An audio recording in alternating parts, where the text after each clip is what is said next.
rankings. You.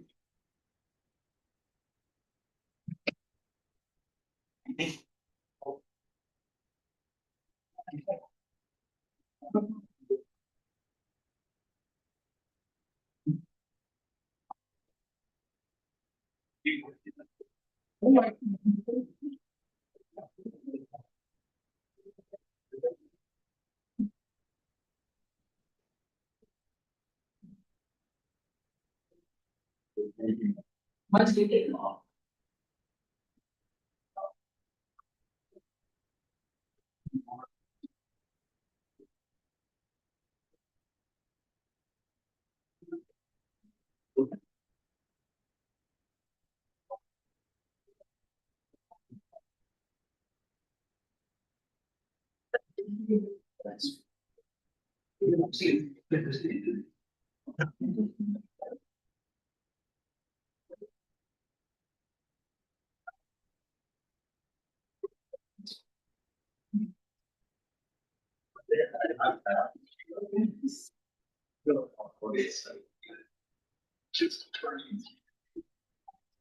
Yeah.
Welcome back, everyone. They will be continuing. All right. Okay. Yeah, welcome back, everyone. Okay. Ready to come back and just tutorial lectures. So let's just remember where we were. So we did last time we finished Poisson approximation, and then now we're talking about normal approximation using time method. I had a bit of an introduction, and at the end of the day, the place we're at right now is you're interested in bounding a Wasserstein distance between some random variable of interest, W, in random variables, or some with not independent random variables, and Z, which is the standard norm. And this Wasserstein distance is defined to be the suit over all H Lipschitz functions, one Lipschitz function, the expected value of H of W minus B. Again, the kind of metric, the form of the metric is just that we compare, the expectation of W and the expectation against Z. I think the distribution of class of test functions, and that should say that the distribution of W is close. And we ended last time by proving this proposition that's makes this metric a little more compelling. So if Z has a density bounded by C, the distribution has a density that's bounded, then if we want to look at the maximum difference between the distribution functions of W and Z, then that's bounded by this. Basically, it's order of the square root of the Wasserstein. Okay, and I should say that this is typically, if we get convergence in the Wasserstein distance, then we get weak convergence. That's nice, but in terms of the rate of convergence, typically this is not a sharp inequality. Okay, so usually we get for the Wasserstein, as we'll see, we'll get things of order of the square root of n for say some of the independent random variables. The variance there says that the left-hand side is also of that order, and so we're losing. We're losing something here that is this inequality. But for our purposes, we're just going to work with this and not worry about it too much. There's just technical reasons using time method that smooth test function metrics are easier to work in, and so we will do that. But you can get the variancing. You can get the variancing bound in this metric. CDS, time method. That's more technical. Okay, so then here's the analog of the this general setup. Sorry. Yeah. Okay, so this is the exact same slide as before for the Poisson approximation. So there's 3 steps to developing Stein's method for target distribution. Random variables Z here normal. We need a characterizing operator. Okay, this operator A. It takes functions going R to R and other functions going R to R. And the characterizing operator has this property that if I have a random variable X and the expected value of AF of X is 0 for a wide enough class of functions F, which, depending on the distribution and the characterizing operator, we need to specify that, but let's not worry about it too much. That's the same thing as X having distribution Z. And again, you just think about this as replacing like the characteristic function characterized. This is what we okay. And once we have that characteristic or the characterizing operator, then we look at a given test function H. And in our case, we'll look at a Wasserstein, so the H will be a Lipschitz function. And for that H, we want to solve this equation where we solve A f H of X equals H of X minus the expected value of H of Z, which I'm calling H tilde of X. Okay.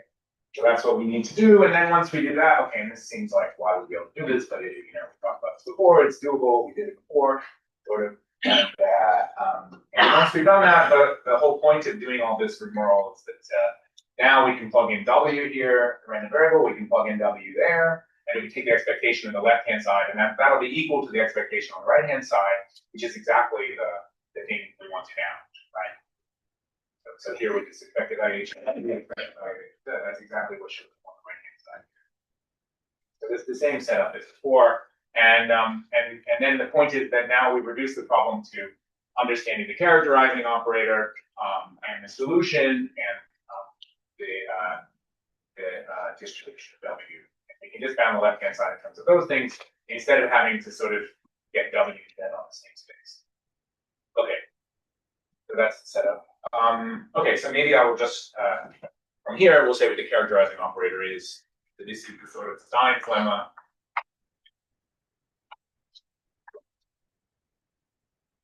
The actual Stein's lemma. So, characterizing operator is going to be this differential Later here. Okay, where just take the function f. Okay, f obviously has a derivative, and then it takes its derivative minus x. There. Okay, and then for this thing, so now the statement is that the expected value of a f of x equals 0 for all absolutely continuous functions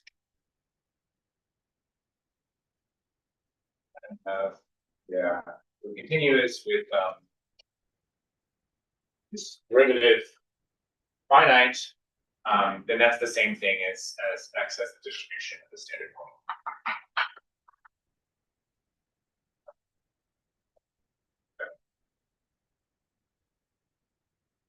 Okay, so this is the character. This is the character. And the y class of functions f is functions that have the derivatives. So this makes sense, and have a bounded derivative. So this even makes sense, and that's all I do.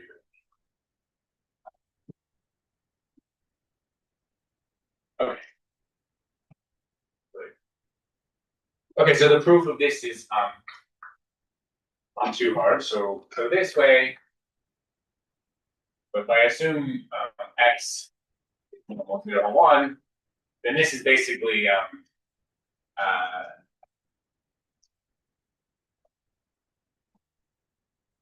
and this thing being equal to 0 is just integration by parts.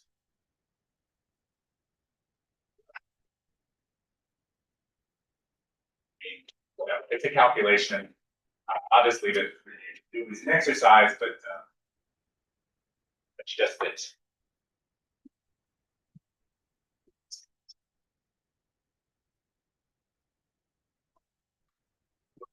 X.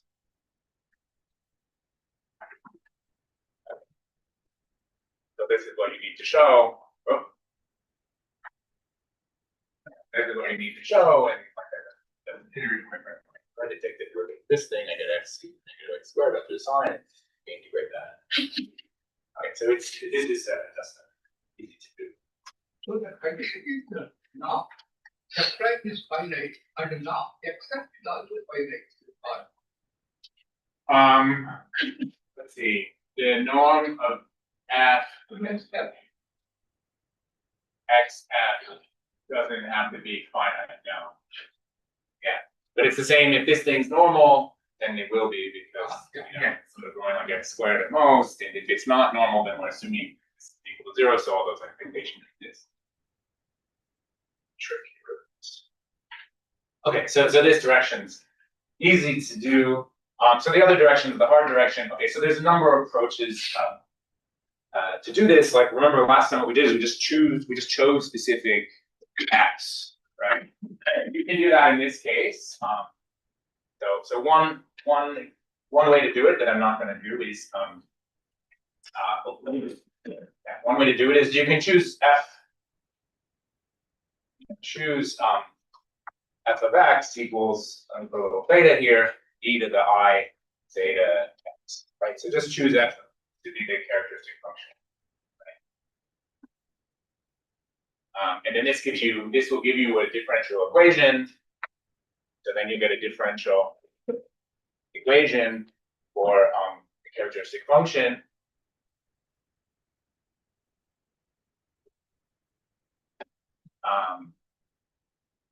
Which is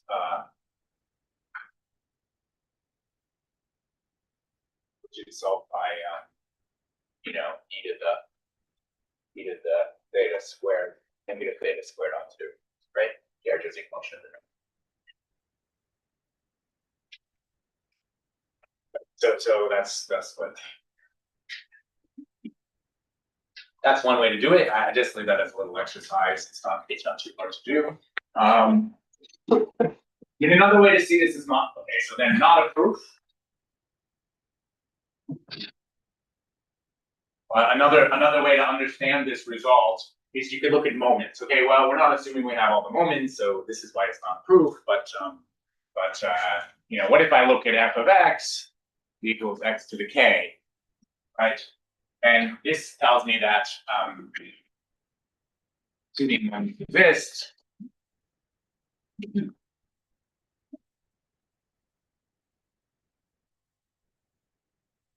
and this tells me that the expected value of k x to the k minus 1, that's f prime of x, equals the expected value of x to the k plus 1. Right?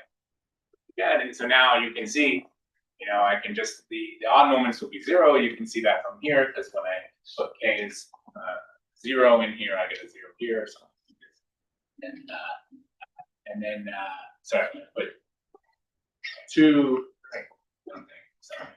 Okay. You can see this. The odd moments will be 0, and the even moments will be satisfied recursion, and you get this double factorial. K to k minus 1 to k minus 3. Okay. And then so this is again not a proof. This is just to show you that somehow this is capturing a lot of information. Okay, so the actual proof, this that we will do. So this is an actual, but it's we can just do science method. The actual proof is we're just going to do step 2, and then once we do step 2, then you can see from step 2 that once you've done this, if I plug in w equals z, the right hand side is 0, so the left hand side.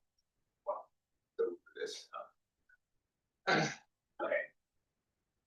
Okay, so for the proof, we'll just develop science method. This is just for efficiency, really. So for h, that's the Lipschitz one function, let's just define.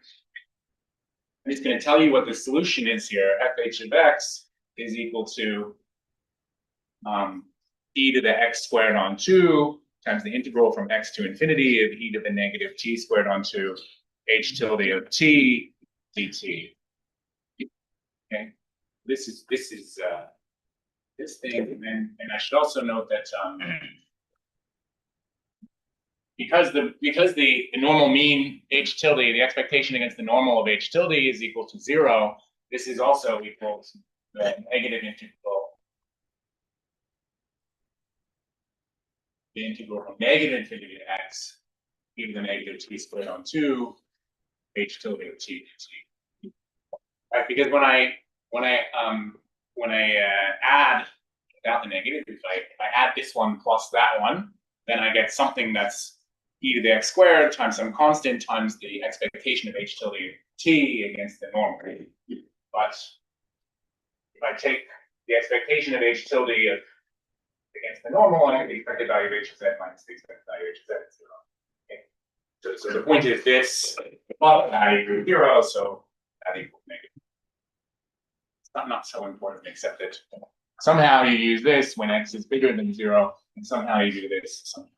It's easier to use this when x is less than 0. Just they're symmetric. So it's, okay, and then you can check. Again, another just little calculus exercise. A fh of x equals h tilde. Okay, I mean this is just some. If this is like an undergraduate ODE, you use an integrating factor and you solve it, right? You can actually just solve these things. It's like in this case. But anyway, I'm just telling you what it is, and then you can, like all solving of ODEs, you figure out what it is, and then the proof that it works is just check things satisfies the ODE. It's not just getting to yeah. Okay. And then Sorry? you choose Yeah. plug in and there. So that is satisfied. Yeah. If you don't know, then how do you get? Well, that's what I said. So this is like a, you use this integrating factor idea. Like this is so we want to solve f prime of x minus x of x equals h tilde of x. So what do? You want to write this like the product rule, right? So you multiply both sides by e to the x squared over 2. So this is the same thing as e to the x squared over 2 f of x dx equals e to the x squared on 2 h tilde of x, right? And now you just integrate and then you divide. That's right. This is what we call an integrated factor. Where I did my undergraduate, I actually don't teach different things. This is but anyway, yeah. In general, right? If it was a different distribution, maybe it would be harder to solve. But there are different characterizing operators, and these could be. In this case, we can actually do. Okay. Okay, so we can check that's true. So that's the solution, and FH is twice differentiable with the norm of FH is less than or equal to 2. The norm of FH prime is less than or equal to the square root of 2 on pi, and the norm of FH double prime is less than or equal to 2 as well. I think the small confusion is that all the H is all H tilde, right? There's no H hat. Everything's H tilde. H tilde, yeah. Everything's H tilde. Everything's H tilde, yeah. Confusion was suddenly I thought it was H hat to the Fourier transform. Oh, no. This H tilde. This is just because everything, this H tilde. Here. I could say we're just going to deal with H's where the expectation against the normal is 0. But the point is actually there's a problem here. If this doesn't have mean 0 with respect to the normal, then this integral might not converge. Right? That's the point. So you actually do need this to get a bounded solution. You need H tilde to have mean 0 against. Yeah. Okay.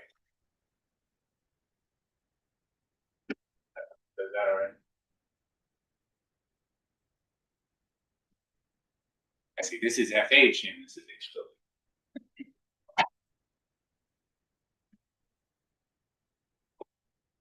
Okay, and I don't want to get, this is like before when I said, okay, before when we did Poisson, I didn't even write down the solution. I'm at least writing down the solution at the time. I don't want to show you how to do these bounds. They're not very hard. Basically, what happens is if you look at this thing, somehow you can use the properties of H tilde and get some bounds on that using that it's Lipschitz.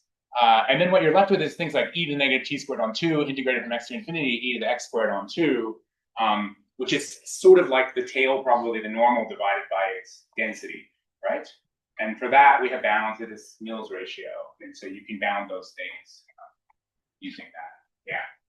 Does H tilde need to have mean 0 for it to converge, right? Integral to converge. Sorry? Why does H tilde need to have mean 0? Yeah. For the integral. For the integral to converge. Yeah. Right. Why? Let's see. What happens? Well, yeah, okay. Maybe it's not. Maybe it doesn't have to mean 0 for the integral to converge. So what happens? So you don't get this is not true anymore. Like this is not equal to this because you need this to have mean 0. So you get a constant sitting there.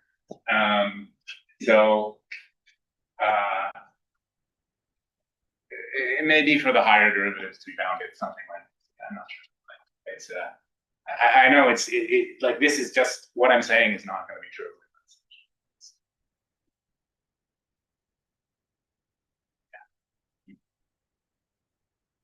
Yeah. Okay. Okay. So maybe I'll just quickly explain how we would do this f sub h. So because h tilde is h minus h, h of something minus h of something else, we can without loss of generality assume h of 0 is 0, right? So let's just do this one, quick sketch of this one. So without loss of generality, h of 0 equals 0. And then, that tells me that, so that tells me something like for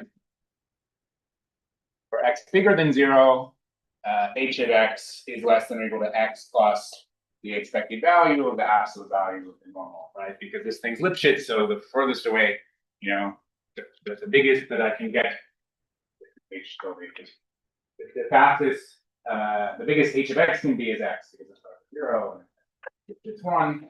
And then similarly, how big can h of z be? Well, it can only be that gives me this thing. And so then when I look at this FH, so then that tells me FH of x is less than or equal to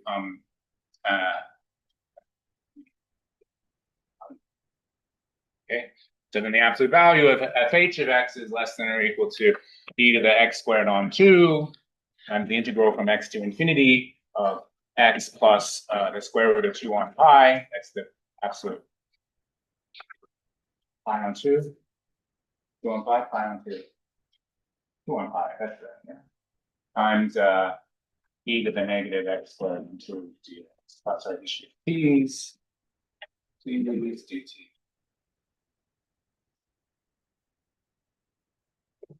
Okay, and then you, as I said, this is t e to the negative t squared. That's just integral. It just equals e to the negative x squared on 2. And that's, so we get a 1 from there. And then for this, when we want to bound, so this bit is less than or equal to 1 just by integrating. And then for this one, we have square root of 2 on pi, and we have the Mills ratio here. And the Mills ratio is bounded by the square root of pi on 2. So you get another 1.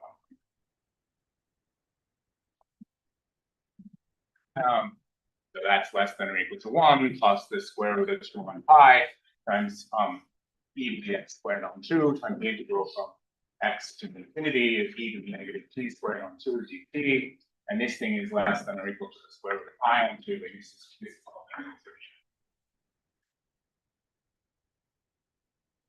That's just the ratio of the tail probability of the normal to its density, right? That's just and it's a calculus thing. Anyway, so it's all of these are like this. It's just use a few little analytic tricks, and then you get something. And use Mills ratio. You just do the integral. It's mostly calculus. So I don't want to get into that too much. So the entire discussion is assuming that the expected value of your random variable is finite, is it? Well, this is right. So in order, so this direction is assuming this expectation is 0, and so in particular, we're assuming we can integrate against f prime, and we can integrate against x f of x for absolutely continuous f with bounded. Yeah. Because we're assuming this. Even just writing this is equal to 0 means that I can integrate against these things, and so for this f sub h, it's absolutely continuous with derivative bounded by something, and so it's in that class of functions that we're assuming we can integrate x.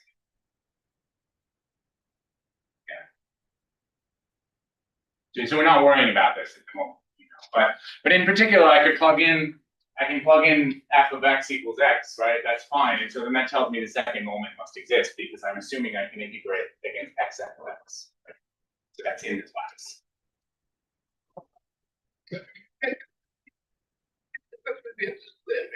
Yeah. So that's what it means. And then so implicitly by saying expected value a f of x equals 0, we're assuming we can integrate against f prime and x f of x for any absolute continuous f, in particular for f of x equals x. And so that tells us that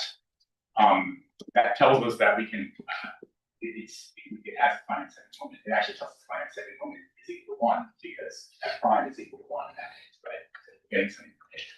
Okay. Yeah, the assumption is we can this thing 0 means we can integrate against. So there's a little bit of information.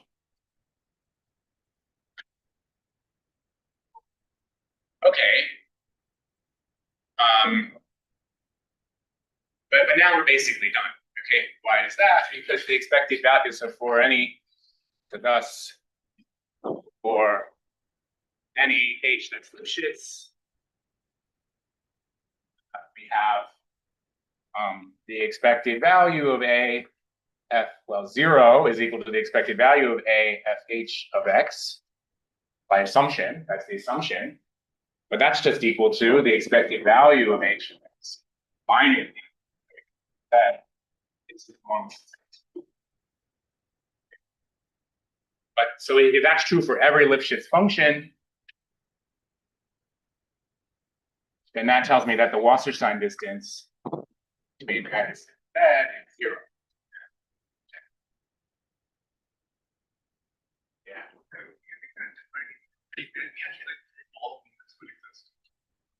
Like you How big is like if an x squared is right? So you can like x cubed minus 2x, but then you can like no, like we're doing absolute continuous. Okay, but it's second minus Yeah, so for the second moment, x squared.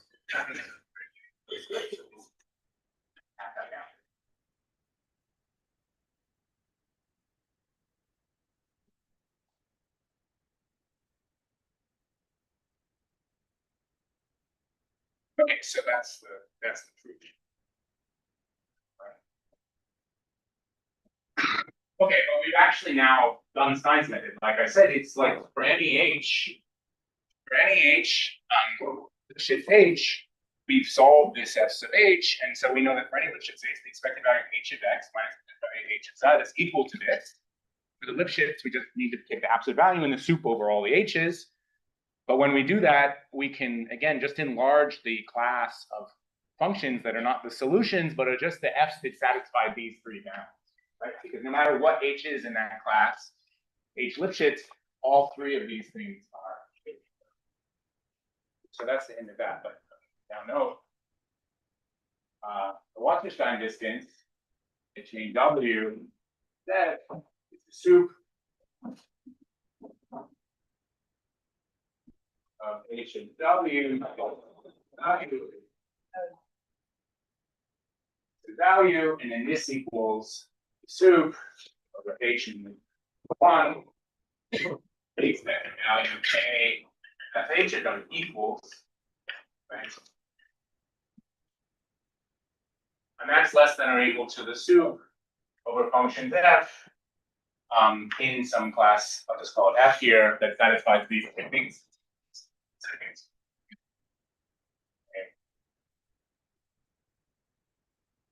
Okay, where this is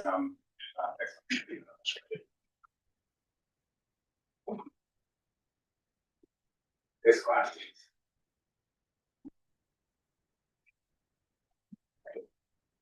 Okay. And that's what, along the way of showing this characterization, you can sort of go.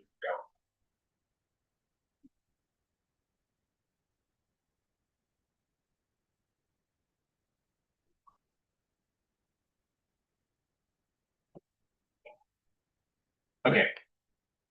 So and this is completely analogous to what we did in the Poisson case. We just had total variation distance here. We had lambda f of w plus 1 minus w f of w, and then this class f was different. That's it. That's the developing this time. So hopefully you've seen it for the Poisson, you've seen it for the formula. How those things work. And if it's changed to another distribution, it's like the moves are kind of the same. You need to put a characterizing operator, you need to prove the analog of Stein's lemma, and then you need to solve the differential equation. So actually, I have some exercise. Do all this for the exponential distribution. Exponential distribution makes it easier because the solution is basically the same, but it's the exponents equal negative t. So it's even simpler to the integration. Okay. How do you guess the characterizing operator for this? Oh, so okay, yeah. So that's so remember last time for the Poisson, kind of there was I said you look at these likelihood ratios and sort of whatever you have f of w plus 1 minus f of w. What do you put in front of those? Anything where the ratio of those two matches the likelihood ratio will work. Similarly here, if you have a density, so this is called the density approach. For characterizing operator. If z has density p, okay, and f of x, so a f of x equals f prime of x plus p prime of x over p of x, f of x. Will work as a characteristic operator. Okay, I mean, there's some conditions on P being nice enough and what's happening in the boundary, usually.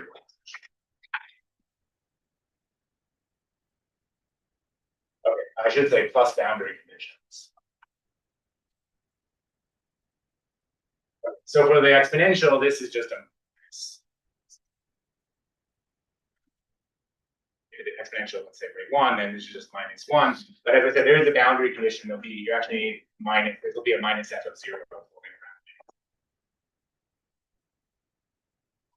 Or you can just assume f is such that it's equal to 0. But in the exercise they tell you. But this is that's a good comment. This is always sort of where you want to start. This is basically sometimes for the gamma or something this is like that. And then, you know, what you can do is you can sort of multiply by something here to cancel what's in the denominator there. I mean, it's not exactly cancel. So there are variations of this, but this is usually a good place to start.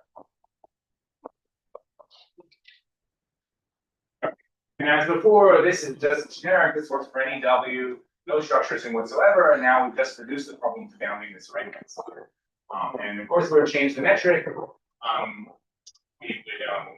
now change the class function f. So for example, if the metric for this problem where we're looking at the indicator's path line, the function, then what happens is we don't get a second derivative. We only have a first derivative.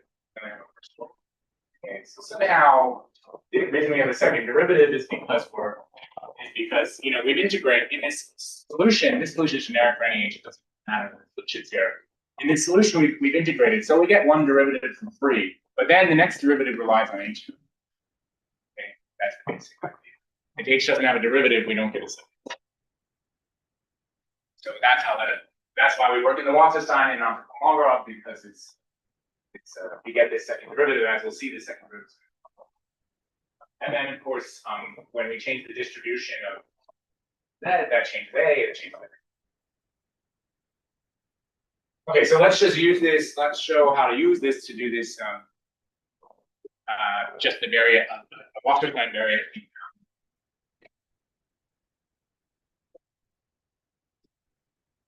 So again, we talk number 5 or whatever.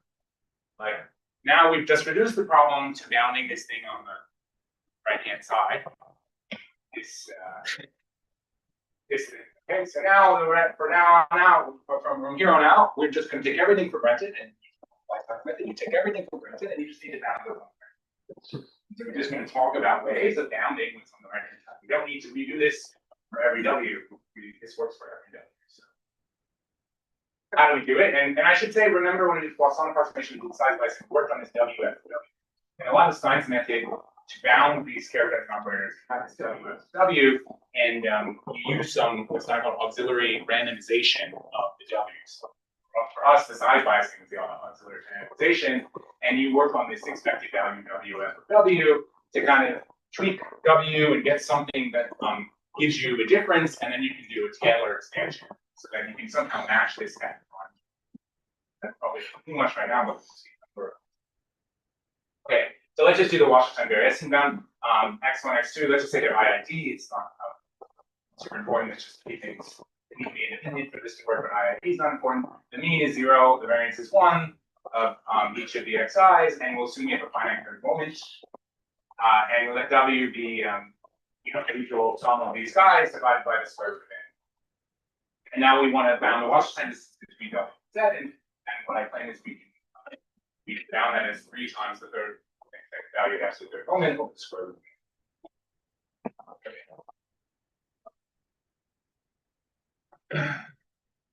Okay, so then so to prove this, let's work on this expected value of W F W term. What do we get? Well, this is 1 on the square root of n times the sum, i.e. this one n, and the expected value of that psi. Now, how are we going to match that to f prime? What we would want is f of W minus f, some perturbation of W, something close to W, and we can do a Taylor expansion, right? And then we get an f prime here. So how do we do that? So we define this W sub I equal W minus 1 on the square root of n times x sub I. Okay, so we just subtract off x sub I. And note, this is independent of x sub I, because really this whole term is just the sum of all the xj's that are not equal to 5. So this is independent x sub I, right? And so in particular, the expected value of x sub I, f of W sub I, equal to 0. Right? And if this thing has mean 0, these are independent, so it factorizes. That's really the key thing here, because now we can just subtract here.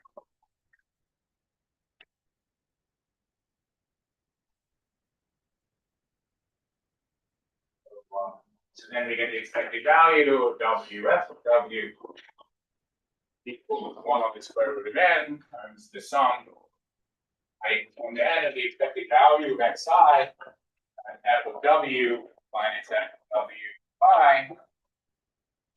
That, right? And now we'll just do Taylor expansion out. WI. So this equals W minus WI is their form square root of n times xi. 1 on n.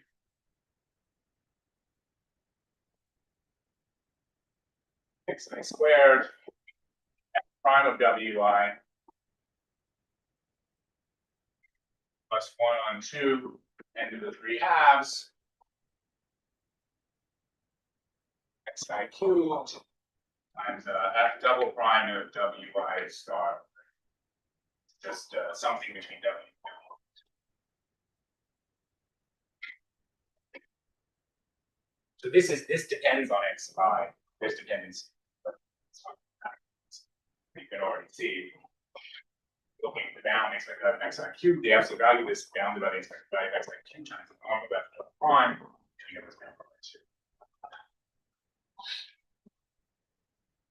Okay, and now we need to compare this to f prime of w, expected value of f prime of w.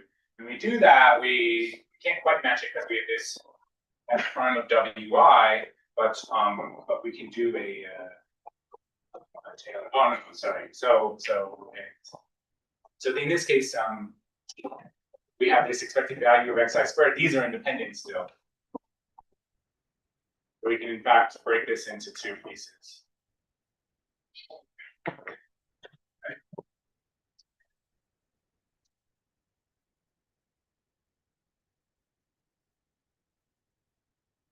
Okay, and so now when we look at f prime of w minus f of w,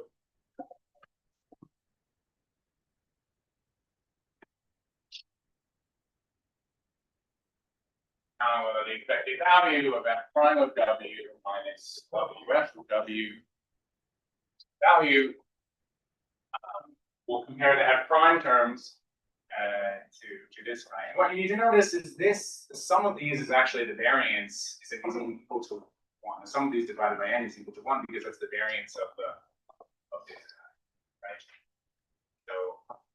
So this equals, so that's triangle equality, that's less than or equal to 1 on n.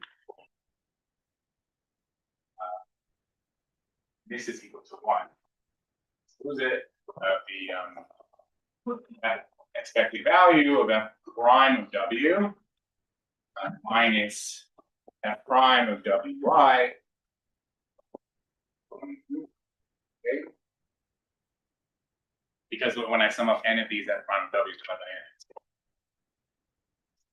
n. There, plus this 1 on 2 n to the 3 halves times the sum. That equals 1 to n. And let me just pull the norm of f double prime out. Expected value of xi.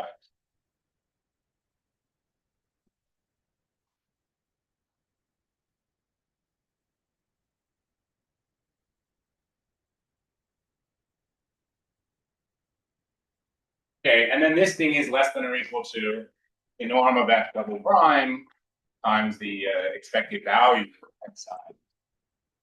Right? In absolute value. This thing in absolute value is less than or equal. Because it's just the difference between these two.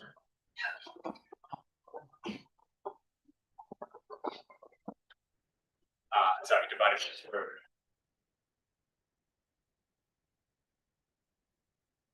Okay, so then altogether we get then altogether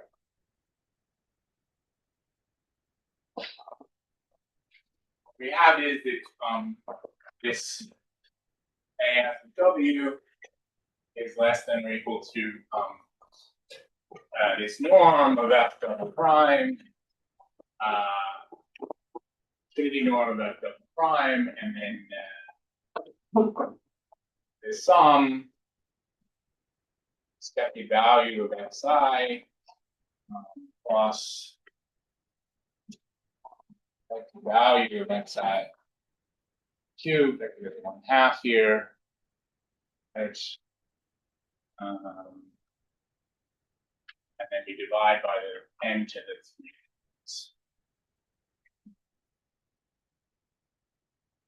Okay, but this is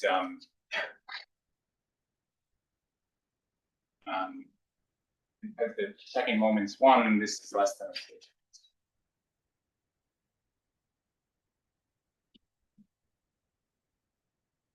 Okay. So then these terms are all the same, and I have 3/2 of them. And I'm multiplying by this thing is less than or equal to 2. This is less than or equal to 2 because we're assuming f is in this function class. We're in this function class f where the second derivative is bound by.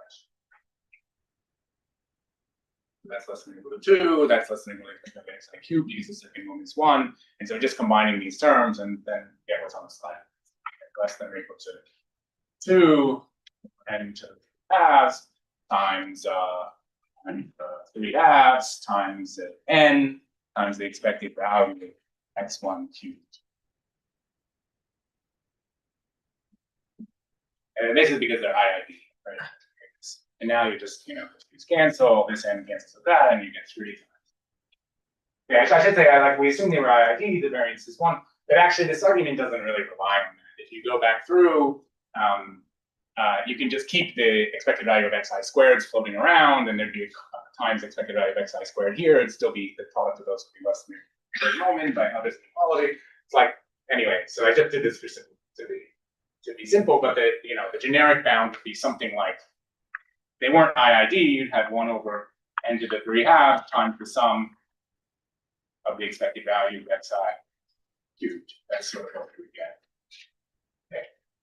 So this would be if they're just independent but not IID, and the variances aren't necessarily equal to 1, but they just sum to 1, you'll just get this. Okay. But anyway,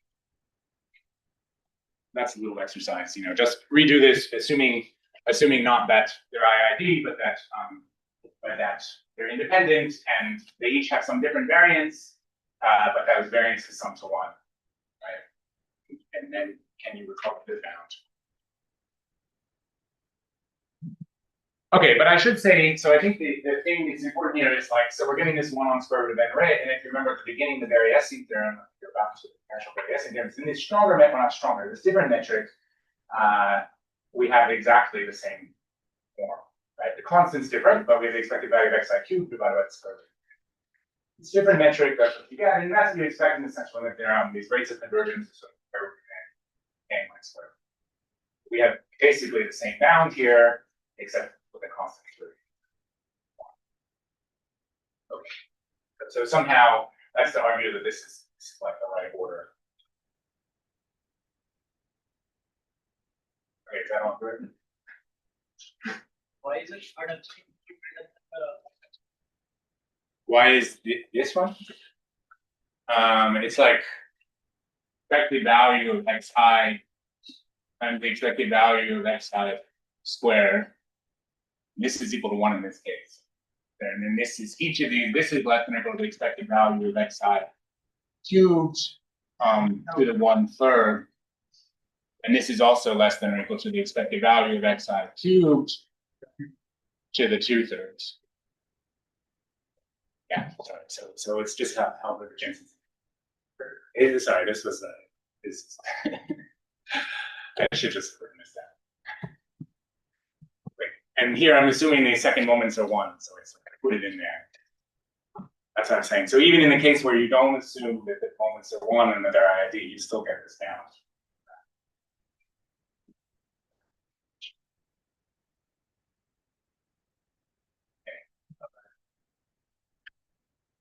Okay, so I mean, this is really a template for what we're going to do going forward. We look at this WF of W and we write it out in the sum of things. We write it in this way, and then we somehow have to perturb W a little bit and use some independence or some structure of W to do this. Down these are to do a Taylor expansion and then down. So this is, as I said, this auxiliary randomization is really good. need to doing this. Work on this WF of W, and you tweak W a little bit in such a way that you can expand. Okay, so our next thing is, okay, let's generalize this. Here we had a sum of independent random variables. What if we had this dependency graph setting that we talked about last time where you know, they're not independent, but for basically the way you want to think about it, for each one of them, they only depend on sort of a small number of others, okay? So remember, this is the definition from before. We have a dependency graph if for any two joints of some collection of random variables, if for any two disjoint subsets, I1 through Ik and J1 through Jn with the vertices, and they have no edges between the sets, the collection of the random variables indexed by those vertices are independent, okay? And again, the way to think about it is the sparser your dependency graph is, the more independent things are. So the case where it's totally sparse is an independent case. No edges. And we can always have a dependency graph that's a complete graph, but then it's you know, there's a lot of dependence there. So the idea is to get the smallest one. And if it's quite small or something, then we should get a central limit there. Okay, so here's the bound we're going to derive. It just have like 3 minutes, yeah? Okay. So let's just go through this and then we'll maybe I'll do the application. Okay, so assume that we have x1 through xn and they have some dependency graph, and the maximum degree of the dependency graph is bounded above by d. So that's the way, remember I said, oh, the sparser it is, the more independent things are, we're gonna quantify that by the maximum degree, okay? So we have some maximum degree d, it's not random in this case, but it's fixed. The mean of each of these things is 0, and we'll assume we have a finite fourth moment. Wait, Nathan. Yeah. Shouldn't it be the sparser the graph is, the more independent it is? Because like the empty graph, then it's actually independent, right? So Yeah. the more sparse, the closer to independent. Exactly, yeah. Okay, so here the means are 0. We're going to assume a finite fourth moment. This is avoidable. There's like third moment at any rate. Trying to keep things as simple as possible. W is 1 over sigma times the sum of the xi's, where sigma squared is just the variance of the sum. So now we can't necessarily write the variance is the sum of the variances of the terms plus their covariances and the cross terms, but like in a generic sense, we don't have that. But anyway, that's it should be computable for most problems.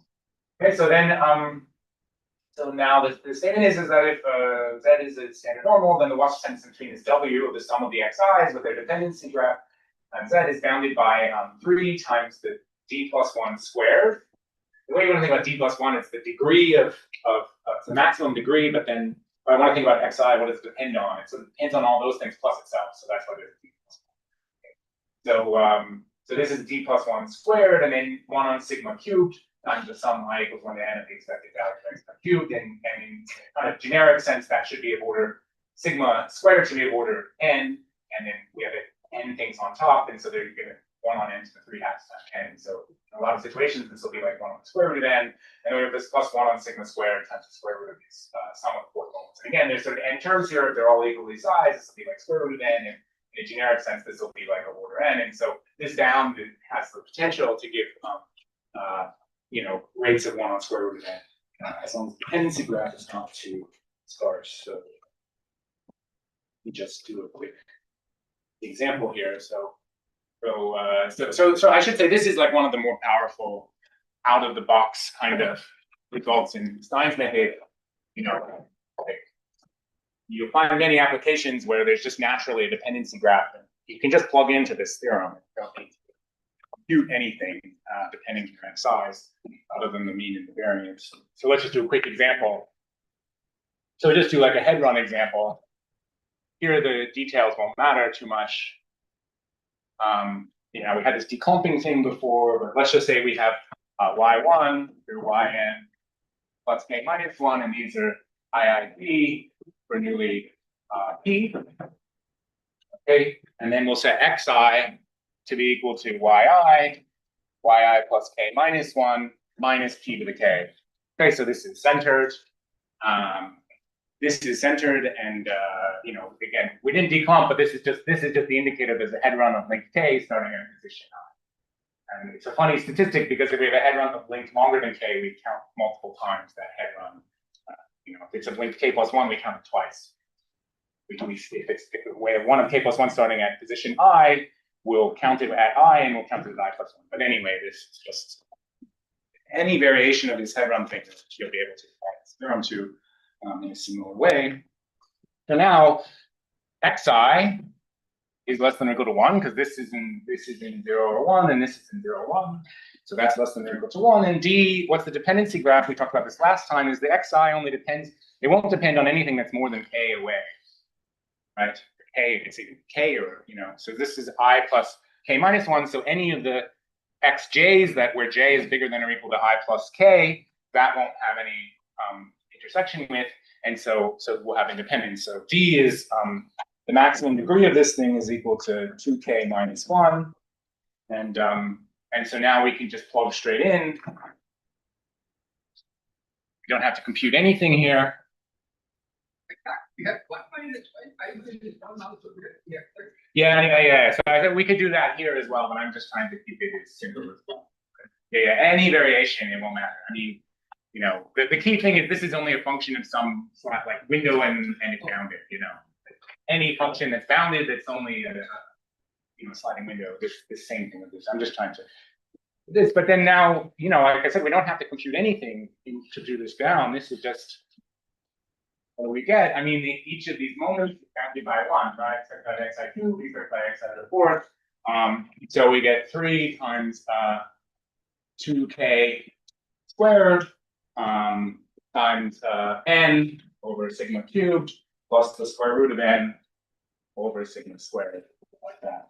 And you can sort of check that the variance is okay. So now you have to understand how variance is growing, but for k and p fixed, the variance of w is order n. So that's a little calculation you have to do, but do it. And then the bound, the Wasserstein bound is order 1 on the square root of n. So the same rate that we have in right. If this is if sigma squared is of order n, then this is n to the 3 halves, and then this is square root of n over n, and so the whole thing is okay. And as before, you can, we're being really, really rough here, but you could actually bound things in more detail. For a lot of applications, this is enough. I mean, this is enough. You just bound the 3rd and the 4th moments, or even just bound the random variables. Okay, so let's take a 10-minute break, and then I'll prove this dependency graph here.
Yeah, because they're dependent.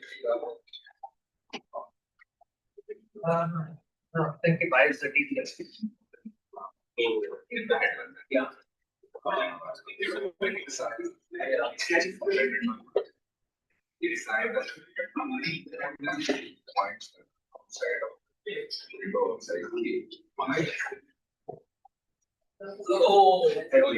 Yeah. Oh, yeah. Oh, yeah. Oh, yeah.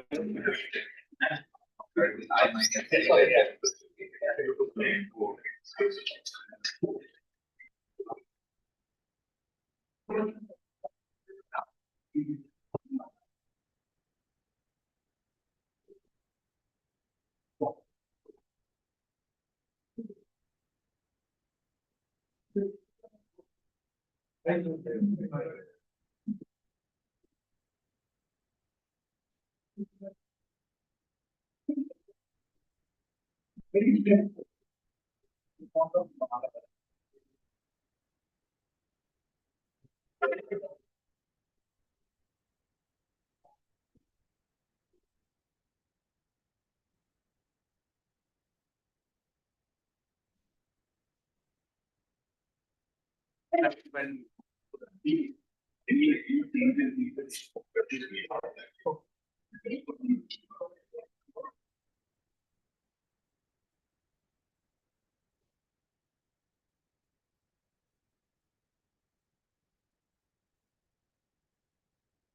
the difference. Now fighting.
This way is straightforward.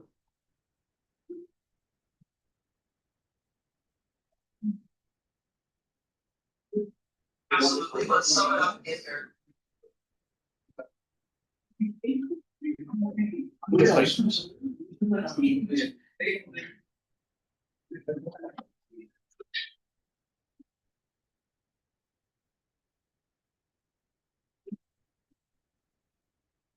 Oh.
How do you get?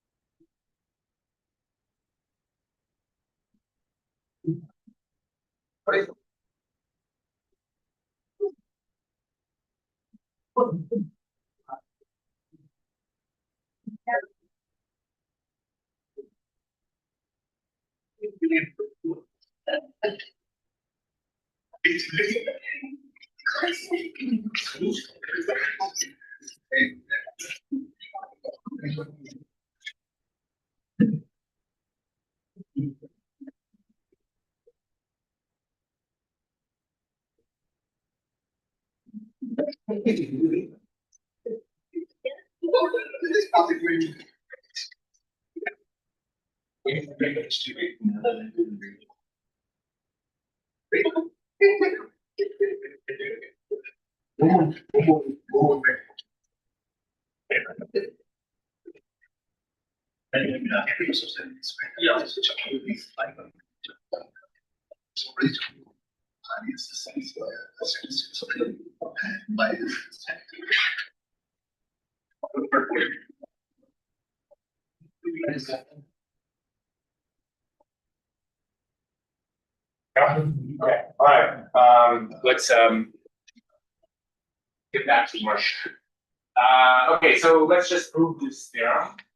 It's basically in broad strokes, it's gonna look quite similar to what we did in the independent case. It's just, we think about how we defined this WI before. We took W, we subtracted everything that depended on XI.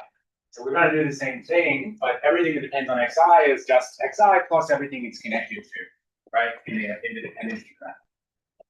So we'll let I'm gonna let n sub I think this is the neighborhood of I. This is I fine with the set of J that's connected to I in independent subgraph. So point is, if I and W sub I is now going to be equal to W minus 1 sigma times the sum of J and sub I of X sub J. And so what we've done is, because this is a dependency graph, the only thing that xi depends on, in a first order sense, are the things that it's connected to. Right? Because everything else, if I take a subset of everything else, there's no edges from the subset of everything else to I. And so like, here we have I, we have the things it's connected to. Okay, then we have, you know, more stuff happening here, whatever, you know, some graphs over here. And what I'm doing is I'm going to say, because of this dependency graph, I is independent all of this stuff. That's the dependency graph. We have this here, and n sub I is all of this. Okay, that's the neighborhood. So once I remove all this thing, all I see are the xj's that are here. Yeah. First, you are calculating sigma and then defining the. Say again, sigma. First, you are calculating sigma. And then you are defining the.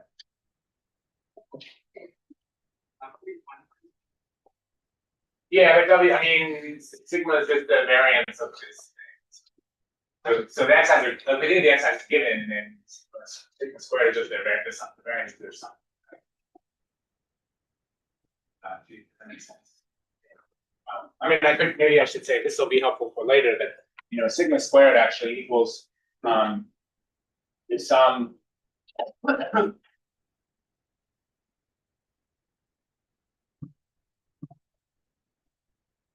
Xi xj. So when I look at the variance of the sum, I get the sum of all the covariances, but all those will be 0 unless j is in n sub I.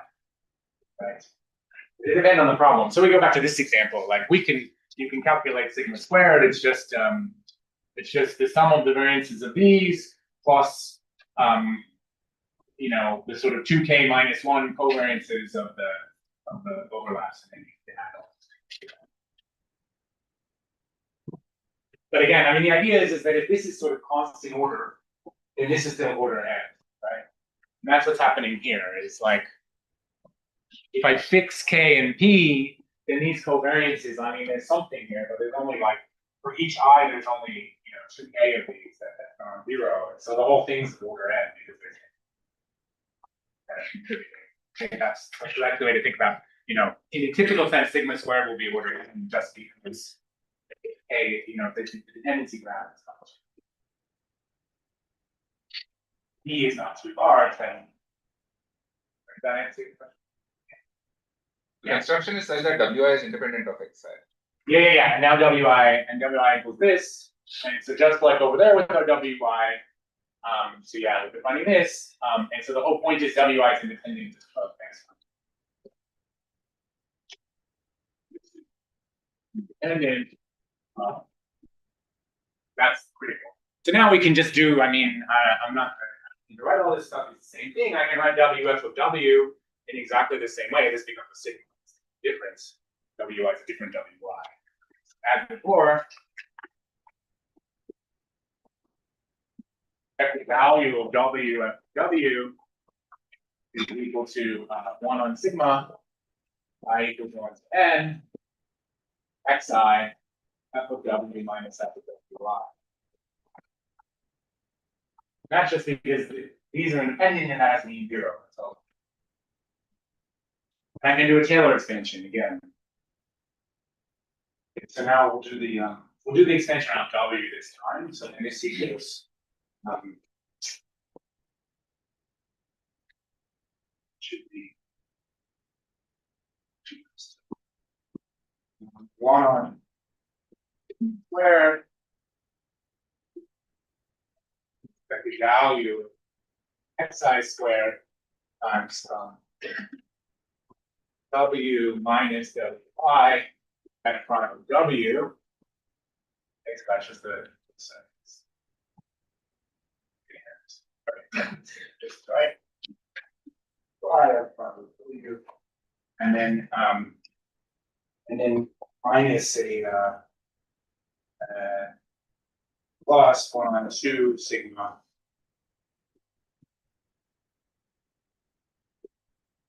xi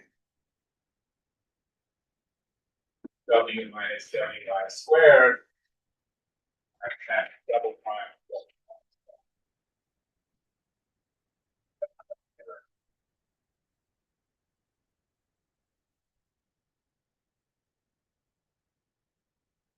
Okay. Good. So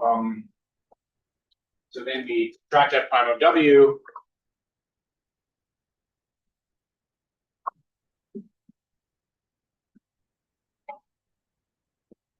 So now we can do a similar bound that we did before. The expected value of f prime of w minus w f of w is less than or equal to, there'll be two terms here. The expected value of f prime of w times 1 minus 1 on sigma of xi, w minus wi.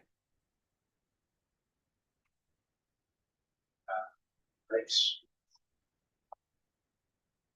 Plus the other term, which is just the third order term there, 1 on 2 sigma.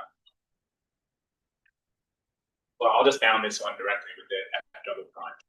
So we'll have the norm of f double prime divided by 2 sigma times the expected value of xi times w minus w squared.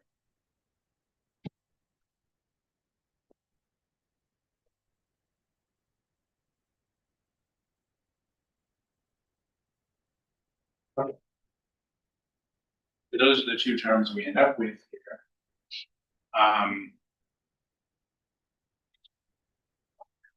Okay, and then these are, you know, the w, like in this case, what we were doing before, where you can just mash these things up here, right? That before this term corresponded to that term. We did things a little differently here because we looked at extra dependence, but this term is first. Okay.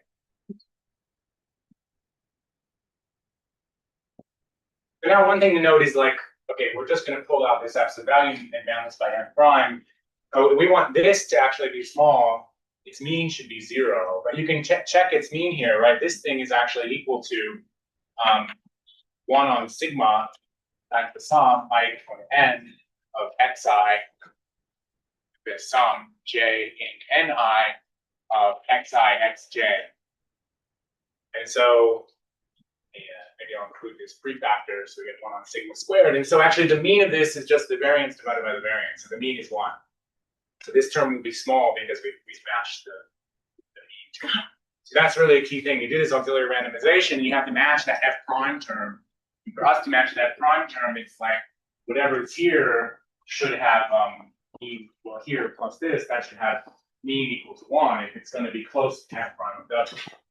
The minimum, its mean should be trying to match the f prime of w. It needs more than that, but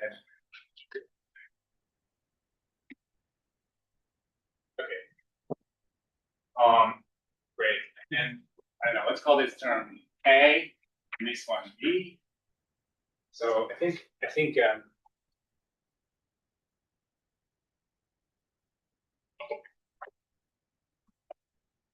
so A is less than or equal to well, let's do B first. B is a little easier. So this thing's less than or equal to 2 because we're assuming this F is one of these solutions. 2.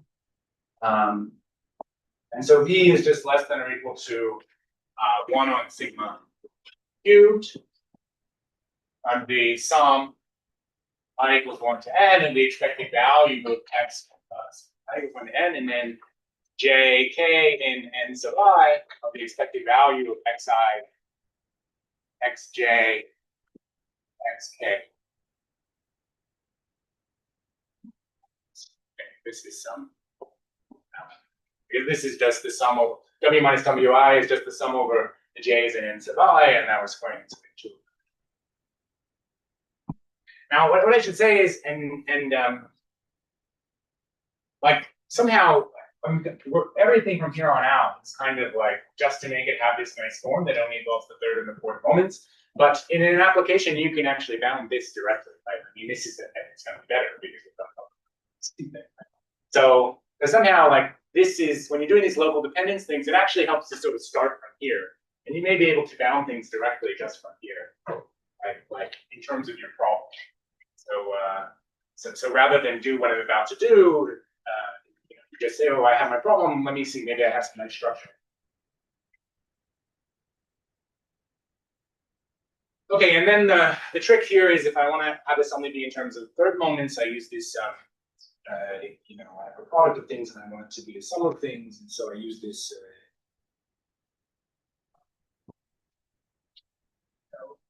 arithmetic geometric mean inequality, right? So, well, right. This is, I want it to look like this. So then you use this arithmetic geometric mean quality that says that this is less than or equal to 1/3 times xi cubed plus xj cubed plus xk cubed. Right? There. Okay, so then what you can see is like, this is less than or equal to 1 cubed times the sum and sum k I, the expected value of xi cubed plus the value of xj cubed plus the expected value of sk. All right, and then you can see, let's look at this. I'm summing I equals 1 to n, and then jk and n sub I, but there's no j's and k's here. So this first term is bounded by and the size of ni squared times the expected value of xi. There's t plus 1 terms. Okay, so that gives us one of these t plus 1's squared terms, because there's double sum of t plus 1 squared. So we get a t plus 1 squared term from that.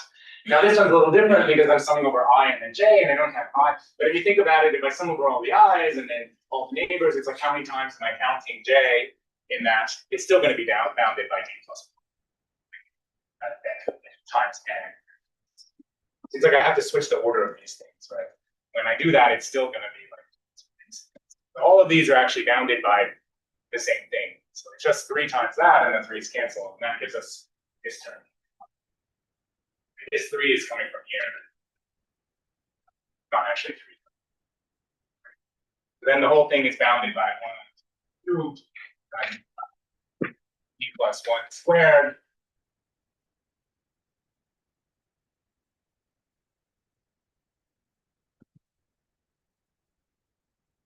Okay, so that's how we bound that term. And then for A, it's very similar, but let me just write like happens here. The A is less than or equal to A is because the mean of this is equal to 1, and then this is included, so A is less than or equal to the norm of f prime times the expected value of 1 minus 1 on sigma squared times the sum.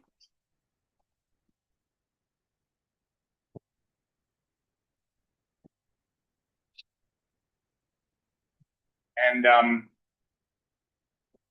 you know, as I said, maybe you can bound this directly without, in some application, you might be able to bound this directly without doing what I'm about to do. But again, the mean of this is that, so we can just bound this by the Cauchy-Schwarz. So this is the square root of 2 on pi. I on 2 on pi times the square root of the variance of 1 on sigma squared times this thing.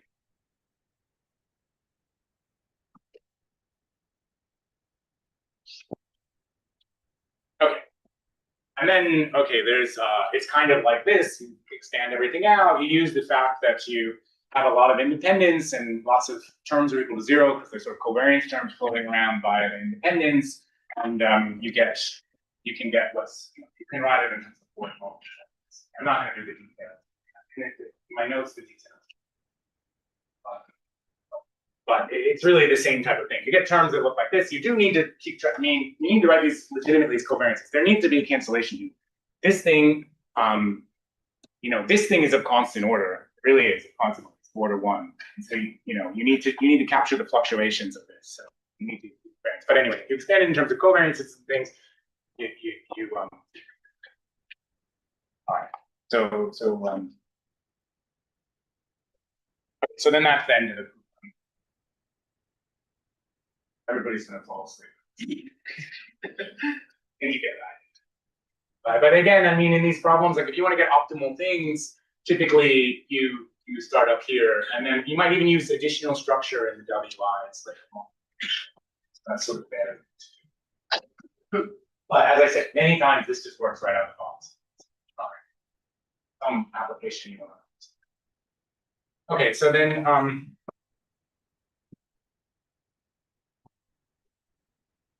okay, so then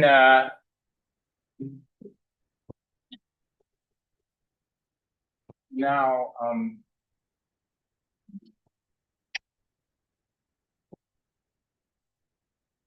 now what I want to say is so maybe just another example that's interesting because D is growing, but you don't get optimal things using this. You can use these ideas to get optimal things. Is what about if we look at triangles in Erdős-Rényi? So we talked about this last time. You counted the number of triangles in Erdős-Rényi. So let's just say what the dependency graph is and what D is, and then I just leave it as an exercise or whatever. We computed the mean and the variance to see what this thing says.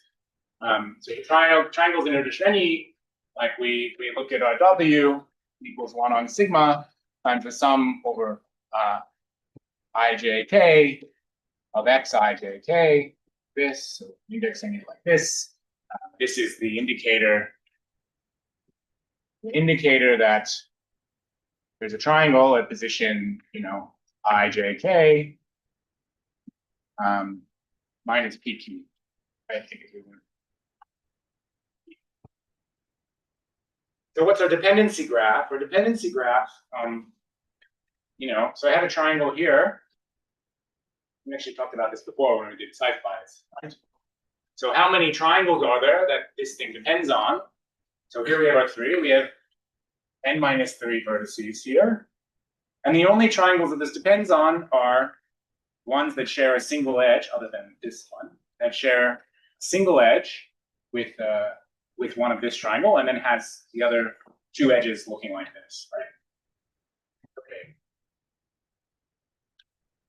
With D here. With the max degree of. Firstly, it's all uniform, so it's just 1. Just how many other triangles is this triangle sharing an edge with? 3 or 4. No, it's growing. N minus 3 vertices. Right? 3 times n minus 3. Yeah, 3 times n minus 3. So each edge, there's n minus 3 triangles, and we can do it for 3 edges. So D here is 3 times n minus 3. Okay? And you can do the same. The xi's are bounded by 1, and then you have to compute sigma squared. And then, so this is an exercise that you can look at is like, in some regime, so and then, xi less than or equal to 1. And so you have to compute sigma squared, but the exercise is in some regimes. Some regimes of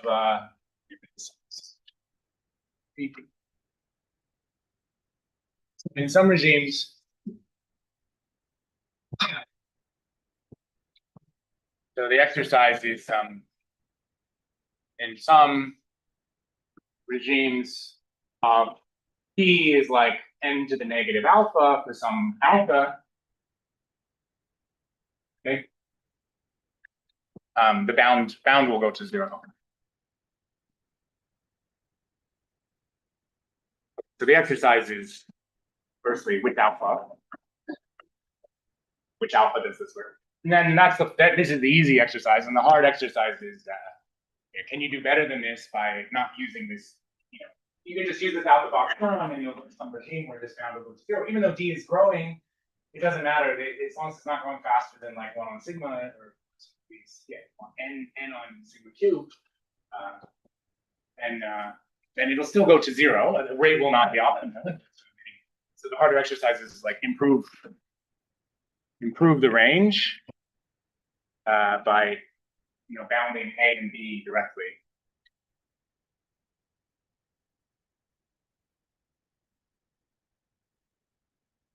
Or like maybe even doing something more. So you can get an optimal bound for variation. That's quite hard actually. That was done by Barber and Koronsky and Brzezinski back in the it's the same idea. You just use that you have a little bit extra. You sort of a little bit more structure in the way that it is. The aim is to show that the centered rank count. Gaussian, yeah, exactly. Under what conditions are the centered? Yeah, like the high level question is under what conditions? Under what conditions on P sub n, P is going to depend on n, as n tends to infinity, R centered triangle counts Gaussian. Okay, and then you want the rate should be equal to 1 on sigma. So that's the first thing is when is they are actually normal. And again, this was solved by it's a very tight result. I think that was Shinsky did this. So it's normal if and only if law, and then they got an optimal rate using.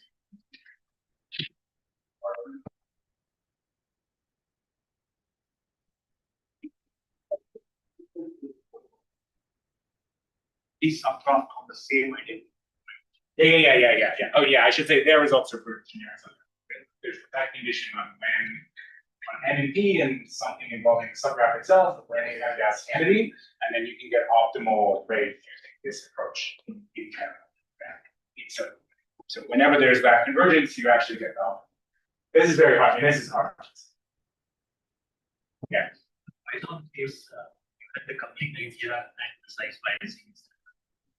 Yeah. So we'll get to that. So there's a size bias, which probably for this problem is better. Size biasing is a little easier. I shouldn't say it's better.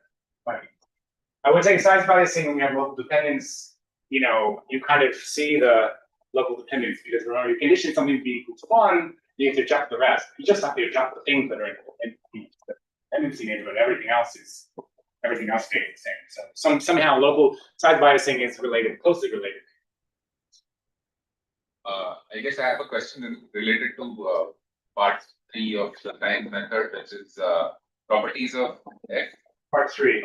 You chose the function class to be having some bound on the first, second, and yeah. F. Do you lose much by not considering higher derivatives? So for the Lipschitz functions, you don't have higher derivatives. So that function class is inherited from the solution here. So like H is Lipschitz, and so this solution has some regularity coming from Lipschitzness, but it only has 2 derivatives. It's actually the second. It doesn't even have a second derivative. It's first derivative of Lipschitz. So is there any slack even when you go from soup over H to soup over F? Yeah, I mean a little like some of these F's will not be.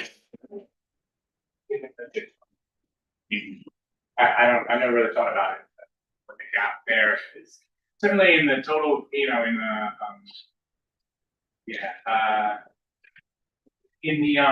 the Kolmogorov case, if you do this, then you have a F will be bounded, the solutions will be bounded, and the first root will be bounded, but there's no second derivative. So then if you want to prove the actual variation theorem using sign method, you use additional properties of the F that are inherited as the solution, not just that it has bounded derivatives. You do use additional properties. Oh, I know that this thing had this form, FH with this integral against this now indicator function. So you know that thing you're integrating has a single jump in one place. Otherwise, it's 1 or 0. And so somehow that allows you to say that, okay, my solutions, my Fs that I'm looking at are not only are they bounded with the bounded derivative, they have a little bit of extra structure away from that point of the jump. And you have to take advantage of that. And so there can be slack between dreams. But in this loss sign case, not really.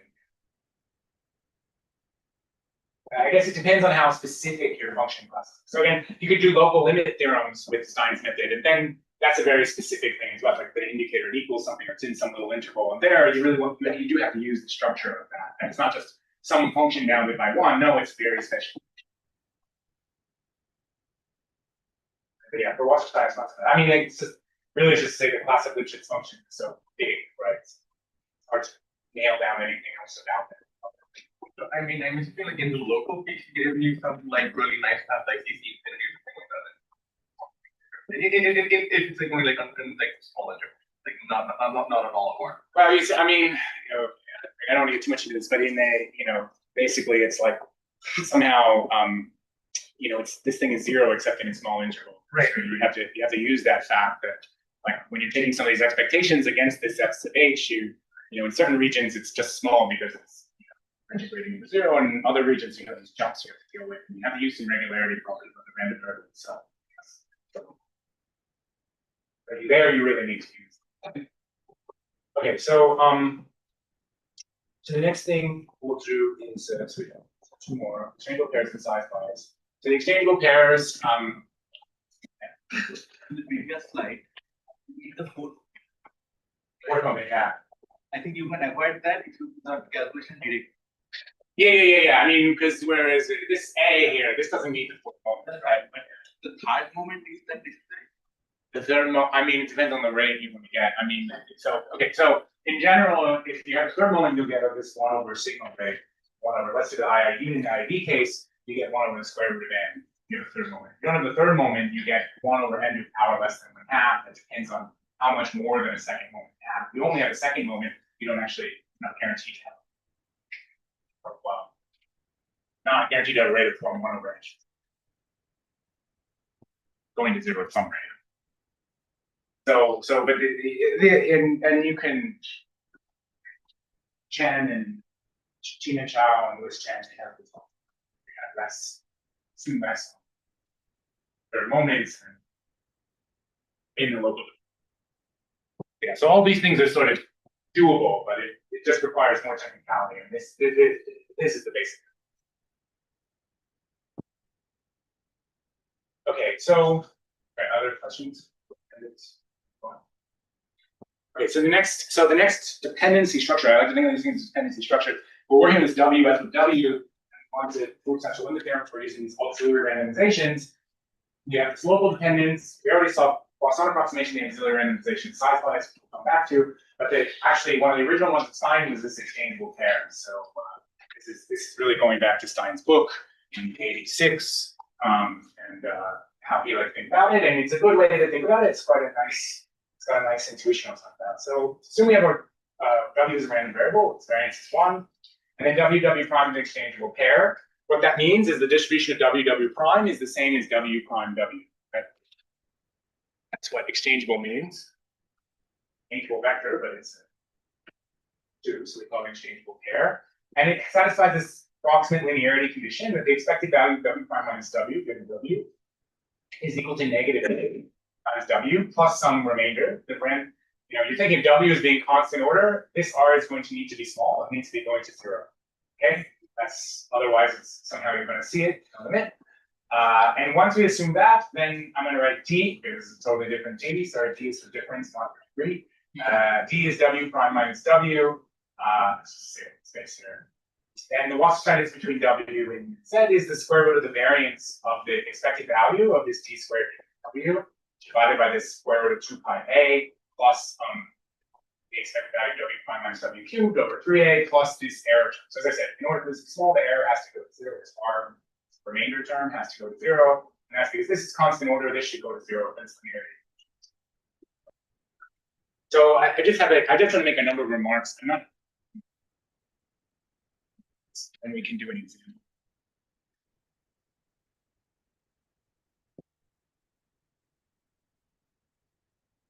Okay, so there's just a bunch of remarks.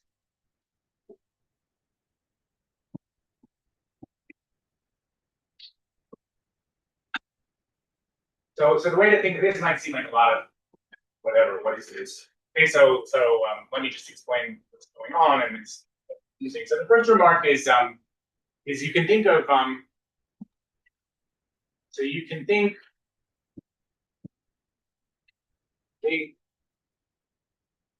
of W prime as two steps in a reversible Markov chain being stationary. Okay, so I have a reversible Markov chain, I put it in stationary, I take one step, it has something, and then this is x0 and that's x1. And because it's reversible, it's exchanging. Reversibility is what you use. Okay. So okay, and that's a good way to think about it. That's also a good way to construct these things. You construct W prime conditional on W equal to Markov chain. Okay, so that's good for the construction. But now what you want to think about is like how then can we so to interpret conditions.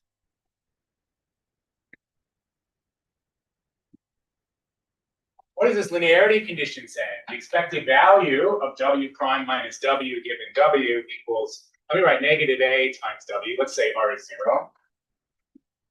I just think of R as 0 time. What does it say? Now think about in the reversible Markov chain as if this W prime is approximating like a little diffusion. I'm just taking it's discrete time steps of a diffusion. Okay. Then what is this saying? Like, and basically where A is going to be small typically. And so this is like, yeah, what I want to say is we're thinking of, W, this Markov chain is an A discretization of a diffusion. So what I mean by A discretization, I mean we're observing the diffusion of its time steps with A. Okay. Then what is this? This is telling me that the drift of the diffusion is just W, right? Diffusion has drift negative W. U of x equals negative x, right? That's the drift. Telling me in a little, like when I'm at W, how do I change in a little time step W? I'm drifting down at rate, or drifting down with this thing, and then A is because I want to discretize times. Okay. So that tells me that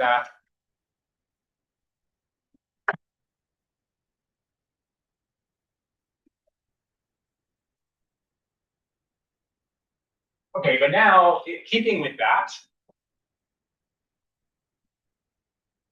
what if I look at the expected value of W prime minus W squared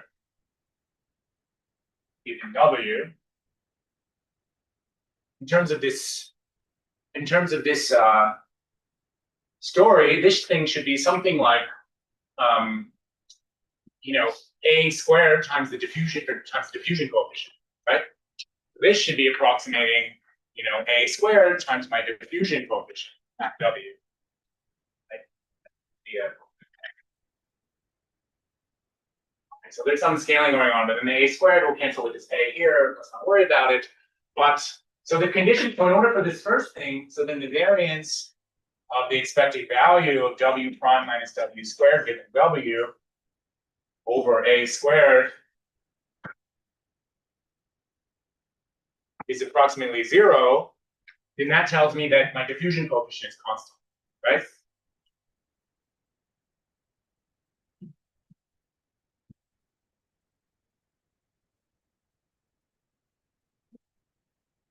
Because the variance, this should be my diffusion coefficient, so this is the variance 0. So then what do we get altogether? Then somehow if these two things are satisfied, okay, and the point is that this is going to be, that means this is, if these two things are satisfied, then W should be close to the stationary distribution of a diffusion with this drift coefficient and with a constant diffusion coefficient.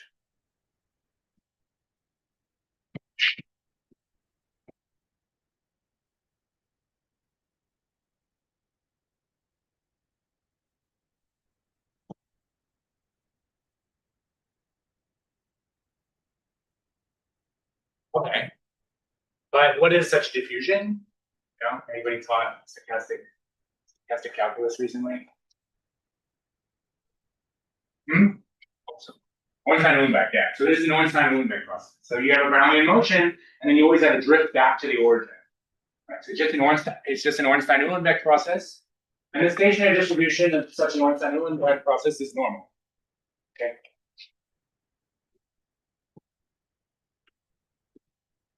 So that's what I mean. That's one way to think about it.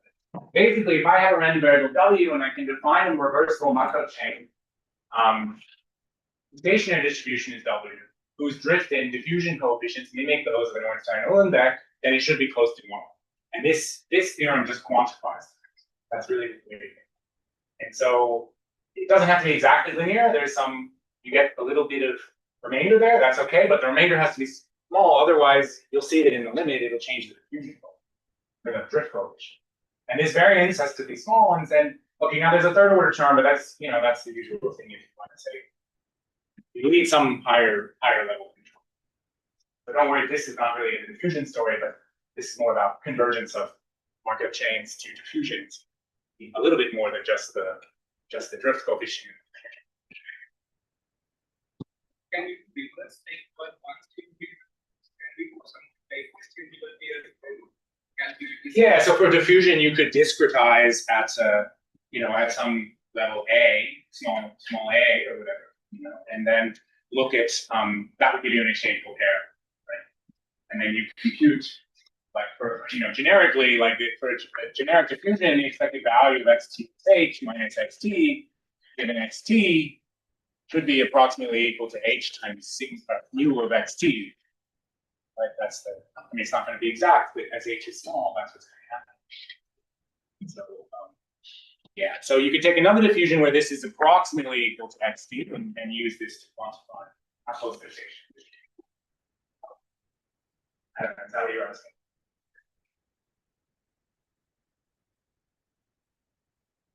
Okay, so I might just skip the proof of this. I feel it's just not going to be that enlightening, but it's the same idea. Let me just write down the key step is that let's write the key step and not do all the Taylor expansion. So if we call f of w equal the integral from 0 to w of f of u du, then it's really just a kind of trick. And the expected value of f of w prime minus f of w is 0. So that's because they have the same distribution.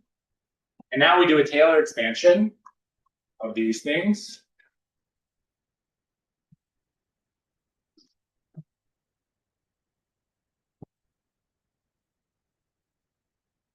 The Taylor expansion is, and this is the expected value of w prime minus w. Derivative here is, derivative of this integral is fundamental theorem of calculus.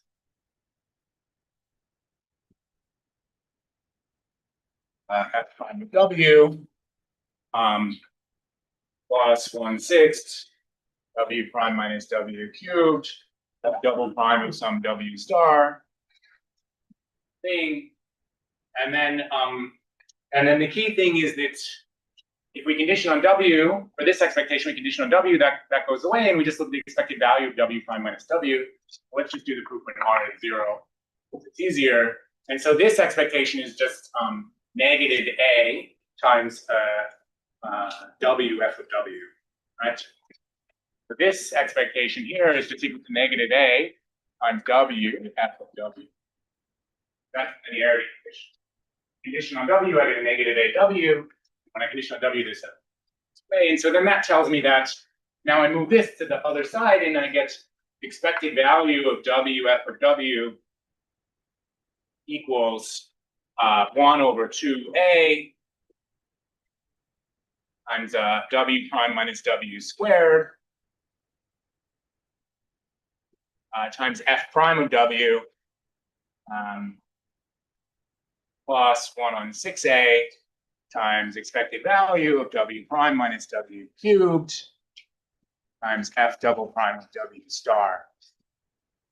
So that's the key thing. And now when we go back to this sign characterizing operator, we look at the expected value of w f of w. We compare that to f prime of w, and we get 1 minus this. And you can check using the linearity condition that the mean of this is 1. And so that's where you get this variance term from. This is the W prime minus W squared. You get the conditional expectation, and then you get the variance by comparing this to F prime of W.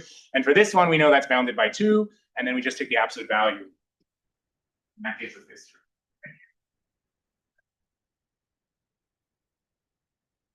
I think I'll leave those details. The key, this is the key trick, is this linearity condition allows us to relate the expected, like WF of W. Again, we always reference expected value WF of W, and this linearity condition allows us to relate expected value WF of W to something we can do with Taylor expansion. Okay.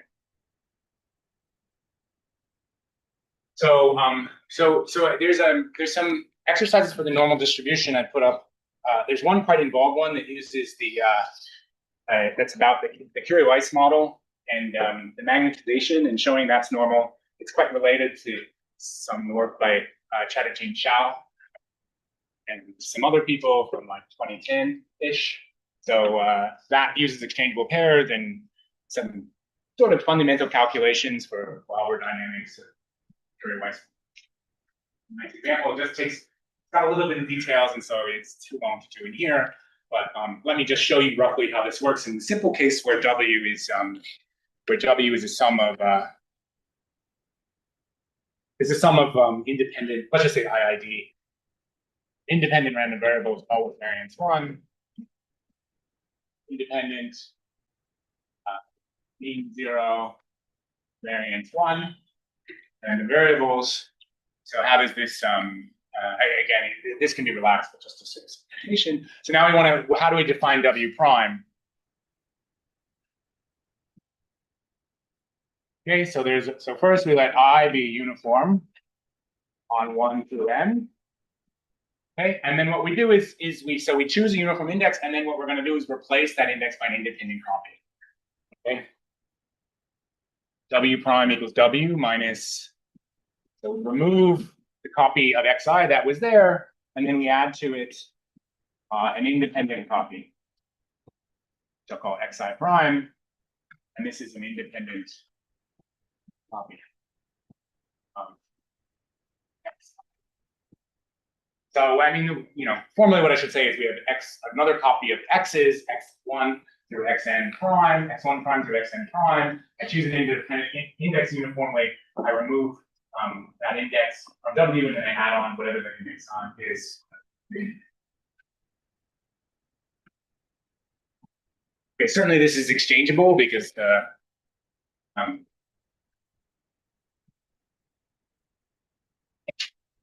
just the symmetry of it. Exchangeable.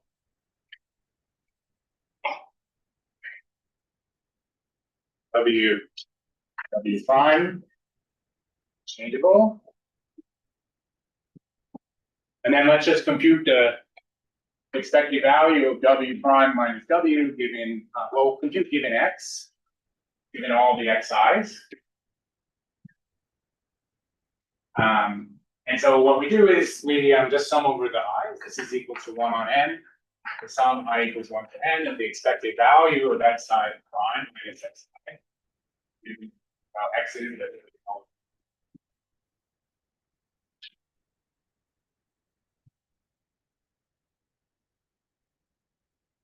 okay, but the Xi primes are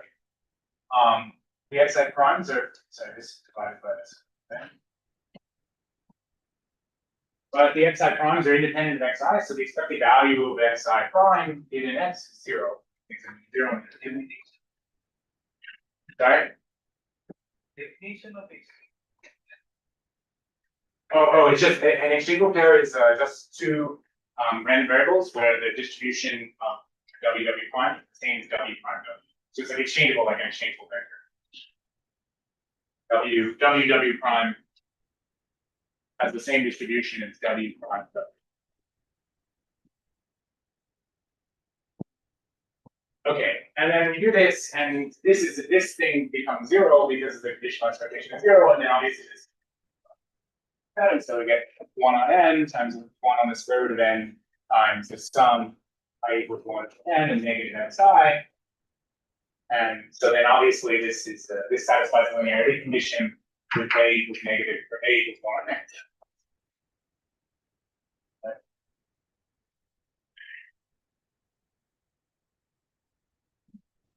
So here A is small, this is typically the time A is going to 0.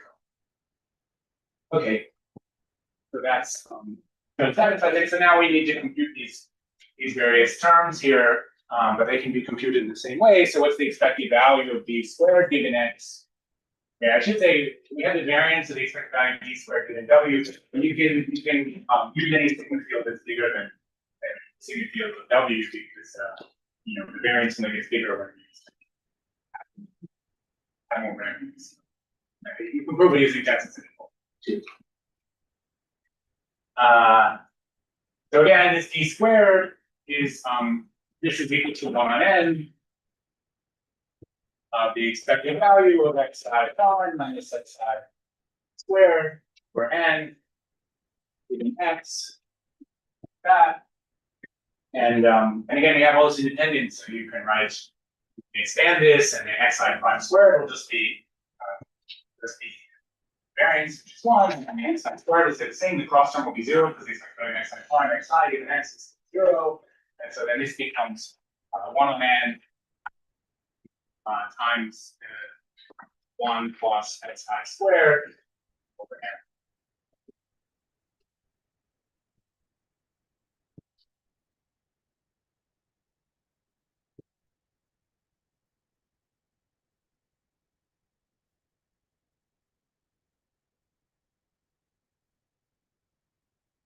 Okay, and then you can compute the variance of this thing.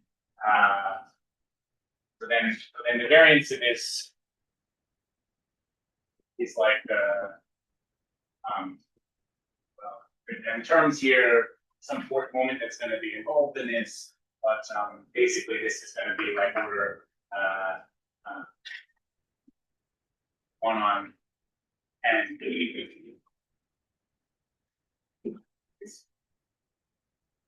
This is like n to the 4th.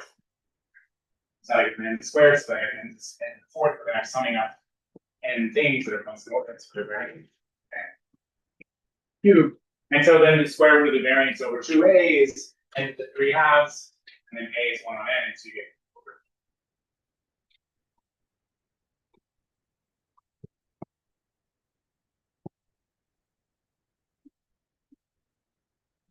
Then that tells me the square root of the variance, so the expected value of b squared given w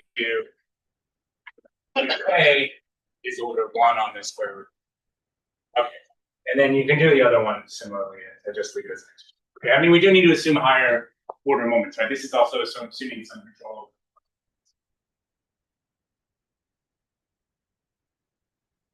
Okay.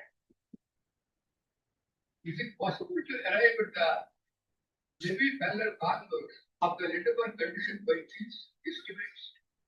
Yeah, you can get the Lindeberg of the converts. Yeah, without any difference. You see, if the Lindemann condition holds, then CIT. But if the CIT holds, then Lindemann condition would hold for uniformly is equal to the linear. Yeah. Larry Goldstein had some on that. That was the early 2000s. But he was using a different type of coupling than these, but he was using Stein's method and something called a zero bias coupling, which we're not going to talk about. But he has some results about this, about using this. I don't remember them. Done? Okay, it's okay, please go. Okay, so next time, tomorrow morning, we'll do this size biasing, and then we'll do concentration inequalities. I did have concentration inequalities in multivariate, but I was inspired by Garadon's lecture that I thought we should do. So we'll do that. That's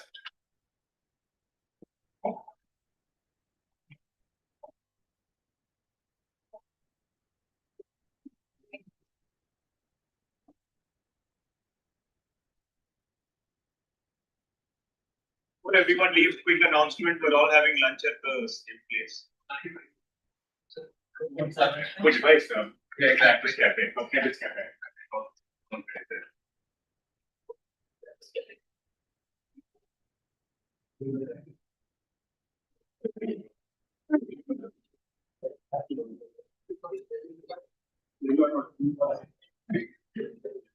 Everyone else, everyone.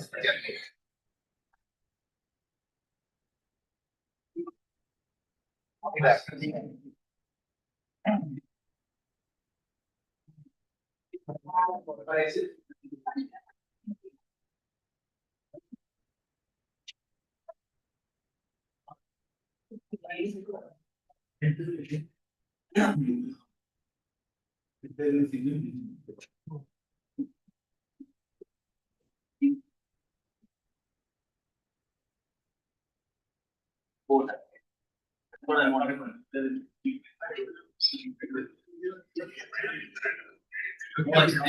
have to change the name of this.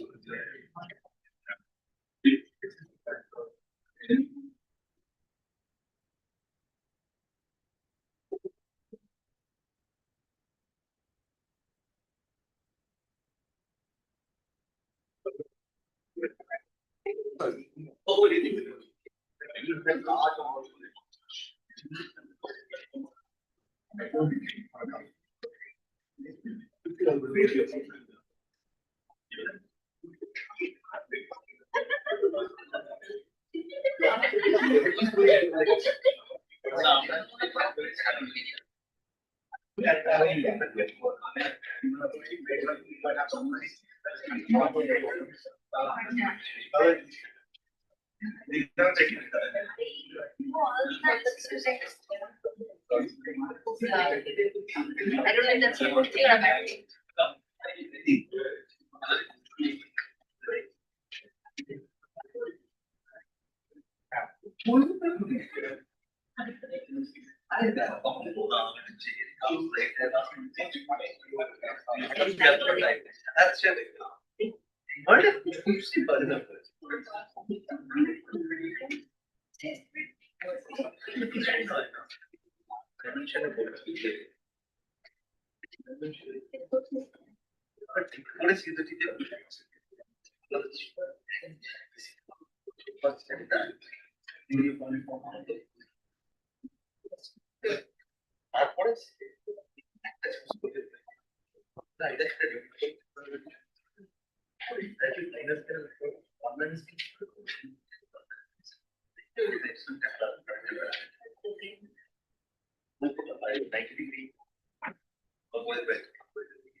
Are perpendicular to 27 should I equal?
Distribution of property is scaling. কিন্তু এইটা শুধু এটা হয় যেটা হবে সেটা সেটা দিয়ে সেখানে আমি এই কারণ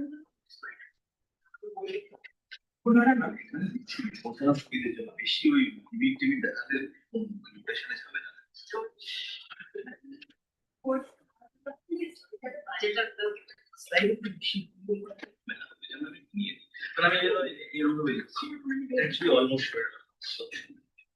কেউ না কেউ জিজ্ঞেস করবে না জিজ্ঞেস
Is students are going to department list.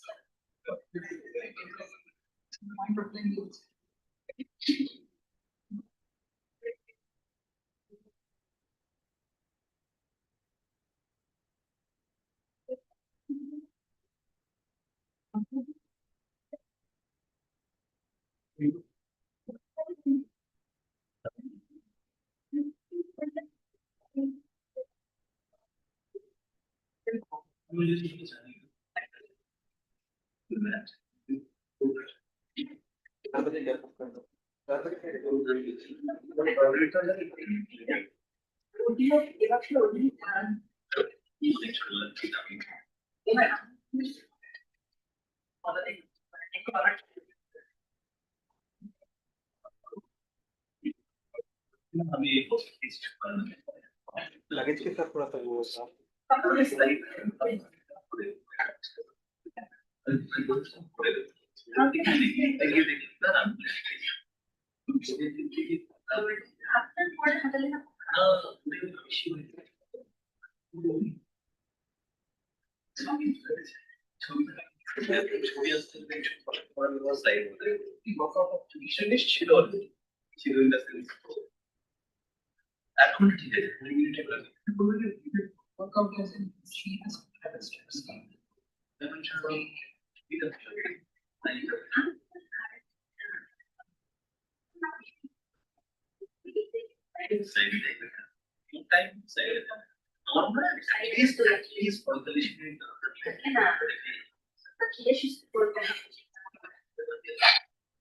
ঠিক আছে তাহলে আমি একটু বাইরে যাই।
Analyze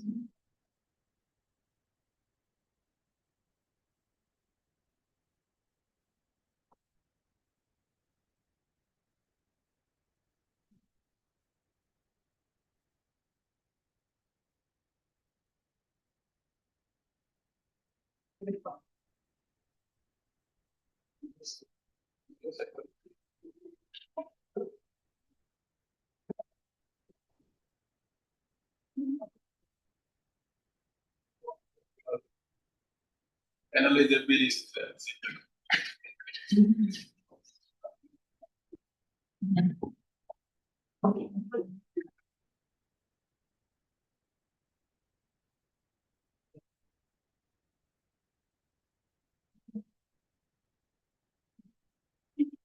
The group does 30 of probability. Even that group, same words.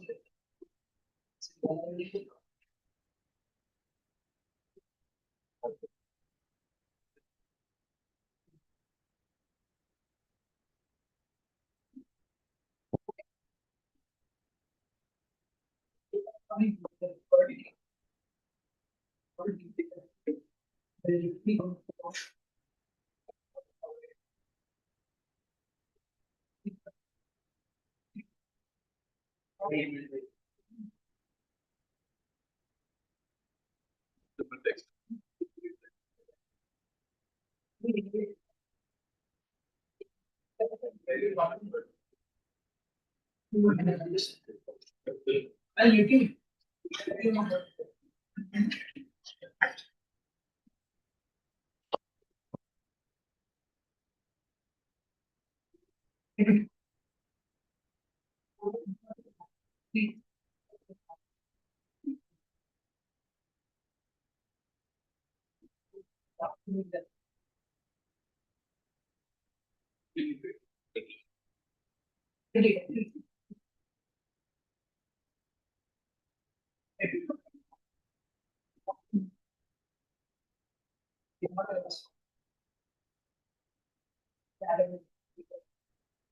They don't.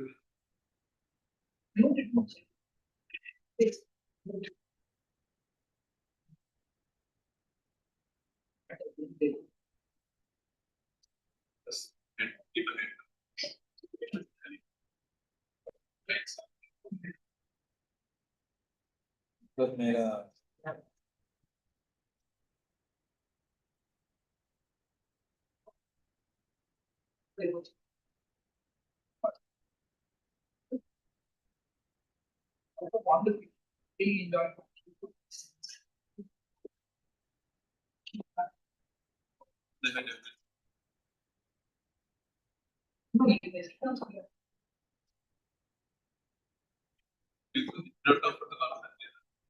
I did not. Because I had the.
Not.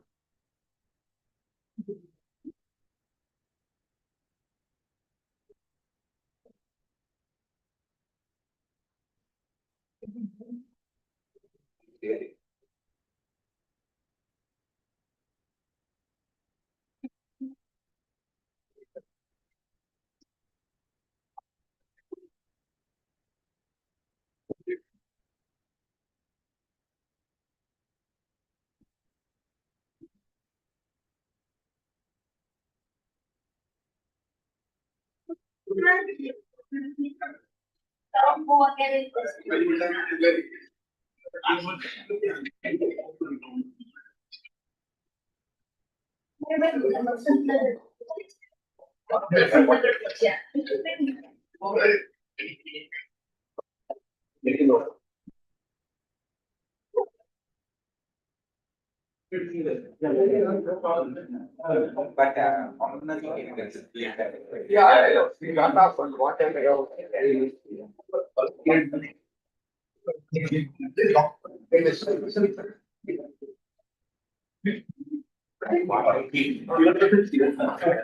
What do you think is a?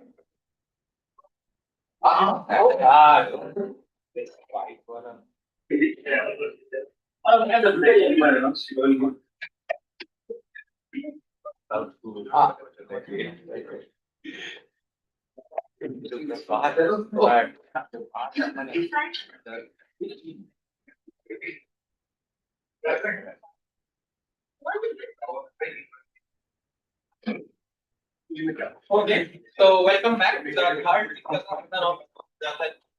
So, as you know, the first 10 minutes the floor is open for the students. I'll follow that trend. So, questions from the students for Nathan. In that we are using science method only to understand the distance between two random variables. It's a situation where you can apply science method effectively to get the distance between two stochastic processes. Yeah, absolutely. So, I mean, this whole paradigm continues to work in, I can go back to this slide here. So this whole paradigm continues to work, like you need you have some Z now that's not like a random variable, it's a random element of whatever you want, wherever you want. And then you have, in the stochastic, you can think of these as sort of functional or something on your stochastic process space. And you need to find a characterizing operator that satisfies it. So I can just say like, so I'll just say, like, so for Gaussian processes, Gaussian process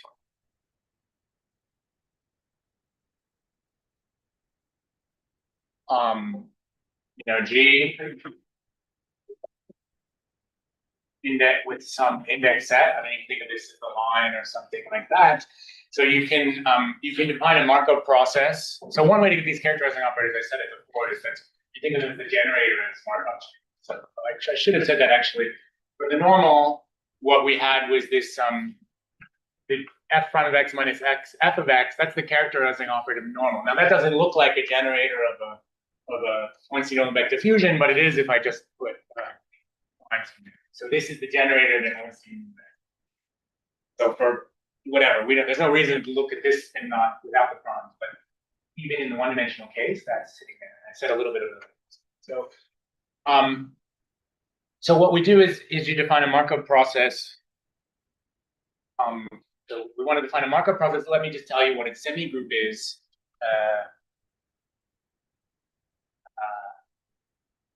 So we have, okay, so this is on some space, and then we have a functional data, which goes from the same space this thing lives on, so function space.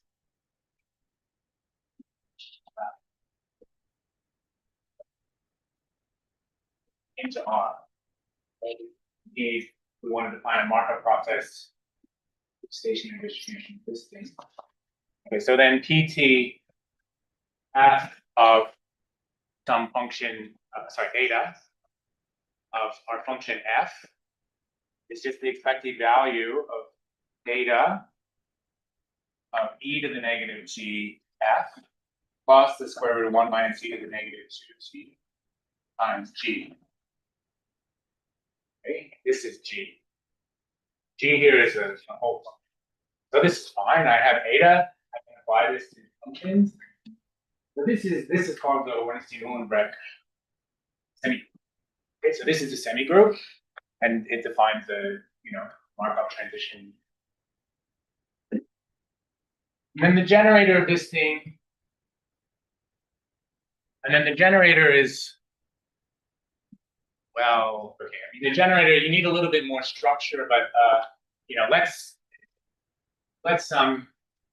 view this as an element of you know, this function space. So we'll put this with the strict norm. Okay, so then these etas, so and t is nice, I think, but it's an integral. Then these etas are this ft is like a Banach space. So the etas can have derivatives. Right? We have a linear space, so we have derivatives. And so the generator is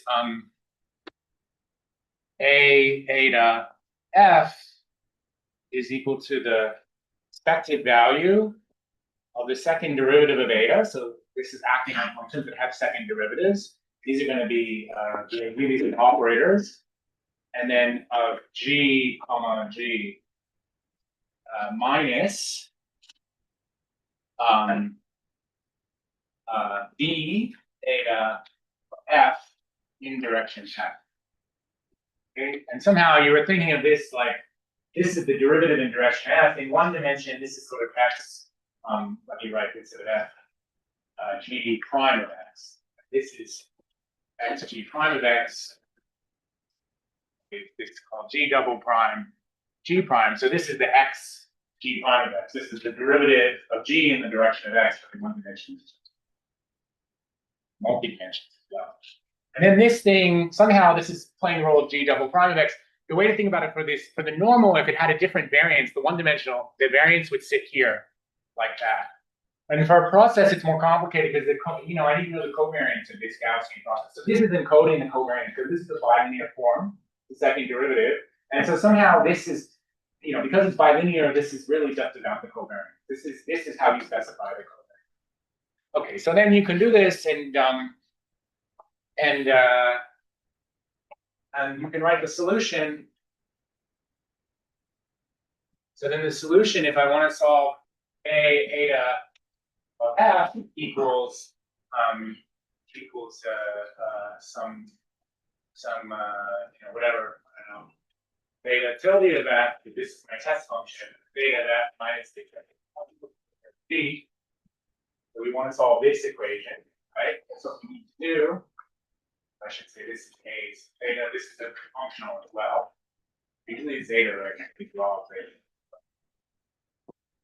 On its theta, it's unusual thing. Okay, so we want to solve that. We need to solve this.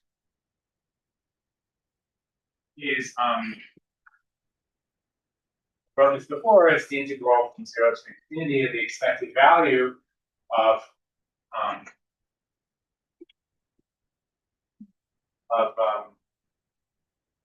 theta tilde of well, it's going to be theta tilde of this process of this one-to-one vector process started from f, but it's just this tilde of e to the negative t f plus the square root of 1 minus e to t. Again, you can think of this as sort of this is the expected value of theta tilde of xt, where xt is this one-to-one pair process started. Okay, so then you can write this. And so from here, you can read off things about the derivatives of this, because the derivatives of this will come from the derivatives of theta, right? I think the derivative with respect to f here, it's really, I can sort of push it through the expectation and you can inherit properties of this eta, regularity properties eta from theta. And this works. And this is how you do it in general. You have some stochastic process you care about. You need some generator of some Markov process for which the stationary distribution is that stochastic process. And the solution will generically be this. This is just like this whole great generality. Like I said, it's almost like a this thing is PT theta tilde of f. So when I apply the generator to it, I get the derivative. respect to t, and then I'm integrating that. So I get theta tilde of the process at infinity minus theta tilde of the process at 0. At 0, it's that, and at infinity, it's stationary. Great, this is the whole analogy. That being said, like you can try to use Markov process theory to do this. The easiest way to actually do this in practice is just, I define this thing. I start with this. I just define a function. I show this function well defined for my theta tilde. It's well defined here because the stationary distribution of this is g, and so as t goes to infinity, this, no matter where I started, I'm going to converge to g, and then the expectation under theta tilde is 0. So this is what I said before, how you need that to be 0. In this case, you really do. If this expectation is not 0, this just won't converge under g. But so anyway, so you start with some expression of what you think the solution is going to look like, and then just show that you plug it into this A and it works. And for another process, you need to change the markup process. This works in great generality. And then what I think one thing I really important here is that there's technicalities, but it really follows in broad strokes in the same way. Then we, at the end of the day, we'll have boiled down the problem bounding this, where we're taking expectation against some discrete process that, or some pre-limit process. So you can think of this as a Brownian motion, and this is you want to bound these things. But the way you do this is you work on this xg of x, this thing, and you do the same types of stuff, and you still have a Taylor's expansion with this kind of thing. And so you can still use all the techniques we're talking about, the exchangeable pair, the local dependence, some independent things, side biasing. There are like analogs in a lot of these settings, and that part of it is quite similar. There's more technicality because it's a process level, but that part is actually quite similar. Yeah. And this is stuff I've been working on myself very recently about doing scientific for downstream processes. And that I work with Andrew Barber and Guanggu Zhang, who's at Boston University. Did a couple papers, and then we apply that to some application neural networks. That was really good. That was Lavanian. But yeah, I mean that stuff is all.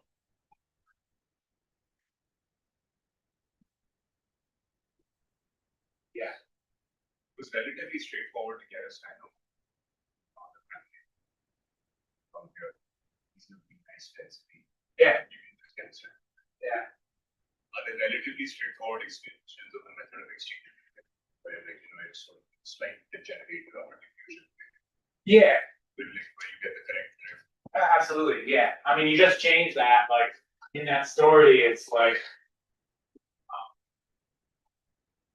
I mean, I have to think about exactly, but certainly this expected value of W prime minus W given W equals -8 and some G of W or something, U of W, something like that. Right? And then that's telling you that you should be looking at something with that drift.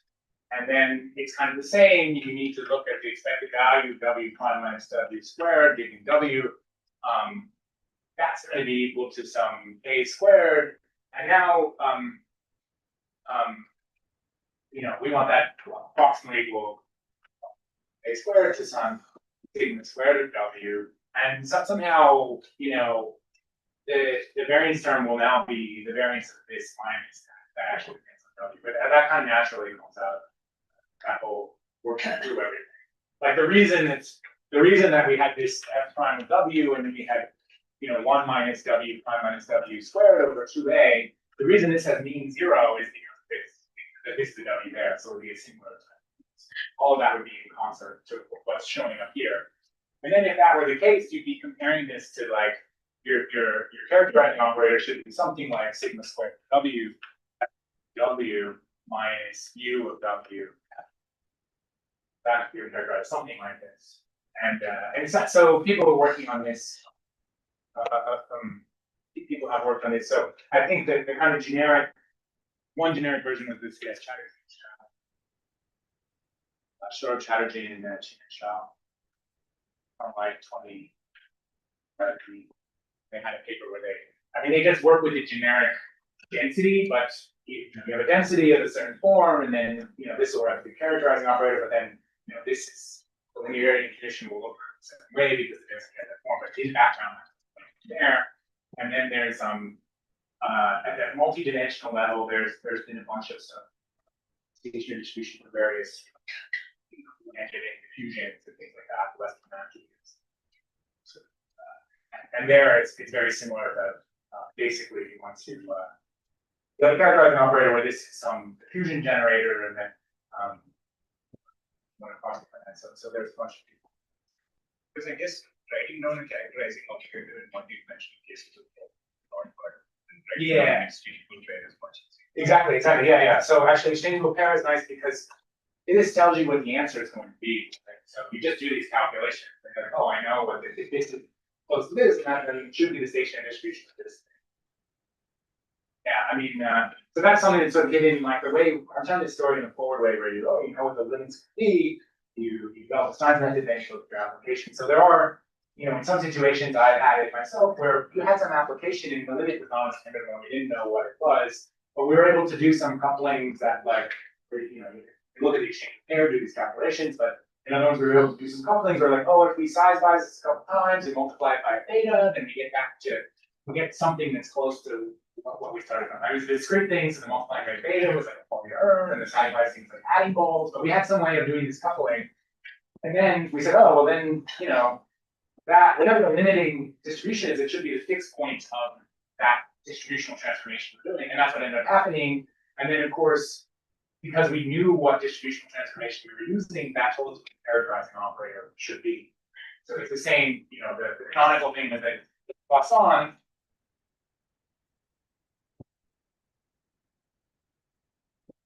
Okay, so this is the characterizing operator. Well, this is the one way to write for Poisson, this equals that. But this tells me that this is the same thing as the size bias distribution is equal to W plus 1. If I put the size bias distribution, I get the same relation. So it's the same. It's like if I have a characterization like this or some distributional transform like the size bias distribution, then that will tell me a characterizing operator by just making it, that should be equal to 0. So that's kind of the interesting development of science when they come that way. You start with the distribution and have these moves to do side bias, multiply uniforms, exchangeable pairs, and then you see kind of what happens, and then it suggests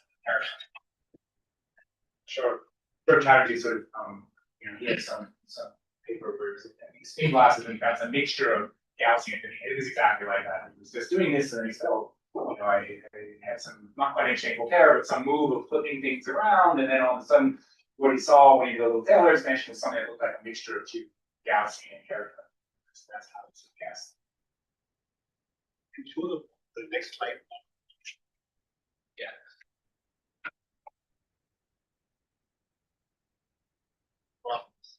What?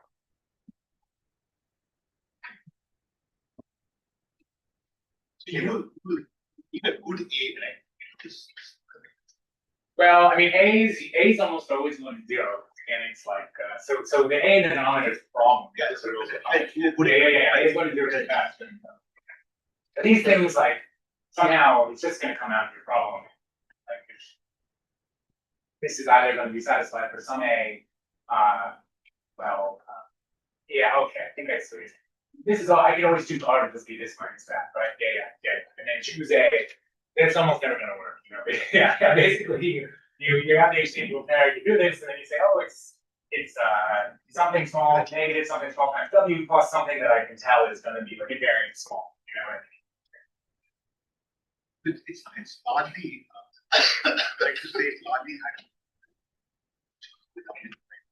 Yeah, I mean, again, the intuition is you're trying to match the dynamics to the OU dynamics, but I don't really know. Even this example we did where we switch up, we just, we choose two things at random and switch them in a copy. I don't know why that's mimicking OU dynamics. That's pretty forward. So let them. Yeah. The big one. Oh, okay. Yeah.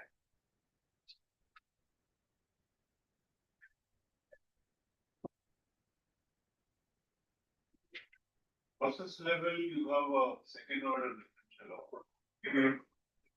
But begin with when you had just to measure the characteristic operator, just a first order. Yeah. So that's what I was saying. So, well, so to think of it as so we have this, so for the normal, we have this, for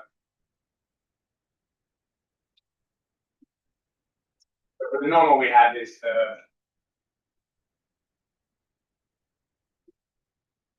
the characterizing operator was like A, F, W, F prime W minus W of W. So that doesn't look like a generator, but if I say F equals G prime, like whatever, there's some G where I define G by its derivative being F, right? Then this equals G double prime of W minus W G prime of W, and that is the generator. But somehow there's a lot of dynamics going on here at the process level. Yeah. If come magic by magic when you put F equal to G prime. Yeah. So I mean, I think it's preferable to do this like when you do. Yeah, I should say this. So when you do this thing this way, this is actually overcomplicates things. And there's a technical issue where somehow, if I want derivatives of this thing written this way, derivatives come from that function. Right. So if I want 3 derivatives, which I'll need 3 derivatives, because I would need one more than whatever I have here, we need the 2 when we have F prime here, I need to assume this thing has 3 derivatives. And that actually narrows the test functions. It means I can only work in test function metrics where the test functions have 3 derivatives, which is a problem at the process level because it's not like, well, Bonnet spaces, if I'm looking, my test functionals only have 3 derivatives, that doesn't characterize the conversion. So it's actually preferable not to do this if you don't have to. That's what I'm saying. So in the one-dimensional case, we take a totally different approach and we just say, okay, let's get rid of the derivatives, let's get rid of all that stuff. Let's just work with this directly, and so because we can just solve it by, we can write the solution explicitly and bound it directly, and we don't have to write all this stuff down and have to do all the bounds. But once you get to even multi-dimensional normal, you can't. Now you have a PDE instead of an ODE. You can't write solution PDEs. So the only way we know how to do the second step, where we the solving of the sign equation when you have more than one dimension, is to do this. Whole thing where we view it as a generator markup process, and that lifts the derivative. You need one more derivative in your test functions, and then and it makes things more complicated, basically. So right, I think what I'm trying to say, they are the one-dimensional case and the multi-dimensional or process level case are fundamentally different in the approach we're using to do this science. Seems that way. Yeah, it is that way. Yes. And what I'm also saying is that, like, even though this story is very beautiful, it actually makes the results worse. Harder. It also seems to fit. Yeah. I mean, multi-dimensional thing is.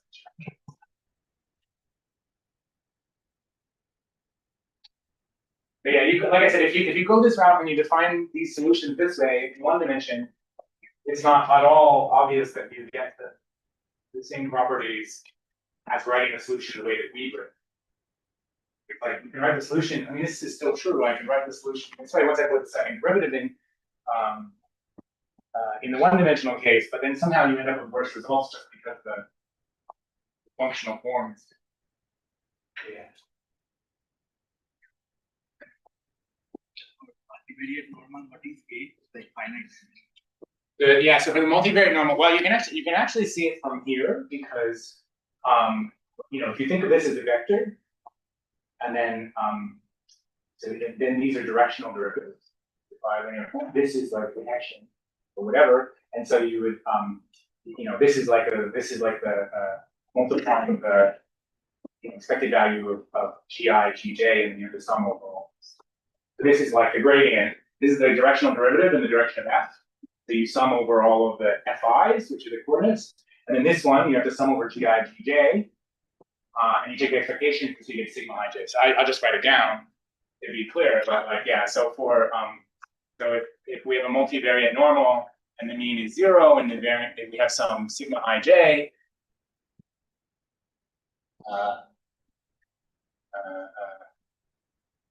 Ij, this is, let's just say, d by d for a matrix, then the characterizing operator af of g or something, af of x, so this is in RD, is equal to the sum ij is 1 to d sigma ij times the partial in the xij of g of x, okay, minus sum of xi, and then the partial in direction xi of v of x.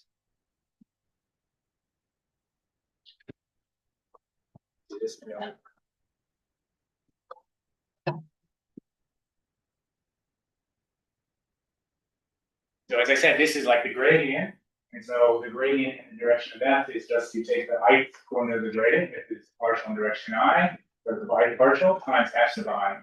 But here this is x sub I. So this is the directional derivative of g in direction x. That's directional derivative of eta in direction f. And this is similarly, this is like the second derivative of g, evaluated in direction gi, gj, but we take expectations of it.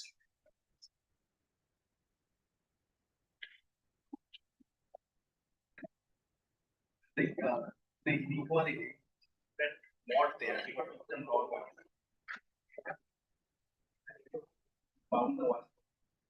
Yeah.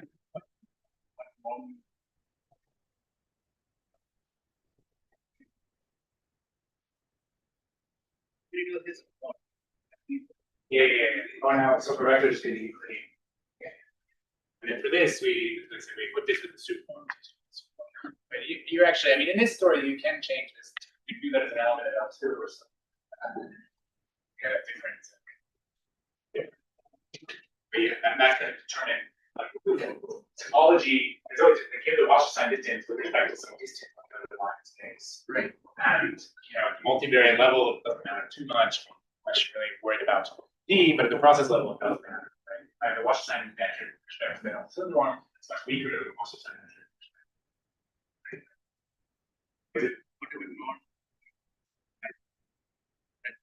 Bad ones coming out here. For example, you have to talk about the operator. Like when you're doing the Taylor's expansion, you're going to see the operator norm of the soup norm of f prime. You're going to see operator norms of these things, and those operator norms are going to be defined in terms of the underlying quality of the space. So all that stuff. When you do the Stein's method, the terms you end up seeing when you do the Taylor's expansion, that will depend crucially on topology that you think.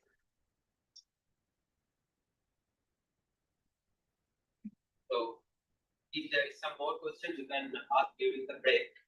Now it's the time for a break. And we do have a question from there. Maybe you can exactly. So now we'll move on to that. And questions will be discussed at the break.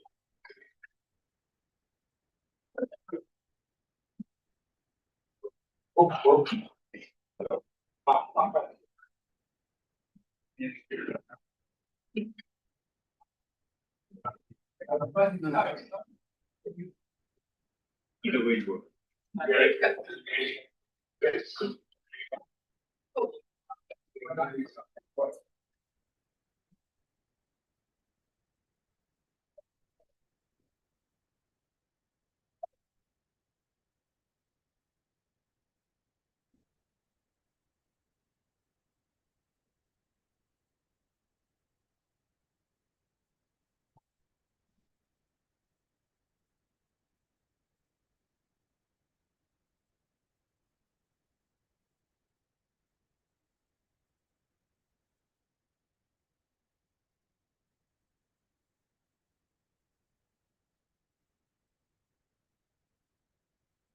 Welcome. So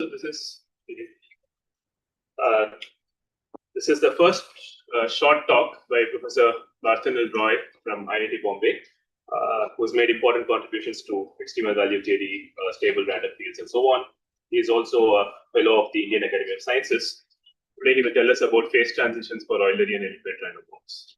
Over to you.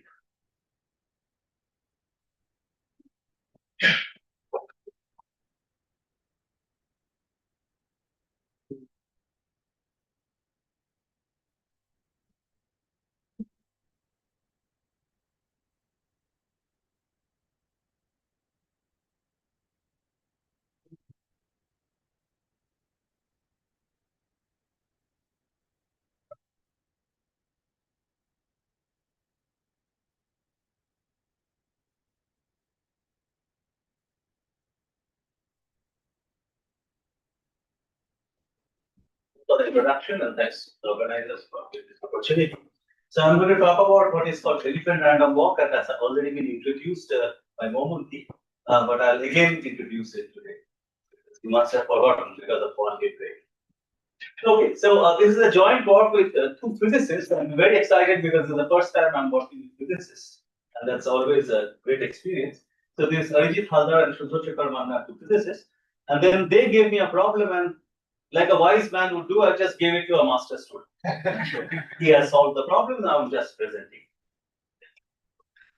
Okay, so this is the motivation of elephant random walk. And what is the diffusive behavior? Typically in the systems like simple symmetric random walk, we see that roughly after time n, the position of the simple symmetric random walk will have fluctuation square bracket or both square bracket. So that's the diffusive behavior. Anything out of that would be called anomalous diffusion, and that can happen either as in a subdiffusive way or in a superdiffusive. And what we are going to see today is the growth rate would be either exactly square root n, so it will be diffusive, or it will also sometimes be superdiffusive because the growth rate will be strictly greater than square. And the motivation is that in many real life phenomena coming from physics, biology, and other subjects, the underlying random motion that possesses strong memory or self-excitation property, and because of that, the growth becomes super diffusive. So basically, people see the phase transition from diffusive to super diffusive. And it also exhibits what is called an Eulerian behavior. So I'll explain you what that means or what that refers to. And so the question is, the broad question is how to come up with models for these things and how to then analyze it, how to kind of investigate it. So these are the broad questions that I'm trying to answer. Okay, so the motivation of this Eulerian thing comes from how do I read? Hi.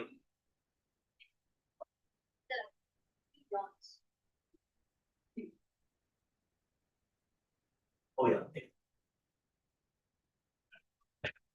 Okay, so this is a something called Eulerian random walk on. I'm presenting it on Z2. They did for a more general graph by this physicist. So this is a symmetrized version of that. So this is how the model goes. So at each vertex of Z2, you first put an arrow in each vertex, north, east, west, or south facing with probability 1/4. So that's your environment. So once you put that uniform, you put them. So that's your environment. Once you have the environment, what the walker does, the walker starts from origin, and then the walker turns the arrow at the position by 90 degrees, either clockwise or anti-clockwise, and then moves to that direction.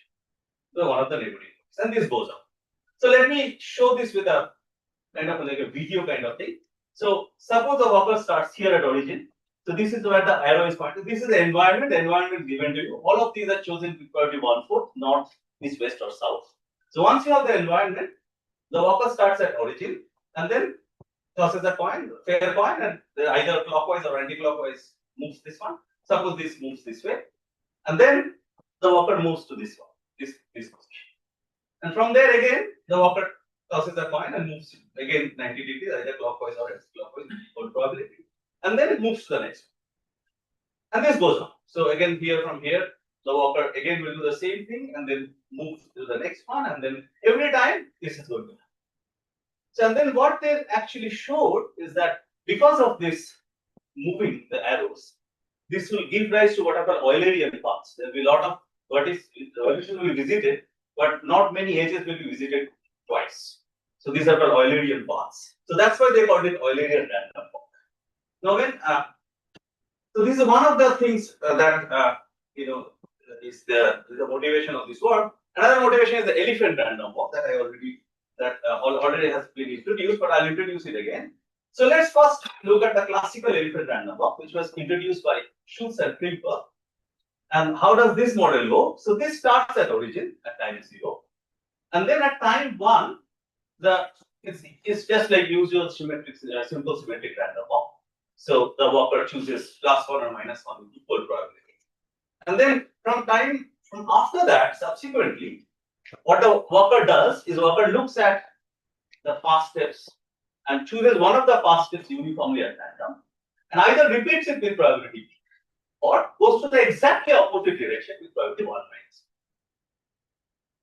- And so in other words, another way of writing it would be, if you look at, if you're at position n - 1, your nth step would be either, so you choose a path, put one of the time points from 1 to n - 1 at random uniformly, independently of your previous steps, x1 to xn - 1, and then your xn, the nth step, is either the plus of x tau n, basically you're just looking at the past and choosing that step with probability p, or you're going to look at minus of x tau n with probability 1 - 1. So it's very simple. The model is very simple. And the reason they called it elephant random walk is this p, as we'll see, is the memory parameter. And elephants have very good memory. So that's how physicists are very good at coming up with catchy names. So they gave this name elephant random. So is the model clear? This is the basic model, elephant random. Okay. So every time you think of the walker as an elephant is looking back at the past, choosing one of the steps at random, and then either repeating it with probability p or going to the exactly opposite direction with probability 1 - That's all that is. Okay, so this p is called the memory or self-excitation parameter, and this is manifested through this result that I will present. First of all, irrespective of all values of p, by the way, p is strictly between 0 and 1, because p, I can also take p equal to 0. I didn't include that, but you can also. But p equal to 1 is a trivial case, because p equal to 1 means whatever the first step elephant takes, that gets repeated. So that becomes trivial.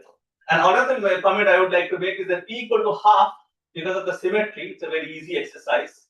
It will boil down to simple symmetric random because of the symmetry. Okay, so p equal to half, that means should have the diffusive growth. Okay, so Sn, irrespective of all the values of p between 0 and 1, Sn by n goes to 0. So Sn doesn't have a speed. If p is 1, of course, Sn by n will converge to ±1 with probability half. But that's a trivial case, so I'm leaving that out. And then what is the exact rate of growth? That depends on how big p is. So the idea is if p is small, the memory is small, so the behavior should be same as simple symmetric random walk. If p is large, the memory is stronger, and then you should have a the growth of rate should be higher. So that's what is seen. So the 3/4 is the critical value. If p is less than 3/4, then Sn is growing like square root n. In distributions, when you divide this, it converges to a normal distribution. And here, if p is exactly 3/4, which is the critical value, it's growing like square root of n log n. So it's mildly super diffusive, but not too much. And then if p is bigger than 3/4, then it's actually growing like n power something bigger than half. That's if p is bigger than 3/4, p minus 1 is bigger than half. So growing like, and in this case, the growth, when I say growing, it's like Sn by n power p minus 1 actually converges almost surely to a non-zero. Okay, so this is the result, and then what we want to do is we want to combine, the elephant random walk and the Eulerian behavior somehow, and come up with a model. And the motivation is coming from this observing these Eulerian loops. Okay, so what we did is we came up with one of the models. This is the model. So I'll explain the model and then I'll explain the result. So the particle starts from origin at time 0, just like the classical elephant random walk. And now this is happening in Z2. So I have 4 neighbors of the origin. So first step is choosing, just in the simple symmetric fashion, is choosing one of the neighbors at random. So from 0, you're going to either E1 or minus E1 or E2 or minus E2, one of these basis vectors at random. That's the first step. So this is easy. Now, what is the second step onward? What is the step? So here, this is the dynamics. So again, the elephant, if you think of the either call it a particle or the elephant, is difficult that they are the same. But so the particle is essentially looking at nth step, is looking at the past, choosing one of the past steps at random, uniform. So that's this tau n, and then either repeating that step with probability p, or going to the exactly opposite direction with probability 1 minus p into 1 minus epsilon. Now we have another parameter. We have another parameter epsilon, which is between 0 and 1. And p is strictly between 0 and 1, and I'm allowing epsilon to be equal to 0 and 1 as well. Okay, so, and then what are the other possibilities? Other possibilities, of course, is going to the other two directions, and the other two directions, the elephant will go with this property 1 minus p to epsilon by.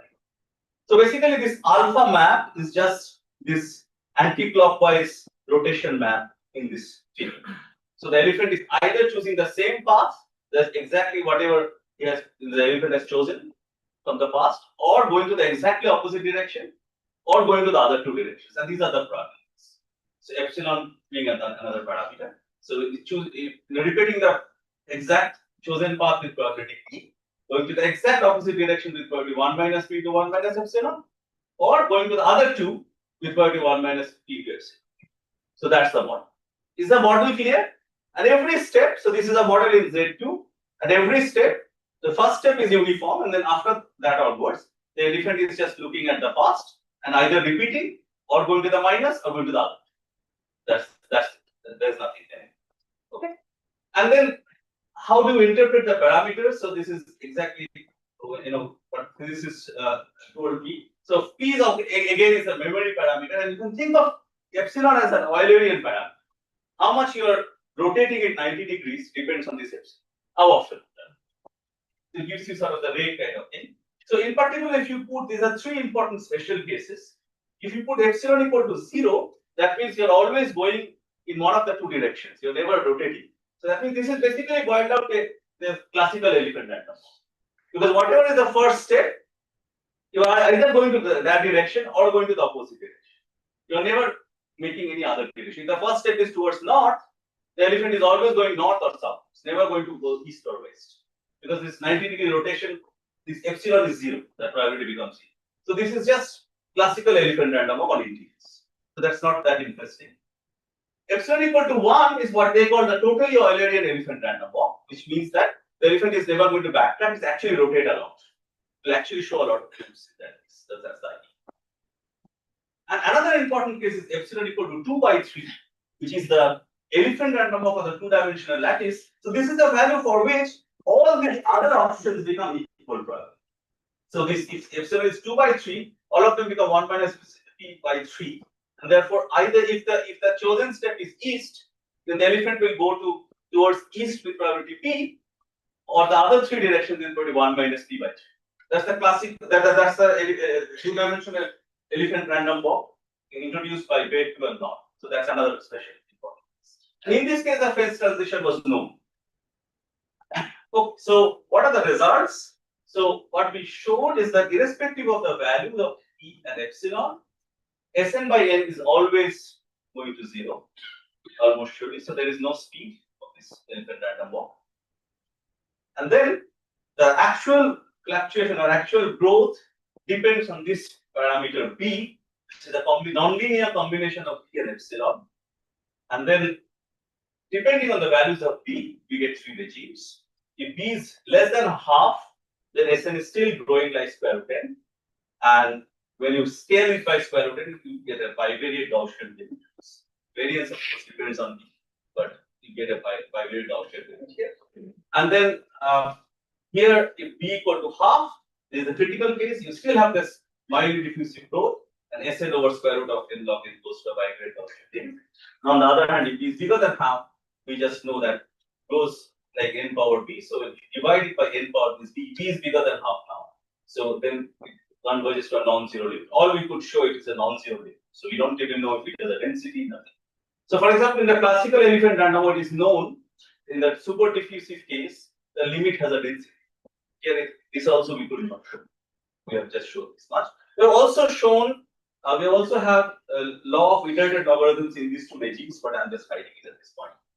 So I'll just say one word on the techniques because this is supposed to be a short talk. So the technique is we are using martingale techniques. We're using stochastic approximation, and this is exactly the kind of things that Momundi described in her talk. So you basically write whatever you are supposed to prove. You write it as a martingale difference plus some error, and then you control the error somehow, and then use martingale circle on the rest. Okay, so this is the idea, and then I just want to show you the phase diagram. So this is how the phase diagram looks. So this is there are two parameters, and then here is epsilon and is p. So if you look on this curve, then you are in the critical line, and then if p is bigger than this value, then you are super diffusive regime. If p is lower than this value, then you are in the diffusive. Thank you.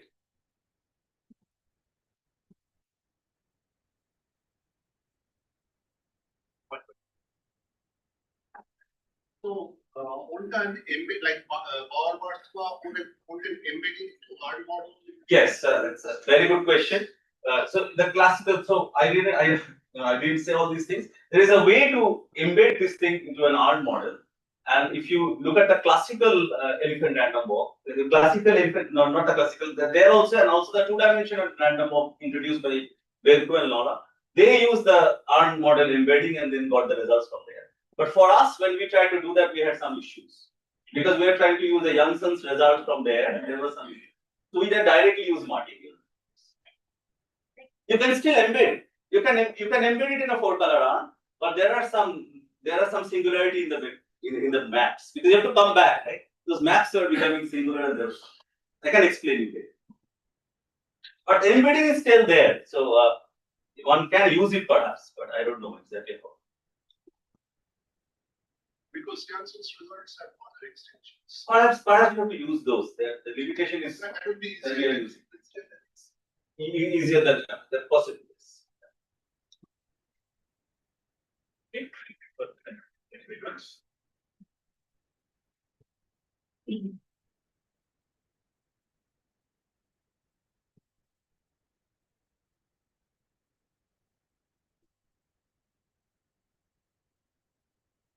Next, I'm very happy to introduce the next speaker, Professor Ayalwadi Ganesh from the University of Bristol. He has authored a famous book on large deviations called BQs and many other differential papers on probability. He's also an alumnus of this institute. Welcome, Ganesh. He's going to tell us about voting models. Thank you.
Is the contribution.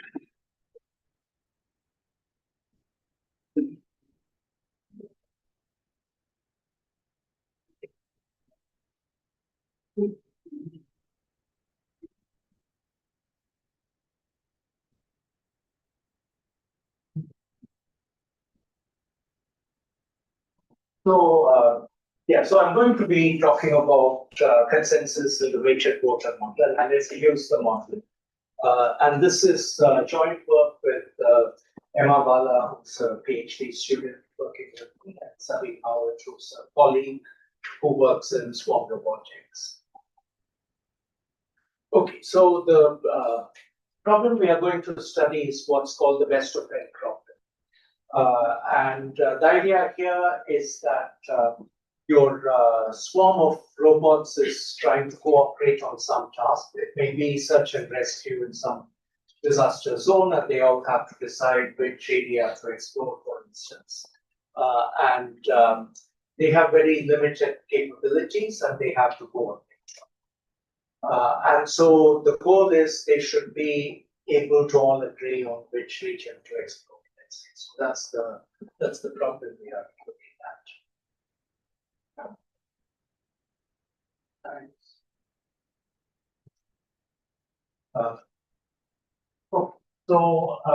You start with some arbitrary initial conditions. So they each have a preference for one of these alternatives. They measure the quality of that alternative, and this is how they are going to update their preferences, and this is what's called a voter model. So what they do, so in the classical voter model, what you do is everyone has an opinion. You hold your opinion for some random time. Let's say it's a continuous time model, so let's say exponential 1 time each. And then at the end of this time, you pick someone at random of the area. And this is the classical voter model. So here it's a bit different.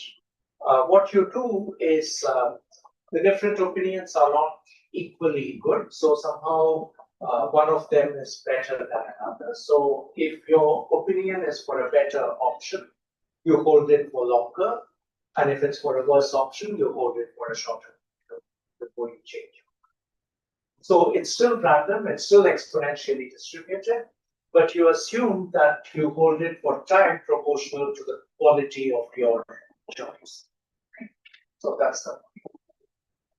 And then at the end, you again, you are ready to change your opinion, and you do this by picking randomly, let's say, uniformly from the whole population, or possibly the population you can think of as sitting on the vertices of a graph, and then you pick one of your neighbors at random according to some specified.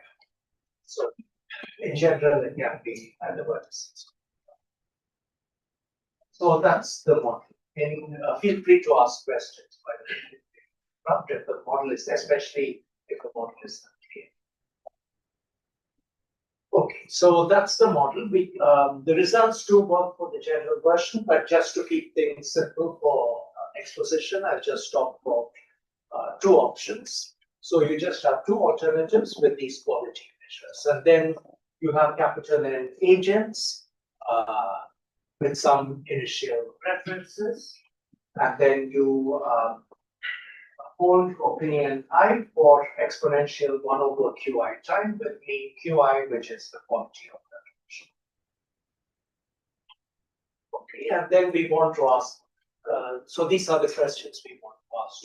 Do all agents reach consensus? And given the initial condition, how likely are you to reach consensus on better option, and how long does it take? The first question is easy to answer. So if your graph is connected, then you will reach consensus because and you'll stay there because consensus is an absorbing state. If everybody has the same opinion, they cannot change opinion because there's no swap. And that state is reachable from all other states on the connected graph.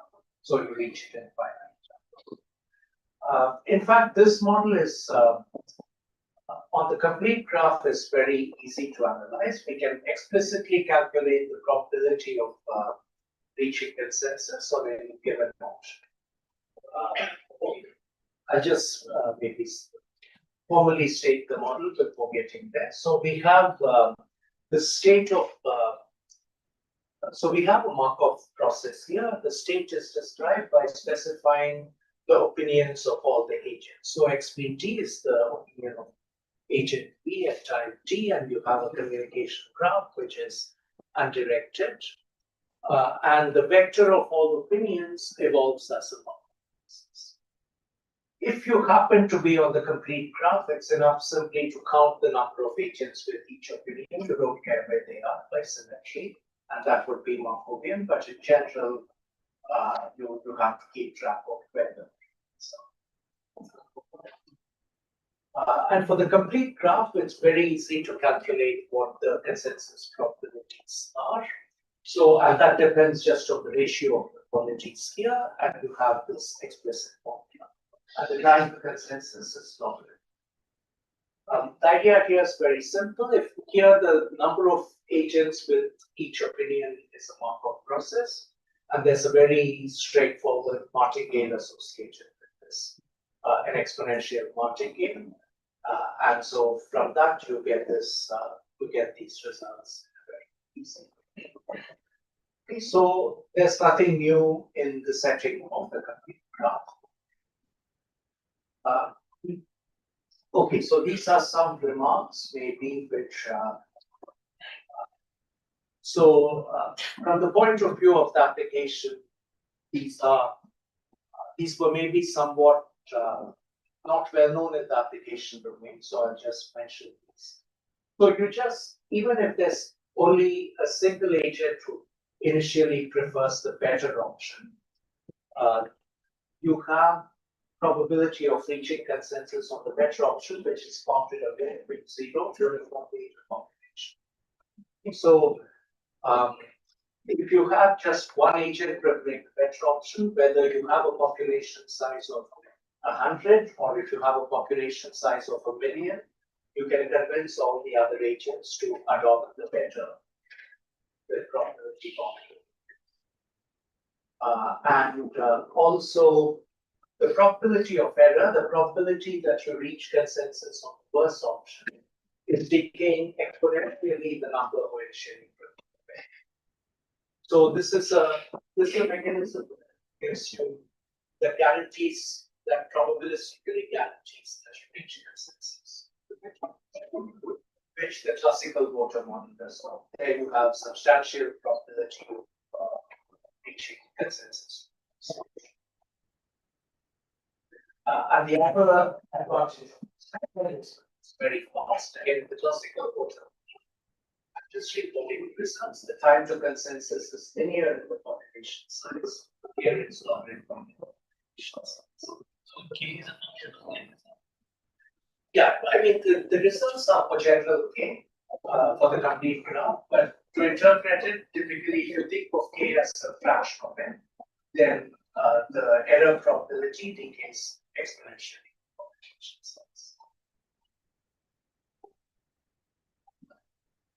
Okay, so this is all well known, and okay, this is maybe somewhat less well known, but also this was not our work. This had been done earlier. So you can the probability calculations were extended to regular graphs in previous one. So everything I said for the complete graph also works for regular graphs. The probability of reaching consensus on the worst option has exactly the same. So it decays exponentially in the probability of consensus on the worst option decays exponentially in the initial number.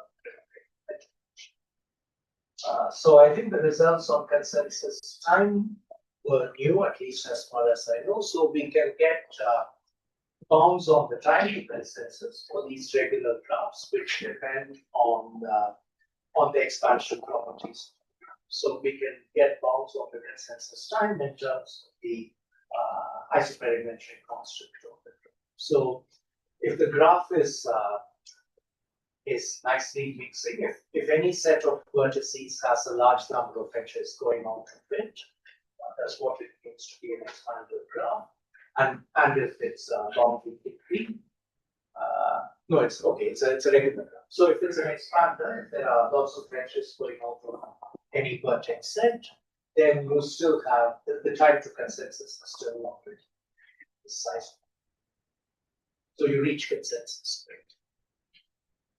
And then if the graph is not exactly regular but close to regular, in the sense that the ratio of maximum to minimum degree is not too large, then you can extend these results. So you can get some results for approximate.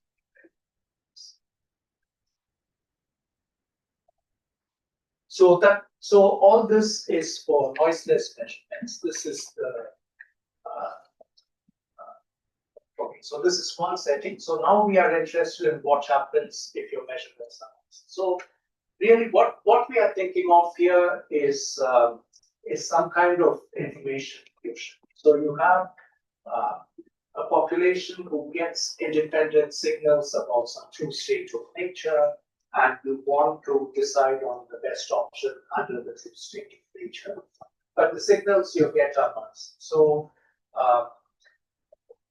every time, okay, I should also say a bit more about motivation. Some of the inspiration for this work in the small robotics division. So their inspiration came from social insights, finance and peace and so on.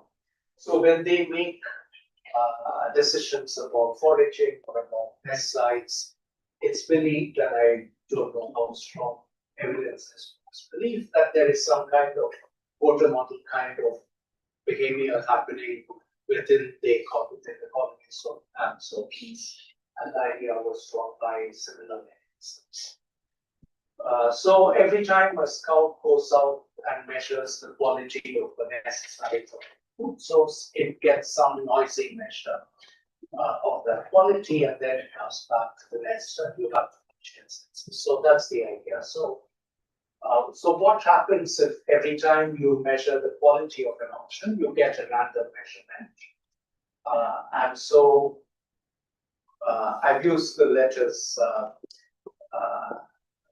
So when you measure the quality of option A, you get measurements TA1, TA2, etc. These are random variables drawn from some distribution. And then having measured the quality, you hold that opinion for time exponentially distributed with the mean equal to the quality as well. But now earlier the quality was measured, and now it's measured with this. So the means are the true qualities. ETA and ETB are the true qualities, and we get random measurements. So again, we ask the same question. So do we reach consensus on the better option? How likely are we to do that, etc. Okay, and yeah, so what's the main result? So again, we are able to show similar results to before. So if you have even one agent initially preferring the better option, you have probability of reaching consensus on it, which is bounded again. Okay, and you also have this exponential decay as before of reaching consensus on the bad option.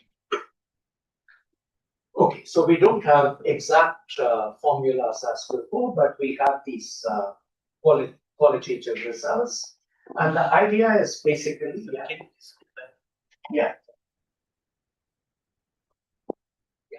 Here, rates are expected values. The rates are the rates are the measurements. Exactly. The rates are the measured values. Those are random. Those are random. So each time I have that opinion, I hold it for. Yeah, there are two kinds of this randomness from the exponential, but also randomness in the graph. You're gonna take average of. Sorry? Gonna take average of those measurements, or just whatever. No, I'm kind of assuming I have no memory, so I don't. Whatever you got. Whatever I got this time is what I believe is the true quality, and I'll stick to my current measurement and not average with my loss.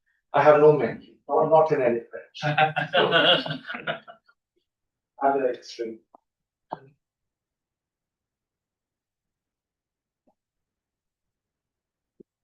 Okay, and the idea is, okay, so yeah, I've not put any of the mathematical details of the analysis.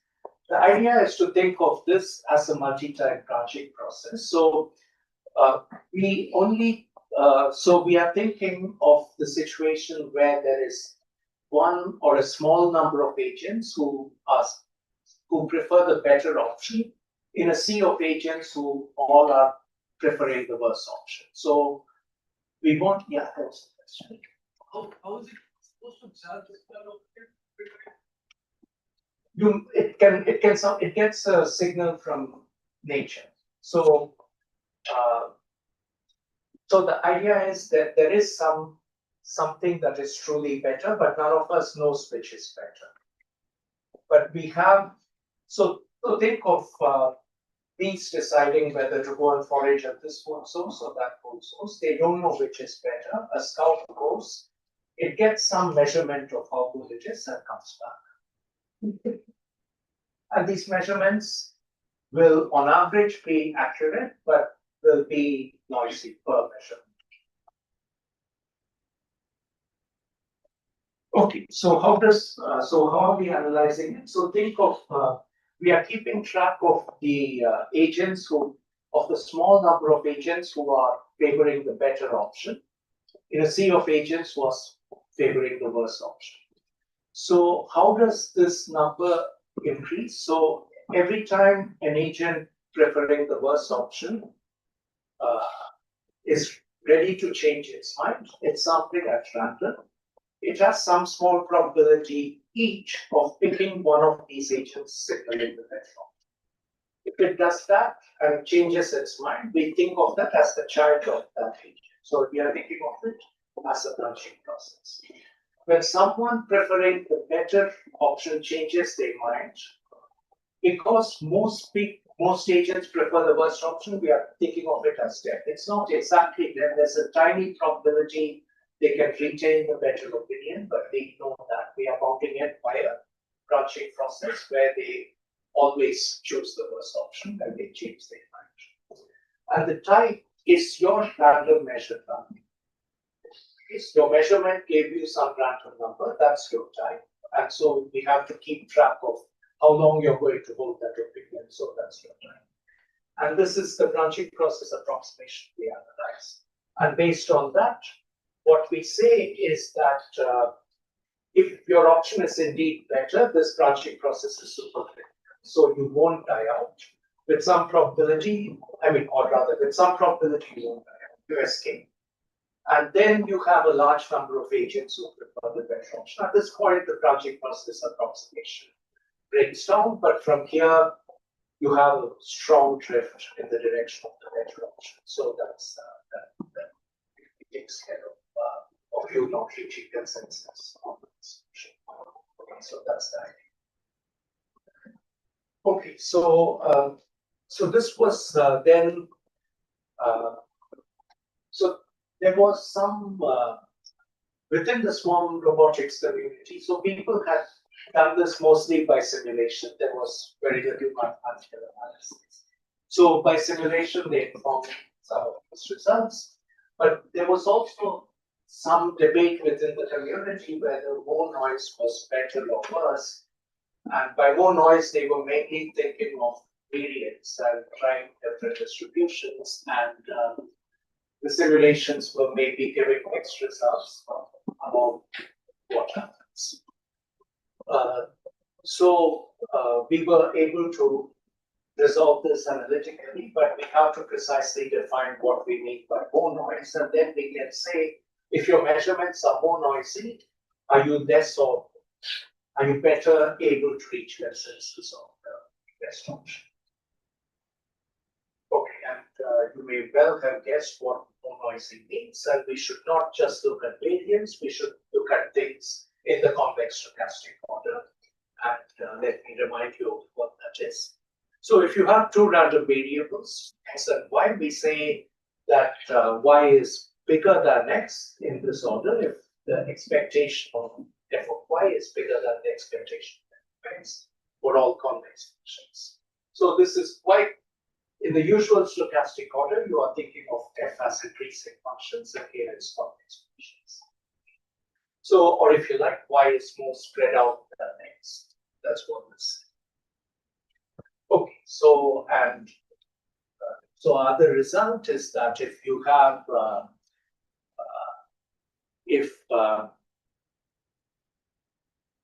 okay, so if 2 is a noisier measurement than 1, this is what this is saying, then the probability of reaching consensus on the better option is smaller than 1. by which what we really, okay, so this is, what we really analyzed is the extinction probability of the branching process. It's bigger in the second. So we didn't do the analysis for what happens if you escape extinction, but the extinction. Okay, I think that's all I wanted to say. Yeah, that was. Thank you. So, point list. I have a question. So, the dynamic state, the consensus is billions, but the connections are not changing. Good question. Yes, we didn't do it carefully. We think the results hold as long as you're. So if you're rewiring your graph in a way that doesn't depend on opinions, if your graph is evolving independently of opinions, and if it's at all times it's an expander, then we think these results should just. What about starting with the static but random? Static. That's okay. These are results for any fixed graph. So it's additional.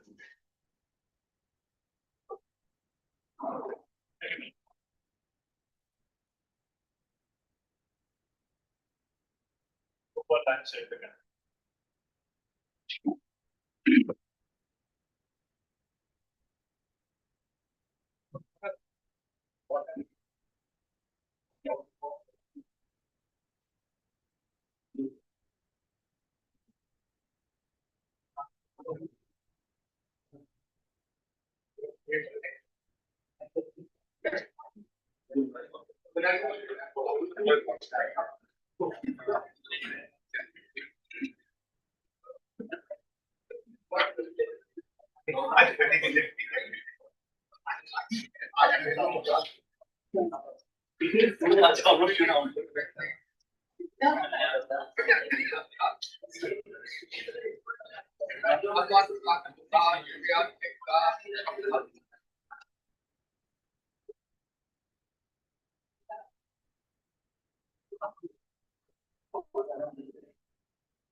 Stick with your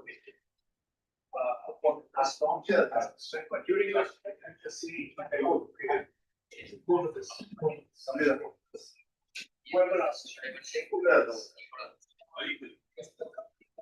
no.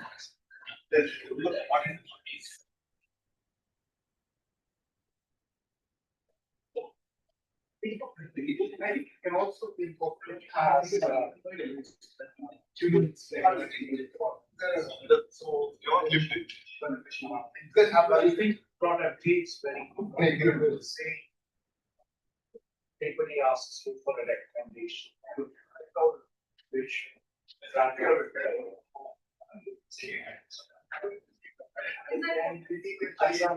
time which how long it takes organization.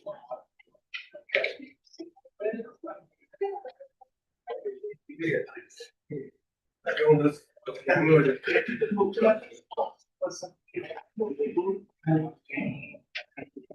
They don't keep it to average. That's crazy.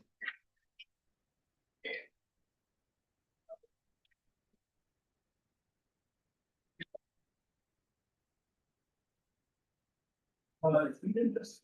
That's the point. But, it was all fun. Still, we didn't.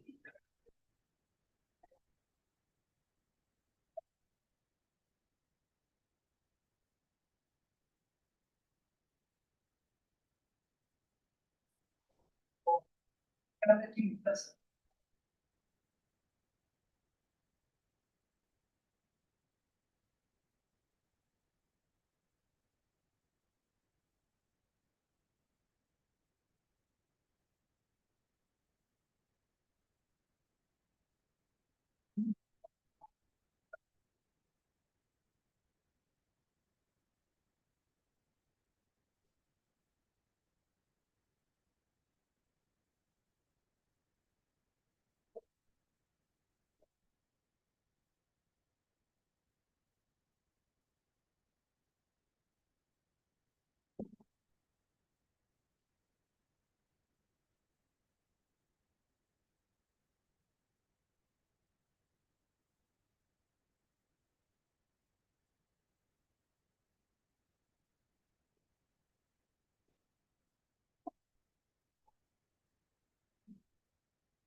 the same.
Exactly.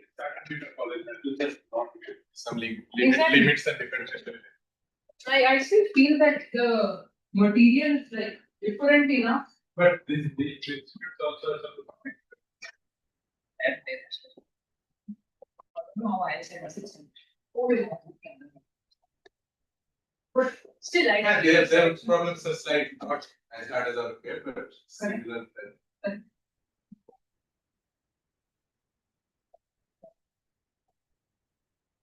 don't know, because I think the middle is to stay in India. So basically, they go to see everything, but I say that this specialty from them studying that. Now it is this day in India, they look the same. I mean, begin I said, say what they were saying.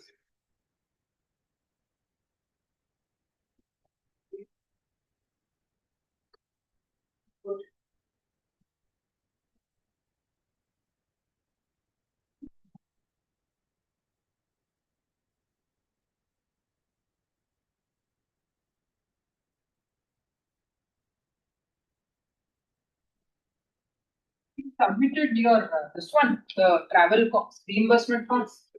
So you took the print out from that usual. I ordered first. Oh, you brought a print out. I wasn't even aware. Okay. That's my I didn't know. I thought I just have to show them some stuff. So they sent an email with this. Oh man, this is the email. I really missed the email. Anyway, I'll take the print out good evening. Go to take it to this shop. Yeah, there's a shop apparently opposite Himalayas. Equally, this guy who was submitting boarding.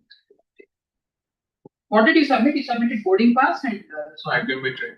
Oh, right, sorry. So you just submitted. Train ticket, bank account, print out. What bank account?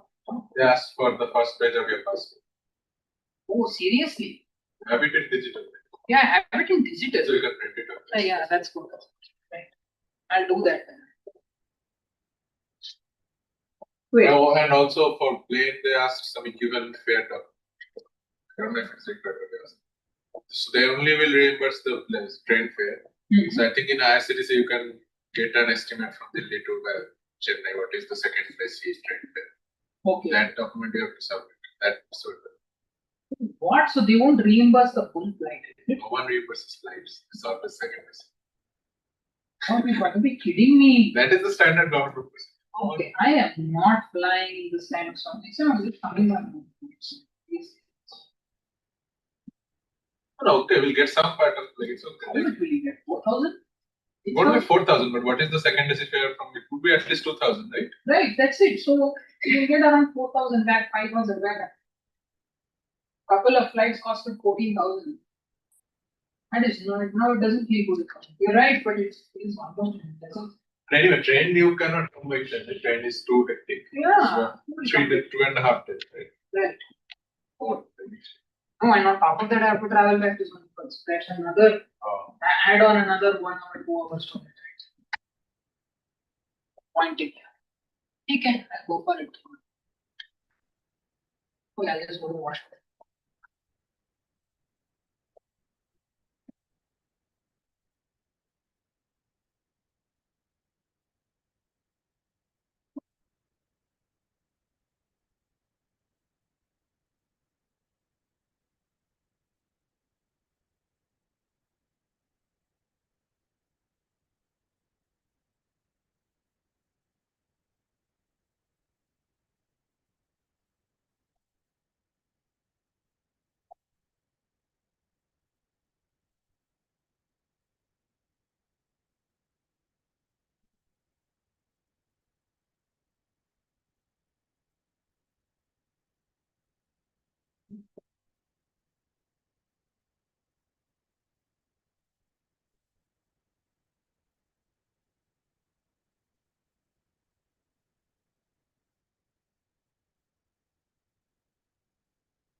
Thanks.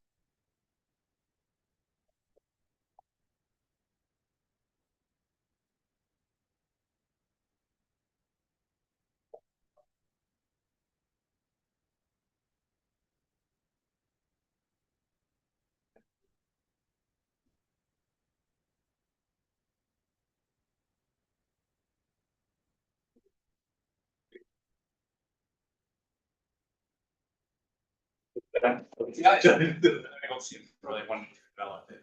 It's like, it's sort of a transformation.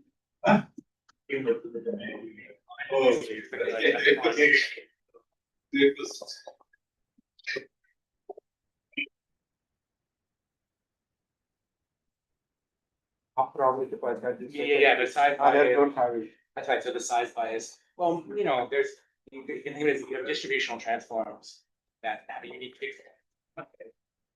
One of these is size bias equals the original variable plus one, the unique fixed point plus one. For the normal, it's just a different transformation. Yeah. And then-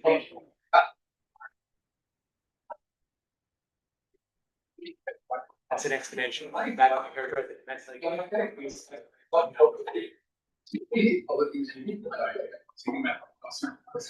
So as I was saying, it's like the second point, and then the first point is uniform, the second point, so that'll be exponential. Not by just. Distributional exponential. Because Poisson exponential and exponential and uniform. One time, given the second point, They are all essentially the connected, first yeah. point is uniform, yeah. And so, yeah, so there's a whole distribution has a big point. Why?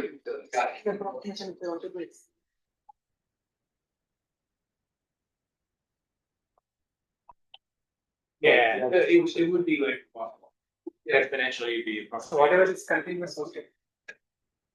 Yeah, it's usually, or common, you just compare, distribution.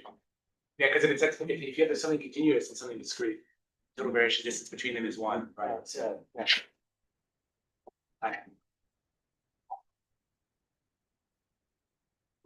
Two continuous things. Okay, so it would be like evaluated. Really interested in things that we are. That stuff is really continuous, and so then they can work in total variation distance.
I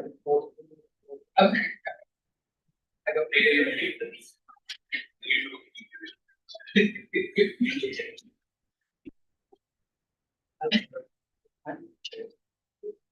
oh, okay. That one first.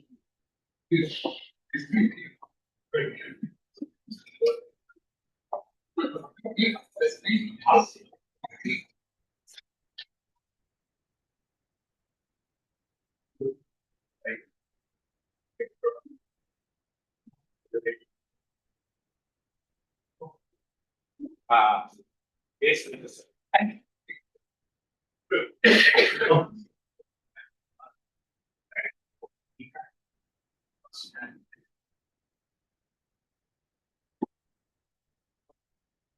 Implication of this.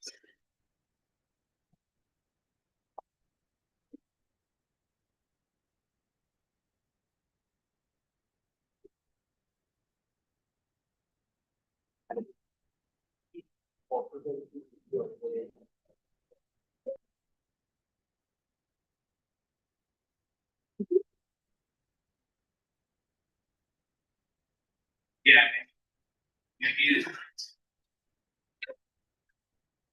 It seems that this. I don't think you choose to be.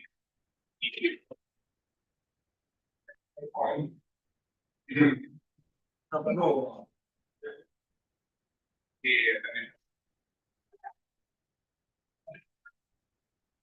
You might be able to do this.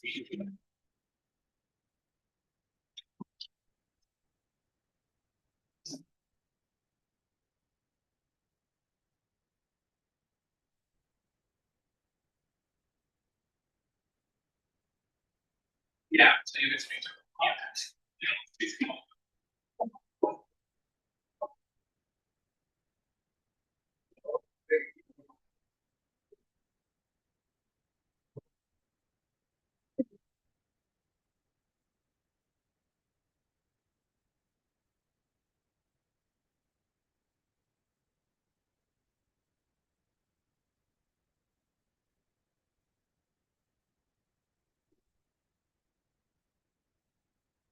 Oh,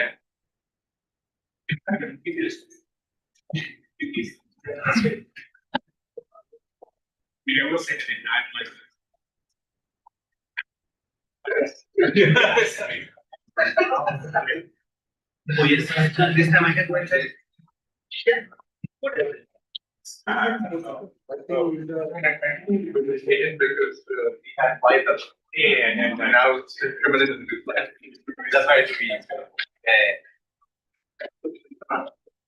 Like since I'm going to they're gonna like video things like the right. So we have the next section.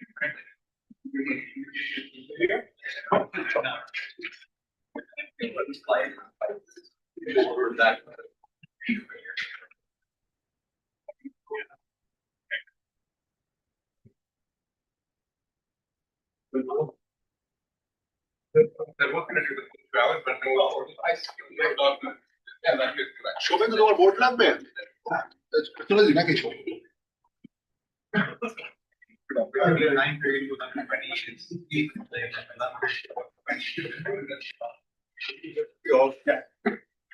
Yes, 120 like the buck.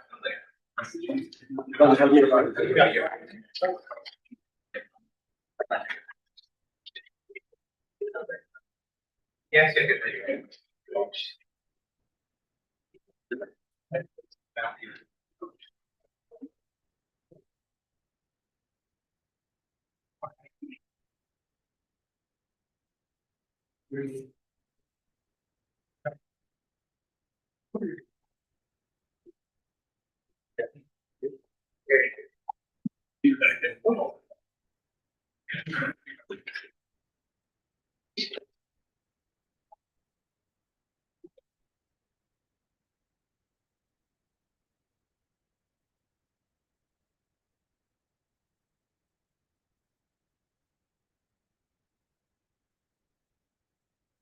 Alright, so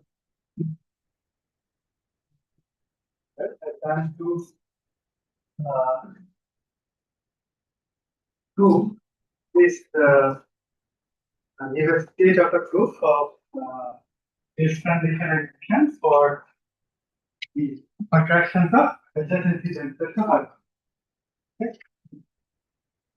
So because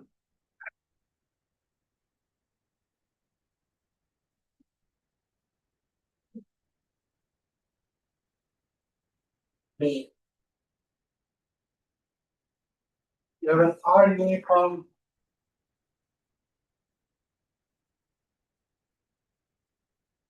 in matter graph.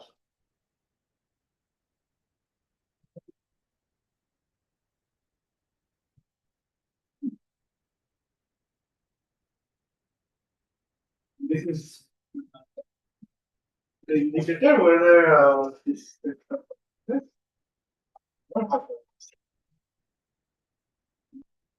yes, the transparent is what these are directly coordinated.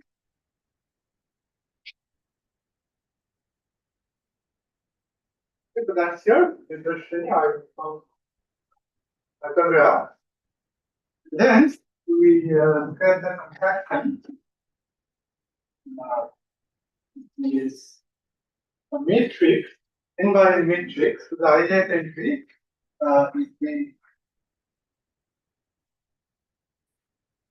is the number of hyper edges that contain both ij.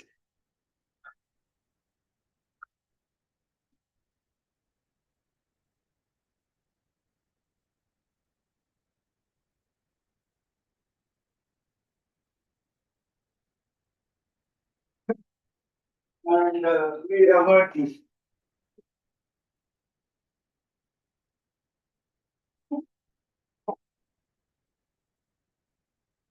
So all the sets of n are included with probability independently of each other. That's the model. And we are contracting down with a matrix, and last time as we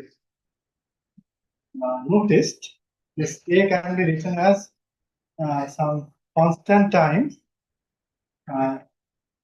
contraction of the adjacency tensor in the direction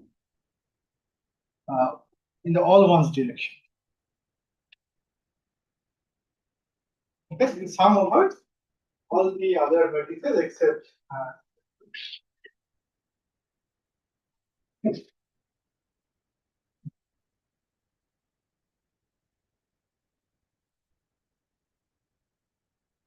so the matrix that we're interested in is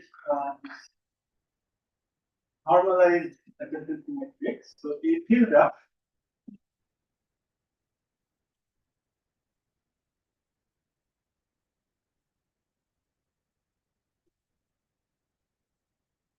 and you can write this as a combination of deterministic matrix, random linear combination of deterministic. So I will label the hyperedges by 1 to include R.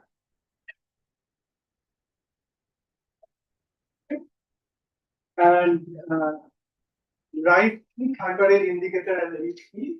H is a permanently random variable. H's are all independent. And there is some matrix QE, which is deterministic. It's some function of the hyperedge indicator. So QE is AE first minus the diagonal matrix whose diagonal is this A. A is the hyperedge indicator.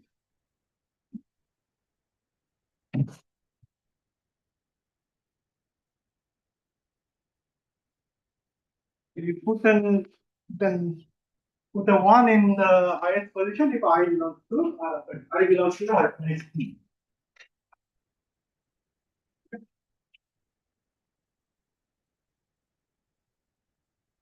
And then, so here is the result that proved today.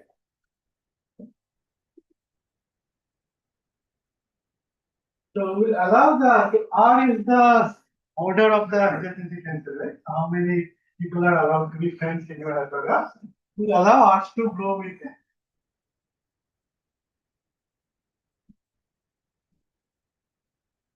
With the degree of AE is the number of ones.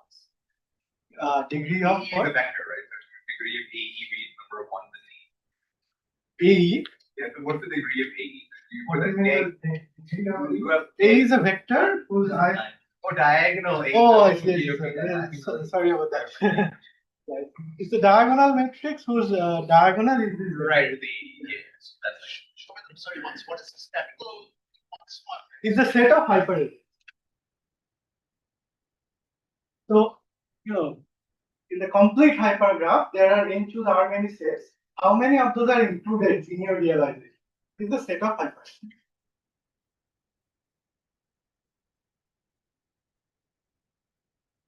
Okay.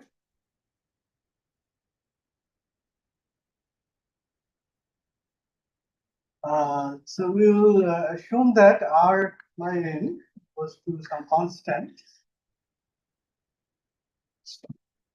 between 0 and 1, 0 included. So R can be constant or R can grow with it.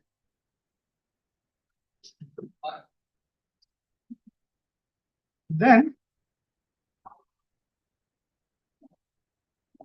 we look at the empirical spectral distribution, that is the distribution of the eigenvalues of this matrix. Yeah, so we need to do some scaling. So I will define another matrix that I don't have to write the scaling.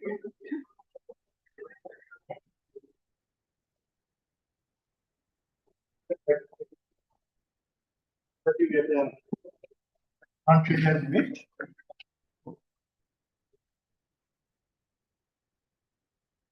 Right.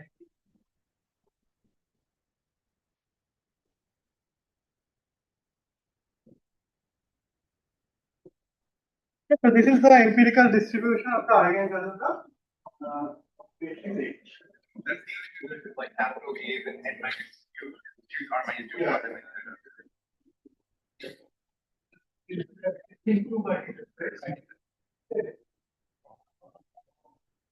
Yes.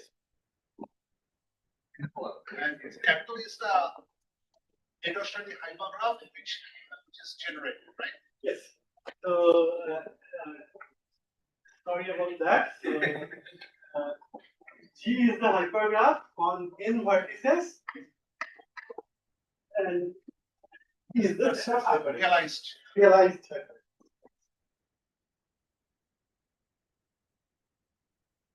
So hope I have not capitalized the.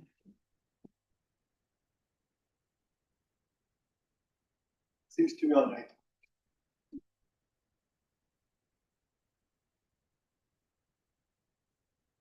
Here Hn over 12. Oh, so this the normalization is n minus 2 to r minus 2.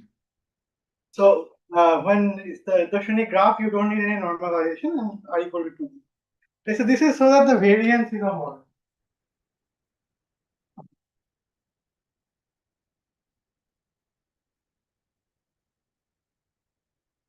Okay.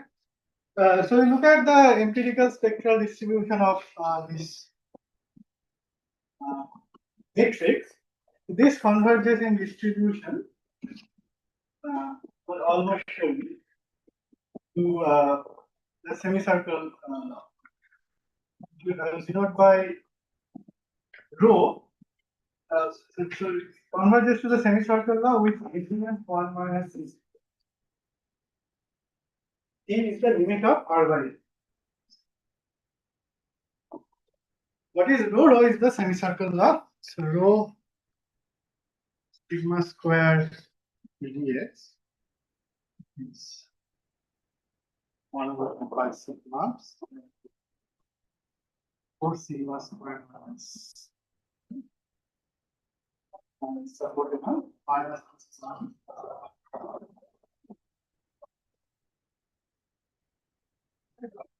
The semicircle law with variance sigma square.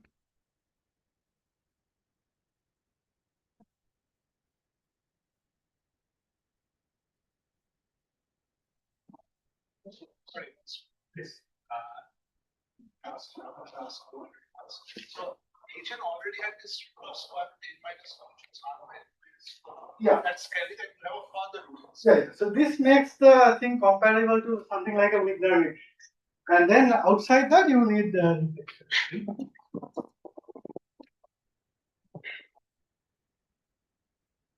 So this matrix, if you look at the entry-wise variances, that will be order 1, just like a Wigner.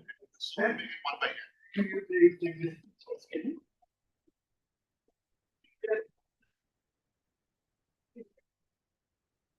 If you look at NP times very different Yeah. limit there.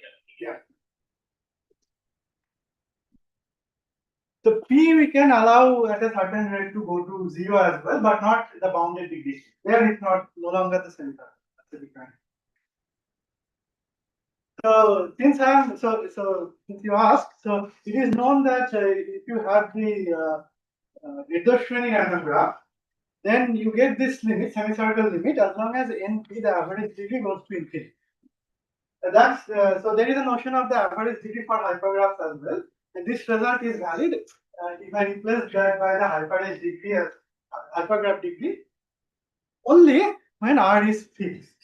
If I allow R to go to infinity, then our result is suboptimal. We'll tell you what the result is. So hypergraph HTTP will be n choose r times. N minus 1 to R minus 1. So you fix one vertex and you can count how many hyperedges can be.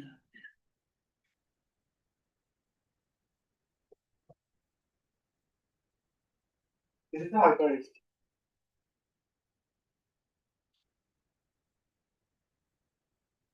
So I'll check it, but I think off the top of my head, this result is true if we get this weird scaling like the average over R number and goes free. And if R is fixed, then this recovers the graph. Not R to the power 7. The average is the hyperedge degree. So you fix one vertex and you count how many hyperedges contain that vertex on average. Right? So that's it. Minus 1 to R minus 1. Yes. Is that an additional assumption in the theorem? Yeah. That's an additional assumption. So this result is valid under this.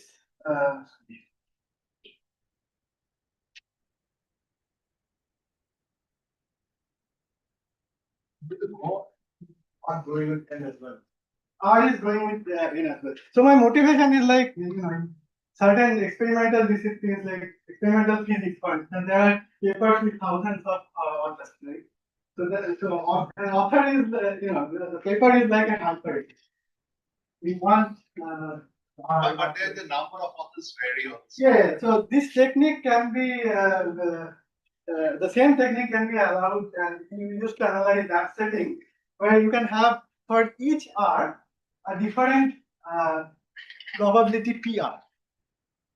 So I have this hyperedge inclusion probability P. So for each R, I can have a probability PR, and then you can allow different types of hyperedges, right? Of different orders. And I can tell you. So, for instance, if this average degree is like if on an average each author belongs to exactly one hyperedge of order R, then the limit turns out to be semicircle law with variance pi square over 6. So the zeta function form. But I'll just present this one, but the technique can be used to analyze that one. What do you fix? No, I never said it is bad to write, bad to have object process. That's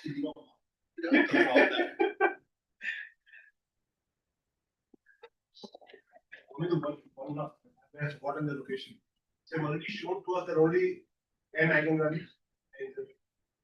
No, these are matrices. So I have projected down by this contraction. You know that Yeah.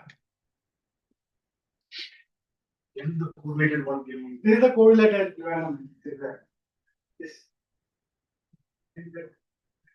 No, this is an artifact of the we believe that it's not up.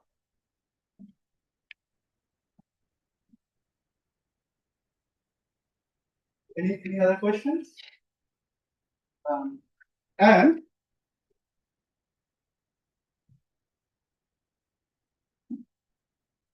I think what should drive it here is that if you remember last time we also did did something here. So I have a question. But like now we're working with our contracted matrix, right? Our scale contracted matrix. So now once we let's say get like a Louis distributed result for that, what can we say about our original like adjacency tensor? yeah, those eigenvalues are not related. They cannot say. Oh, okay.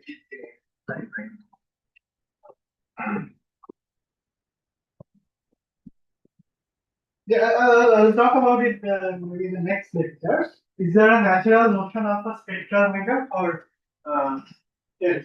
Right.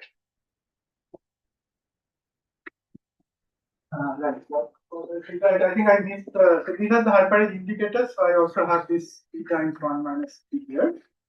And last time, so if you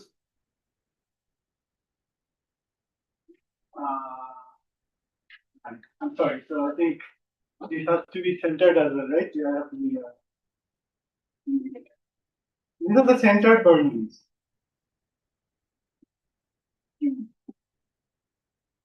Okay, so what we did was, so this is a mean zero variance one random variable.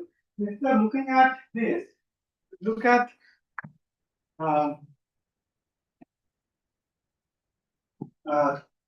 so for a bunch of mean zero variance one random variables, independent mean zero variance one random variables. We look at this matrix. It is precisely the matrix that you get by replacing this scale Bernoulli by a general mean zero variance one random variance. So Y E U E, and downstairs you have this scaling. So let me now say where this assumption comes in. So this result is valid for this type of matrices, and if you convert it back to graph, then you need this extra assumption. So in order to have this theorem for your original hypergraph,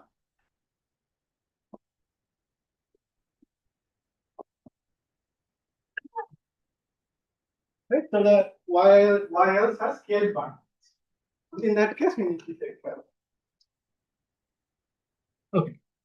So this is the behavior of the spectral density distribution, and the largest eigenvalue lambda 1 in so my eigenvalues is always the order this lambda 1 is the largest. It's lambda 1 over Hn of square root n. This converges the same probability to square root r minus 2 plus 1 over square root r is fixed.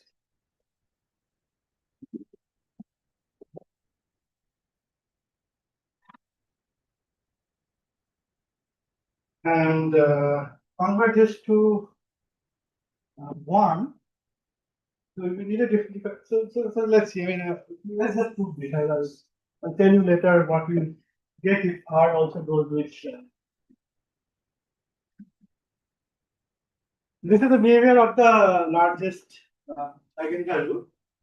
And as I mentioned last time, there is a phase transition here.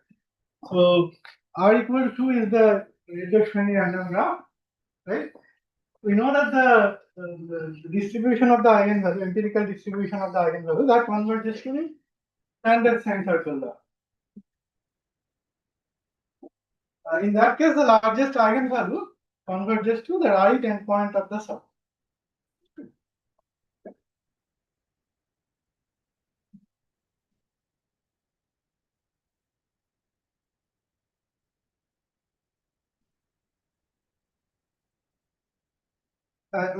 For this, you need NP, the degree to be at least going like log to the 4. Again, technical reasons. So let's see. So this result is true for R greater than or equal to 3. And you see that if R is equal to 3, I still get back 2. We convert it to the endpoint, right endpoint of the semicircle. But as long as R becomes 4 or more, the largest eigenvalue exits the bulk of the spectrum. So if you plot, if you sample this hypergraph and plot the eigenvalues, you look something like this. You have a histogram like this, and there will be something outside.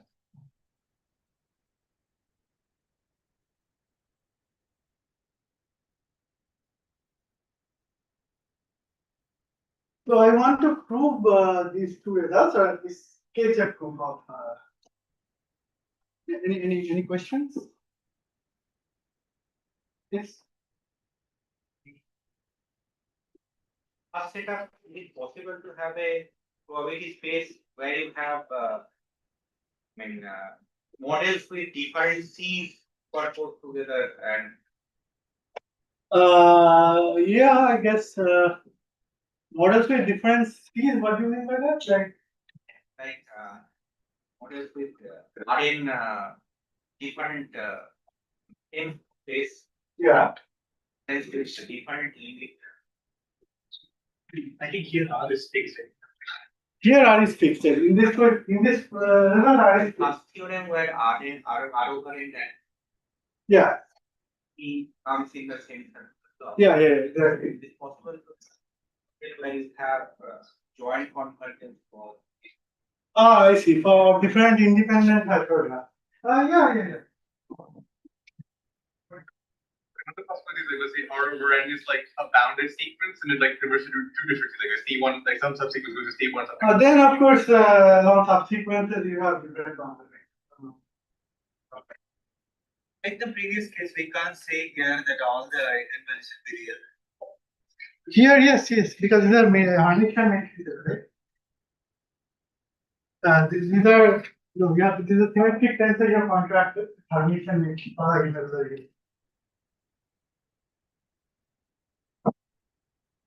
Okay.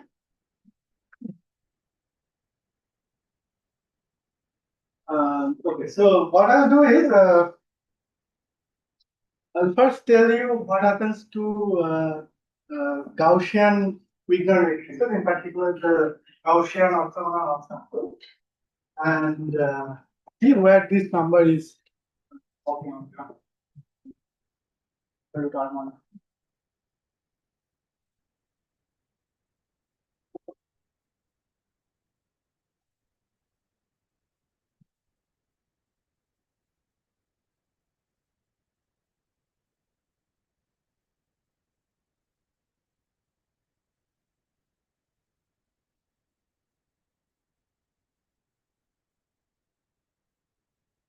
These are basically in Gaussian random matrices, metric random matrices. The ijth entry is distributed as normal 0, 1 over 3. I just said here. And the diagonal entries are distributed as normal 0, 2 over 3.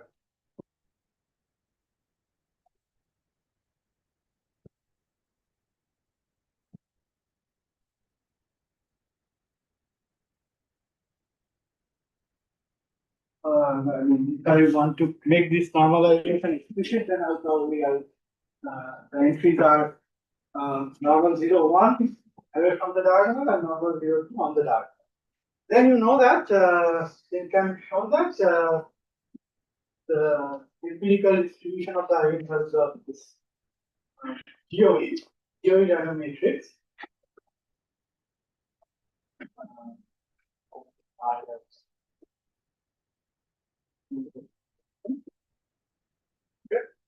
Is converted to a standard center.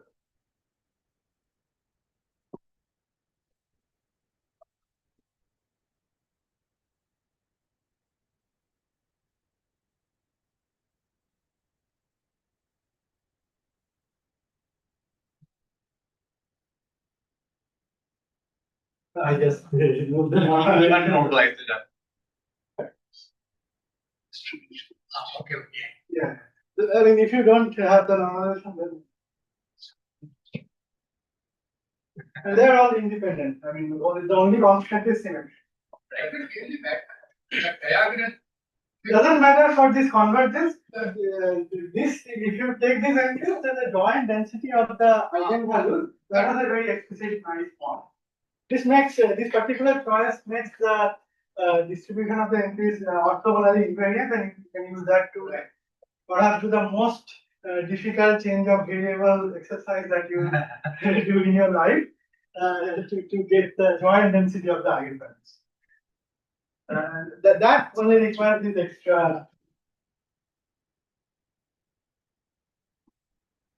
In fact, I have never done it myself. I always say this statement that the most difficult change of variable formula you ever do, and then I tell my students.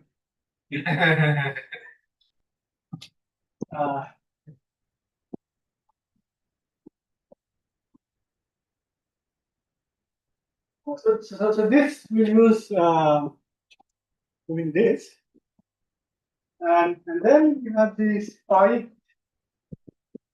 DOE model.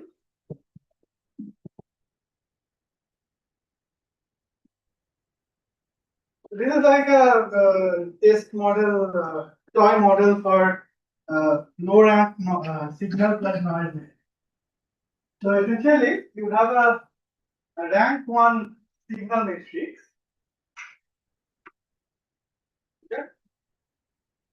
Which you perturbed by the DOE noise.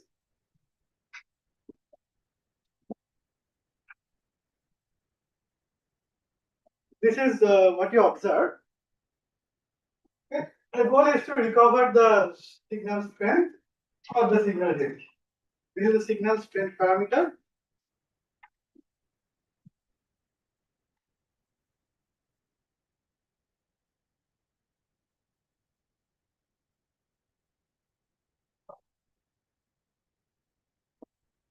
So we'll assume that U is a unit.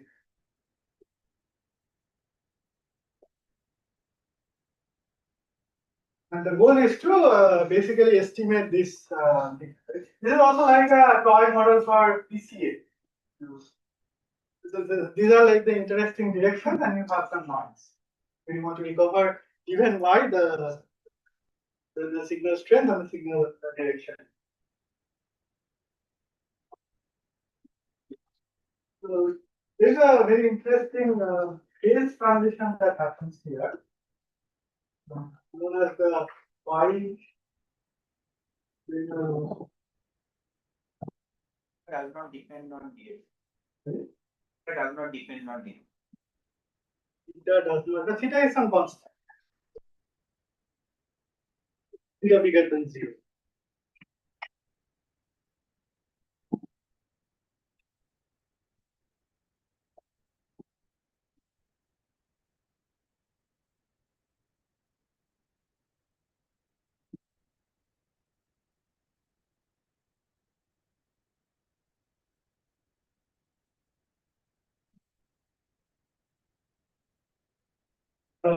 So what do you do in PCA? If you are a statistician, you look at the covariance matrix, look at the eigenvalues, right, and keep the top few eigenvalues. Guided by the intuition, if you are given this y, you probably look at the largest eigenvalue of y and see if that gives you information about this thing. So it turns out that if this theta signal strength, if it is less than or equal to 1, then the largest eigenvalue of this observed matrix that still converges to the end point of the semicircle. So as if there is no line. If theta equal to 0, if we have the theory, and the largest eigenvalue converges to the end point of the semicircle. Even if theta is non-zero, theta is less than or equal to 1, the largest eigenvalue still converges to the end point of the.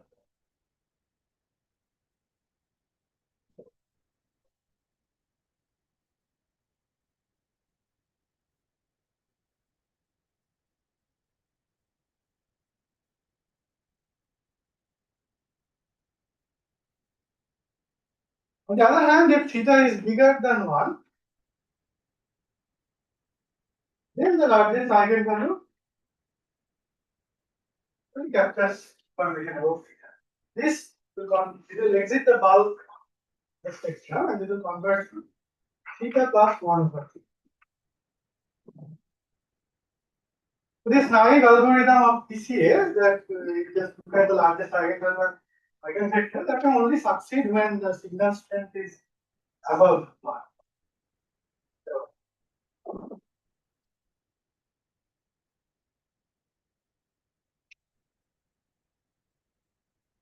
So what I plan to do now is to present to you some heuristic arguments why you would expect. So what is the source of this number?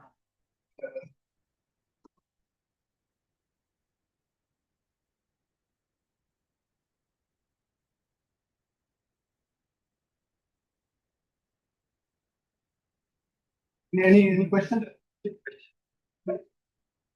Also true that you can't estimate the data. Yeah, so there is a contiguity result as well. The likelihood ratio, the two, the random decoding derivative of the two models that doesn't convert to 1. That converts to 1 itself, so that you cannot recover ranges.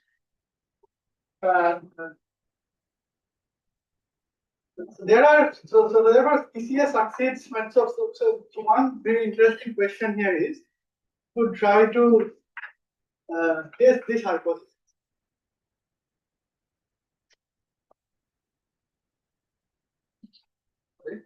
So this is saying that anything based on the spectrum that will not have any power.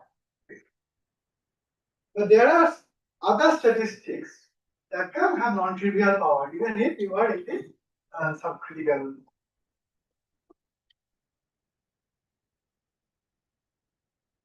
Theta equal to 0 means there is nothing, like a noise, theta equal to some known theta prime. Suppose you want to do that test, like, sorry, this to be a part.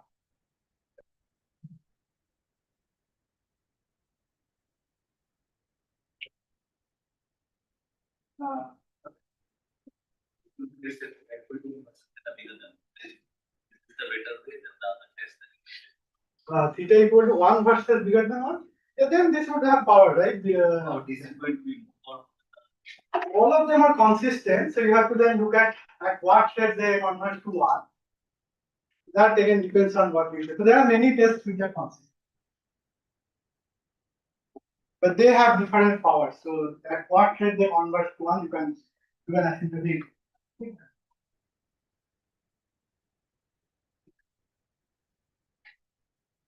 All right.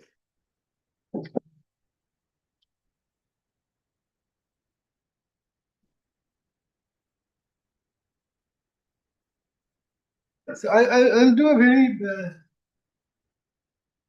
non-rigorous analysis. So how do you prove? So first I will, you probably know this, but tell you how to prove a result like this. There are many ways of doing it, so I will use what is called the Childress transform method, which is quite successful if you have Hermitian. So given a measure mu on R, probability measure,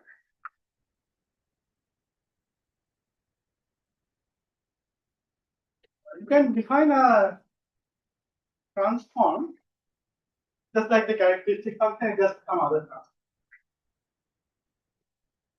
Well, what means Childress transform?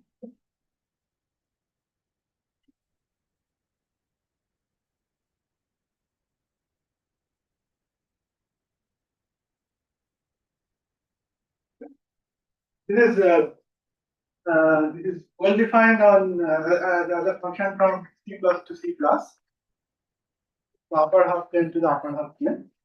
In fact, this is well defined away from the spectrum of away from the support of mu elements. Only with the support you can have.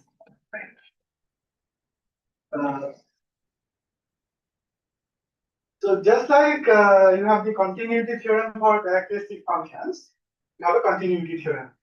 So if you have a sequence of measures, UN, probability measures, that are tight.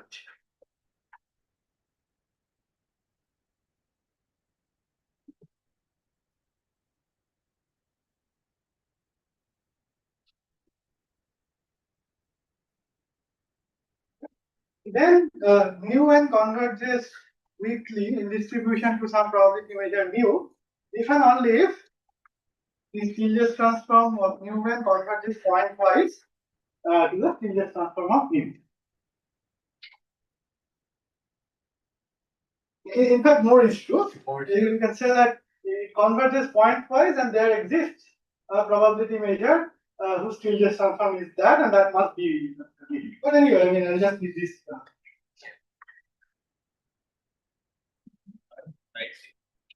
with the dice. Yeah. Otherwise, if mass escape, then you get some limit, but there is a way to verify whether this will be the Childress transform of some probability measure. So you have to check whether the limit. Yeah. You have to check whether the limit object that you get satisfies a certain condition. But we'll apply it to the semicircle law, and so there these things can be checked. Yeah.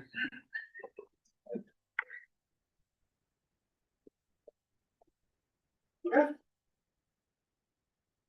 So how do you prove this? You prove that the Childress transform of that empirical distribution, empirical spectral distribution converges to the Childress transform of the sensor.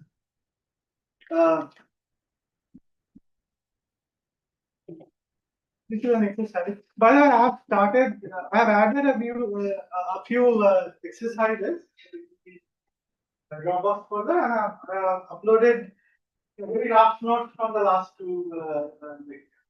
Please tell me if there is any typos or mistakes.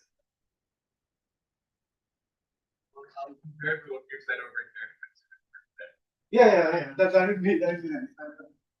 I have myself spotted something that I said here and that's not there. So I have to then warning there. But yeah, please do that.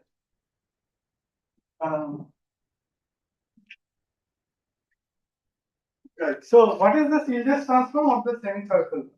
You can check that.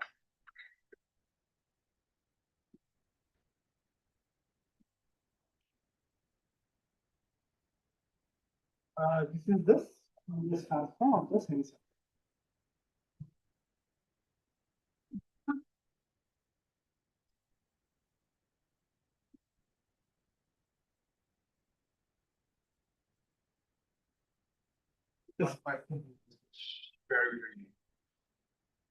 This is a positive score. Yeah. The angle is using a zero. It is high value. I will leave that for you to figure out what branch of the square root you have. Right. For only one, you get. So see, there is a condition here. This must map C plus to C plus. Correct, and then that will make it unique. You can check that's allow it.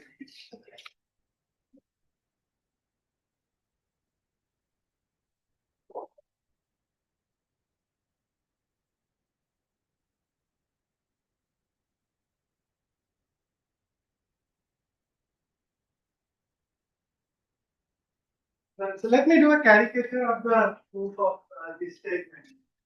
That the integral spectral distribution of the GOE converges to.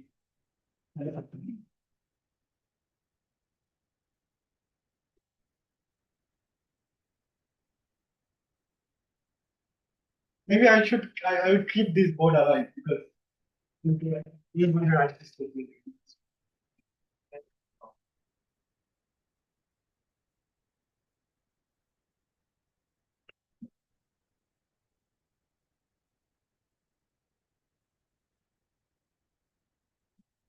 So for matrices, spectra and certain objects related to the family of they are well connected. That's why there is so much matrices. So let's look at the. So let's call this empirical spectral distribution. Let's call it mu. Let us look at the previous transform of. Right. This by definition is what? Integral of this minus this. And then what is it? This 1 over n. Sum of these fractions. Lambda I minus. Let me sorry.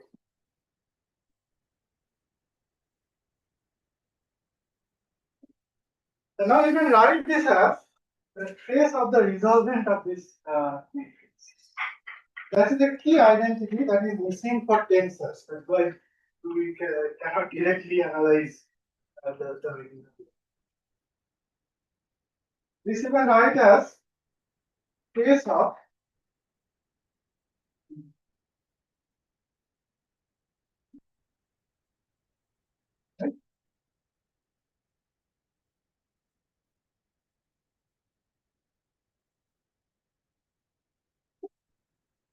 yeah. So now have you proved that this Sn converges to that S rho? Xn is x over rooted. Xn is x over rooted, yes.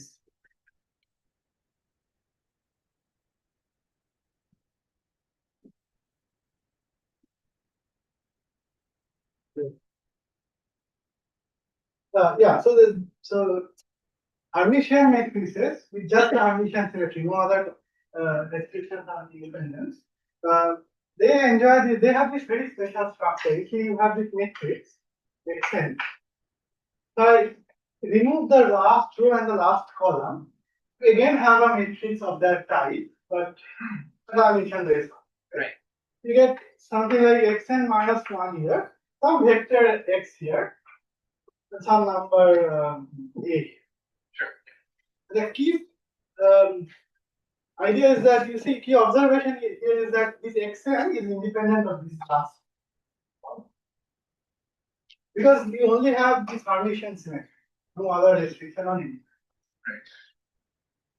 Okay. So if you look at this previous transform is you there, then write this as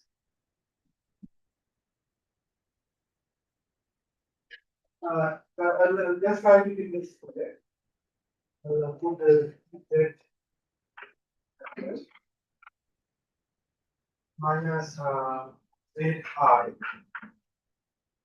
and the X. Okay, it should be X plus. Right, yeah. Good. A minus X, right?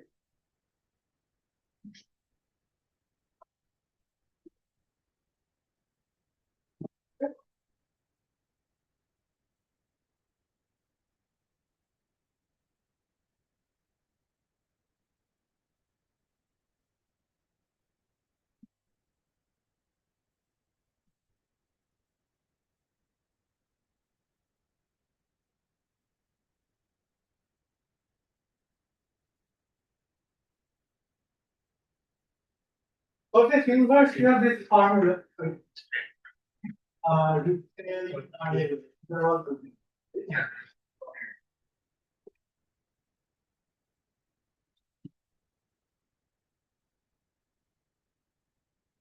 So put 10 to the minus Z, first it is minus N I without root. No, this is resolvent.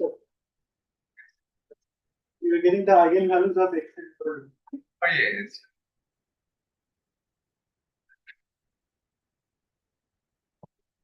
So for this kind of inverses, you have this nice formula, which I forgot. Yeah.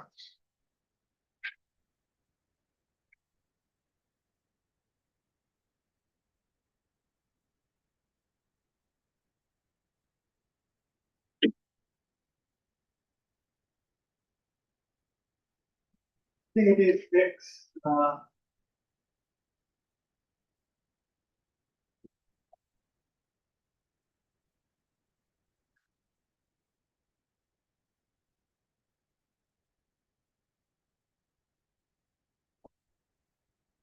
Anyone remember the formula? For sure. 10 minus X n minus 1 minus Z I minus Z I, yes. Is inverse. 0 in the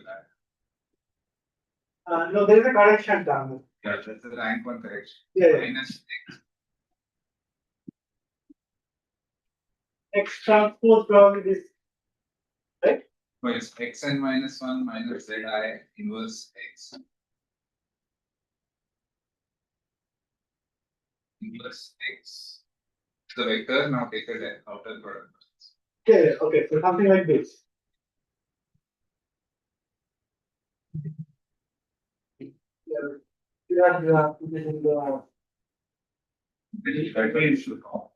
and then you get a minus A minus A minus x transpose.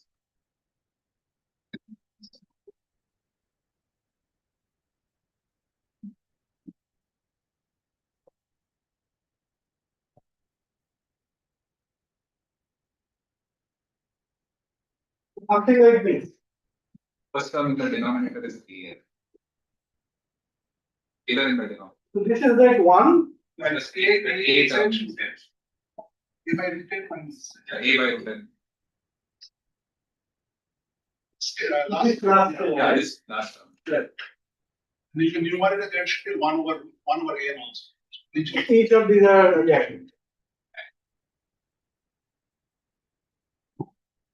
very good. Okay. Hopefully this is correct, but if not, I will correct it in the notes. But the key idea is that so if you take a trace here, this is the Stieltjes transform of the n minus 1 by n minus 1 matrix.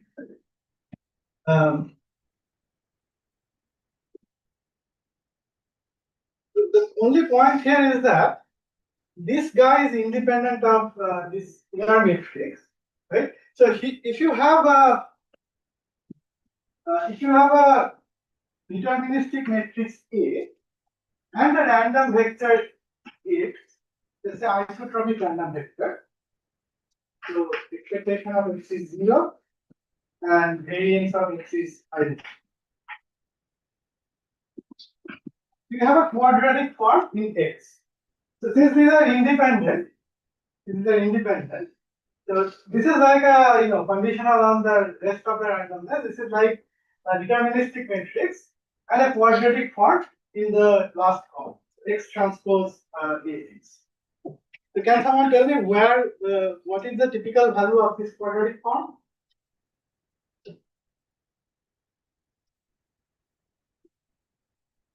For instance, what is this? Space of it. Space of it, it says.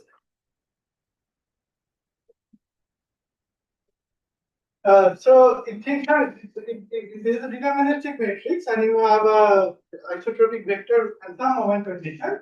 Yes. Oh, almost done.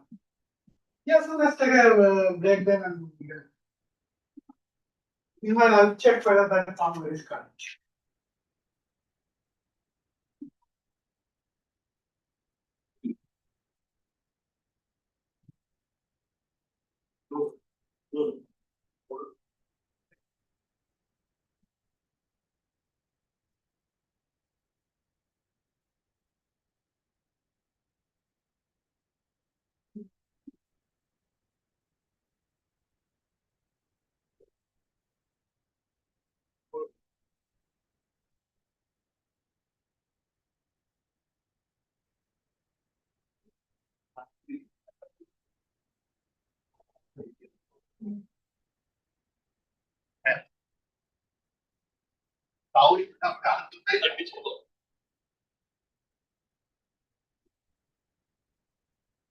That is correct. So only yeah, it's not direct.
That's weird. I don't know. Wow. Is that right at the Oh, right,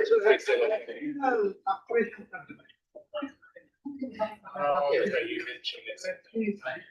See, that's like, so that's like a critical value. Yeah.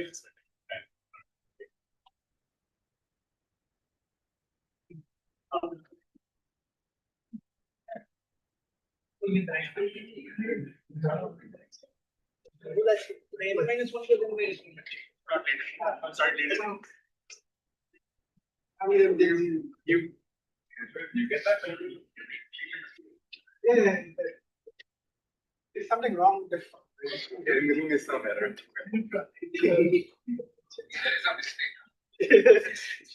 Actually, can I check? Yeah. It's supposed to be based on this. It's it's literally supposed to be based on this. Actually.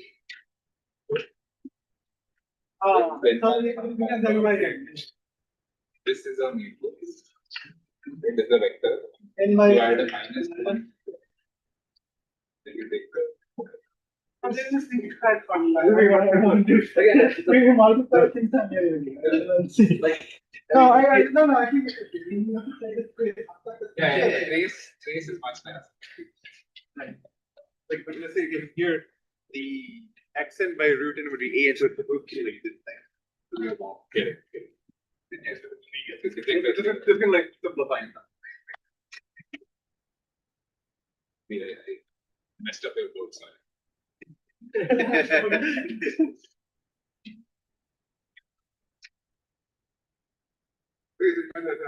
Probably the more pertinent question is, what do the special statistics of the contracted matrix about the initial hypergraph rather than the HST test?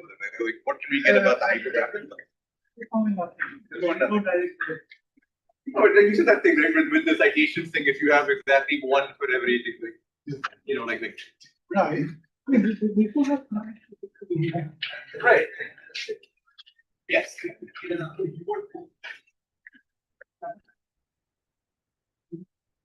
of your lecture. Yeah, it's the last slide. Yes.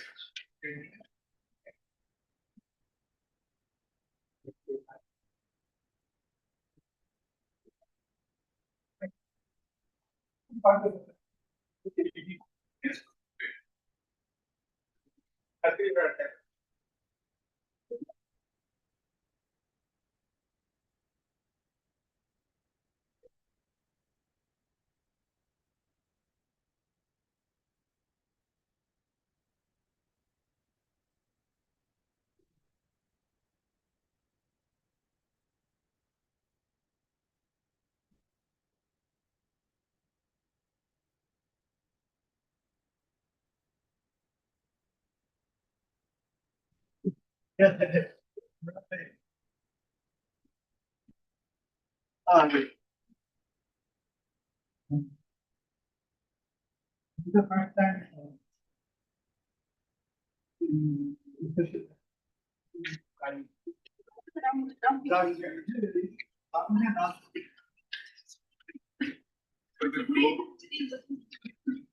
So the goal will be to directly sure that this thing goes to the minus that plus square root of square minus 4.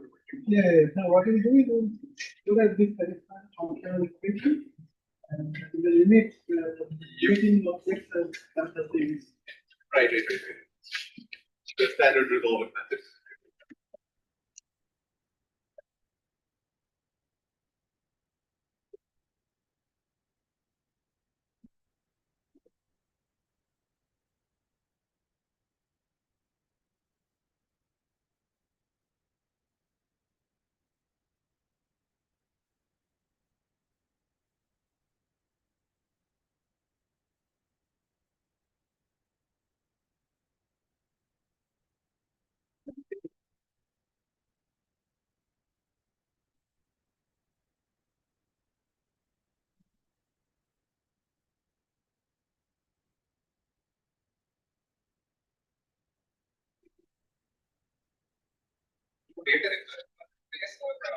Yeah, so we'll get a reduction on the fifth, take limit, and we get a functional equation.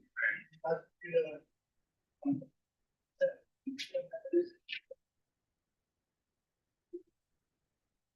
the other, the one is the body.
My Kabe. Let me see. Not Kabe, Kabe. Inside.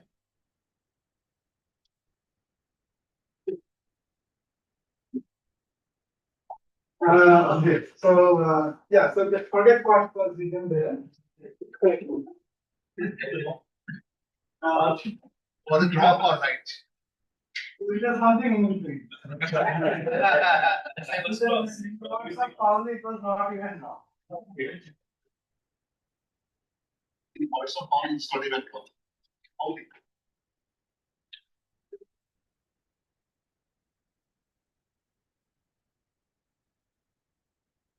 You write it as a, so let's check the trace. Write it as the diagonal element of the inverse. That is P.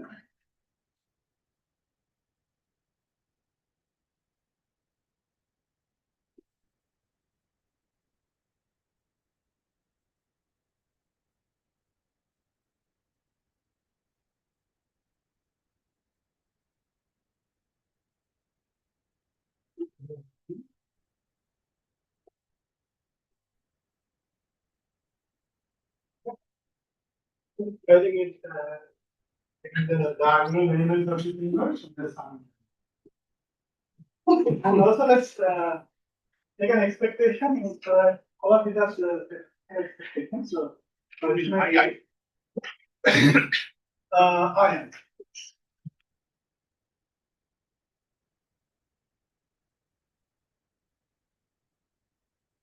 If you take an expectation, this becomes 1 over n.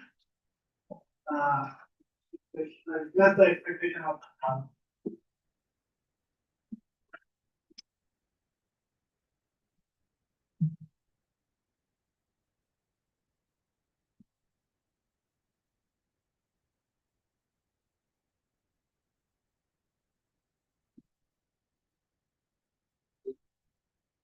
I'll pick the n and the entry. That's how I have broken up the matrix, right? If the top n by 1 is corner,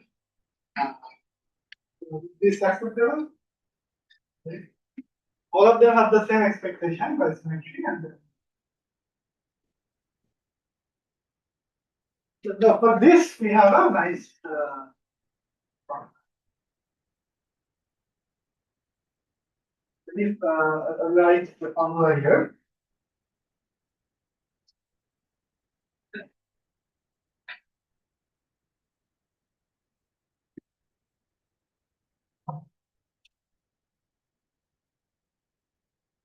I am very ashamed. I used to know all these formulas by heart because we had a very rigorous course in linear algebra or first year undergrad.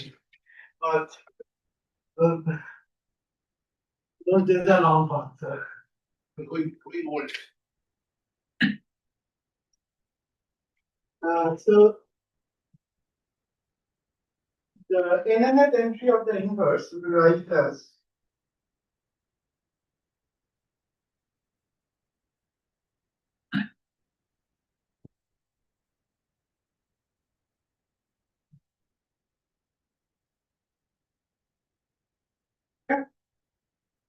now we have something else.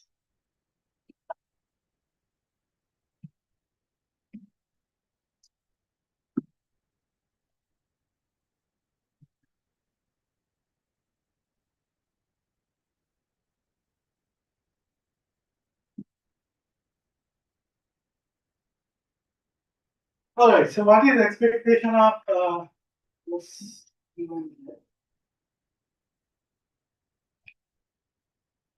Expectation of 1 over a by root n minus z. Yes. X transpose.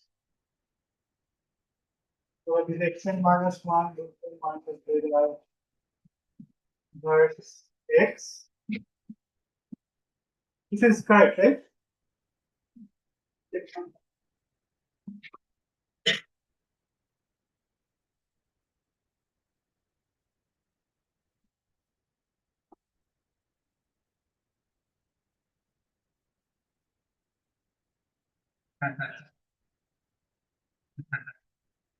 Yeah. So using concentration, you can show that this is close to. Yeah. You can ignore. Minus expectation S mu n minus 1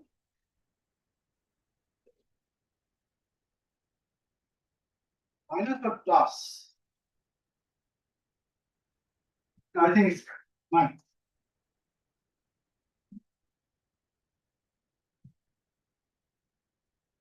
This of course requires a lot of tail bounds, etc.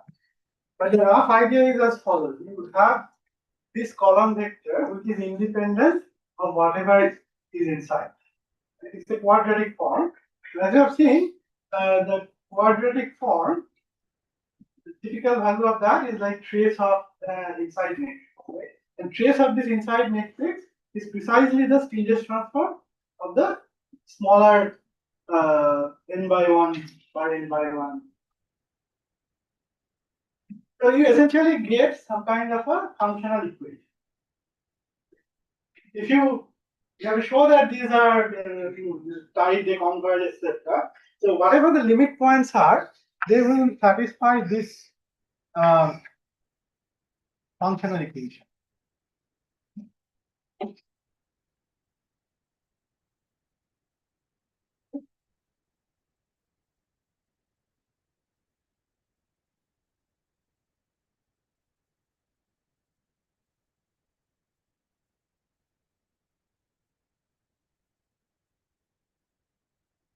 Now what you do is that you show that the semicircle or the Stieltjes transform of the semicircle is the solution, unique solution of this functional equation. This is the functional equation that characterizes the semicircle.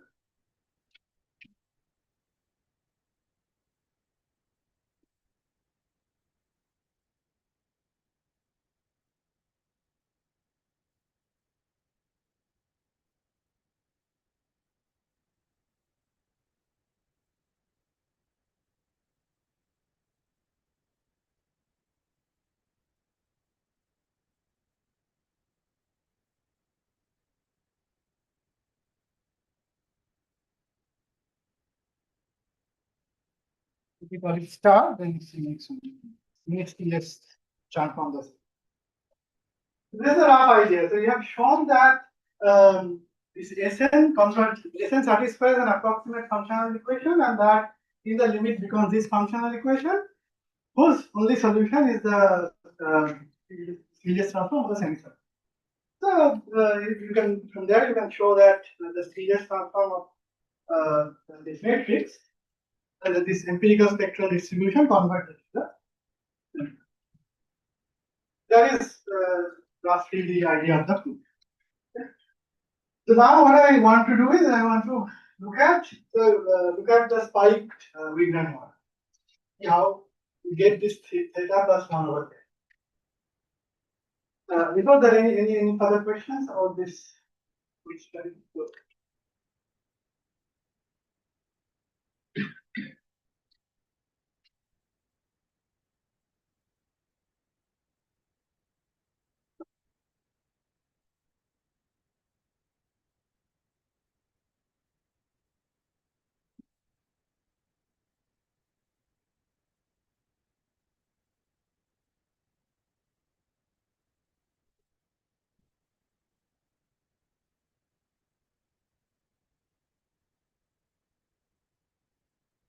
So let's look at the spiked GOE model.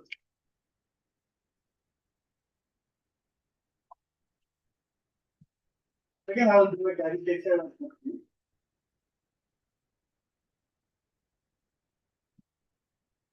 So the matrix is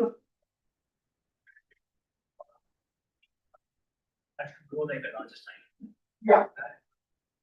That's one way of proving it, but this is much simpler what I'm doing. Yes, that's one way of proving it, and you have to take a like faster than log n that will make the. But estimating the trace when you have k growing with n, that's quite difficult. You handle the combinatory very carefully, but it is not clear. So the matrix that you observe is this theta u transpose plus u.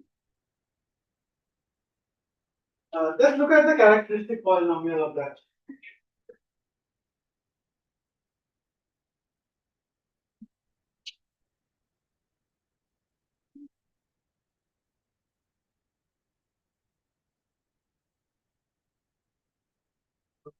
Then let's modify it a little.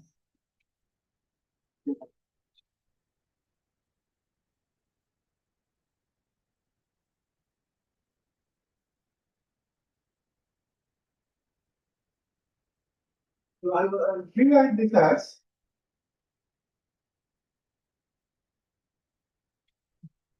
inverse square then. It's inverse square root n. I'll pull that out, and inside what do I have? I have entity minus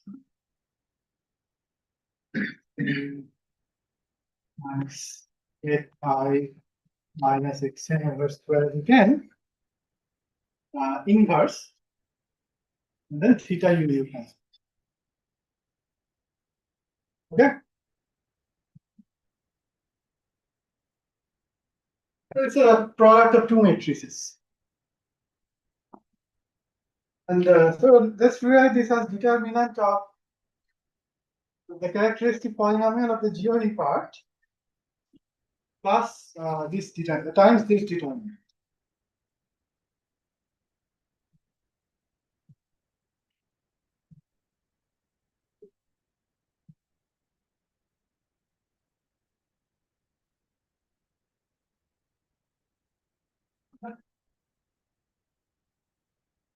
Okay.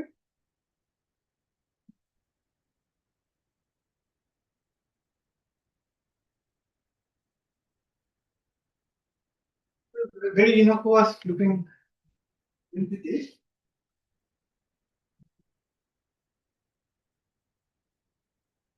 Let's derive one, let's observe one thing from the identity. So if there is some eigenvalue of YL, which is not an eigenvalue of the GOE matrix, then one must be an eigenvalue of this. Okay? If there is an eigenvalue of YL, which is not an eigenvalue of the GOE part, then one must be an eigenvalue of this. Okay? Let me just try it.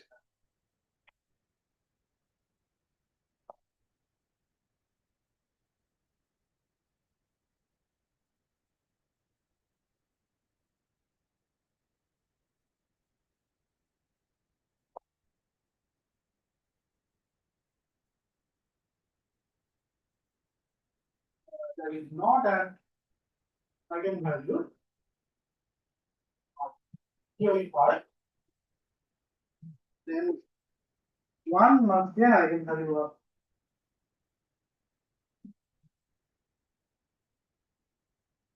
of this matrix, this X, DI, invert value. Right?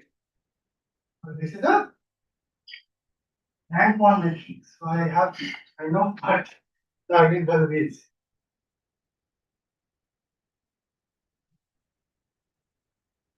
One must be equal to the trace of the matrix, right? Which is theta times u transpose is z I minus xn over u n.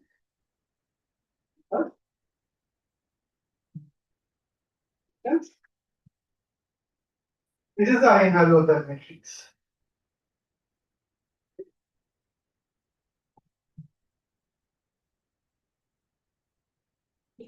So let us assume that things are in general position. So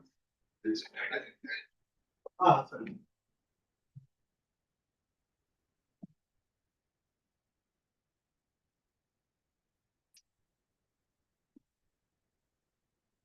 So let's assume that your these unit directions, they are uniform on the sphere, independent of their geometry. Then again, what can you say about this guy? Where would it concentrate? This quadratic form. Again, the series transform, right? I mean, it's a uniform distribution on the unit sphere. You can write it as like a Gaussian over its norm, much, and the top will converge to the trace, and the norm square will converge to n. We get the series transform.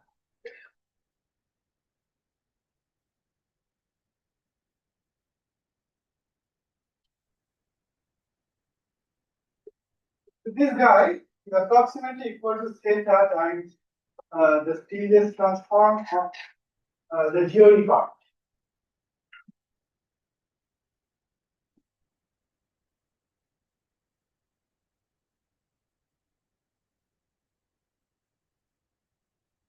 So I guess I should write lambda here, right?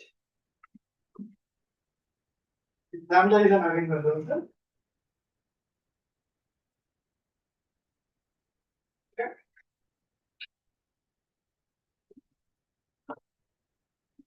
But in other words,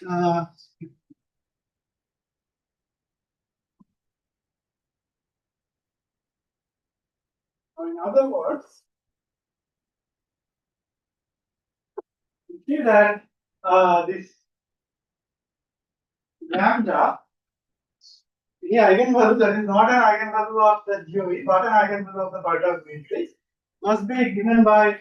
Okay, so let's do another approximation. You know, this is approximately the series transform of the GOE, the semicircle law, because it converges to the series transform of the semicircle, right? It is approximately theta times S flow of lambda. Right? Any such aberrant eigenvalue must be given by I guess minus of that. This is the minus of the Stiegler transform. The way I have defined the Stiegler transform is x minus zi inverse. But you see, this is what you have. Minus x inverse 1 over 2. Turns out this is exactly theta plus 1 over theta. This is the location of the spike. Theta plus 1 over theta. This is only possible when theta is bigger. Right, so let's look at the Stiegler transform of the semicircle law, which I may have erased, but yeah, minus Stiegler transform, that's some function inverse of that. So minus of the Stiegler transform of the semicircle law is plus z minus. Minus 4 over. Right? Technically, you like it to be all be distinct. Right? Technically, they all be distinct. But we have n solution. Yeah, but so we are expecting that perturbation to create a large eigenvalue. Generally, they will all be distinct, but there are rigidity results that say that the ith eigenvalue would be close to the I by nth quantile of the semicircle. They are very close to each other. Only ith will contribute something contribute. And if such a thing happens, this is the location where the spy would land.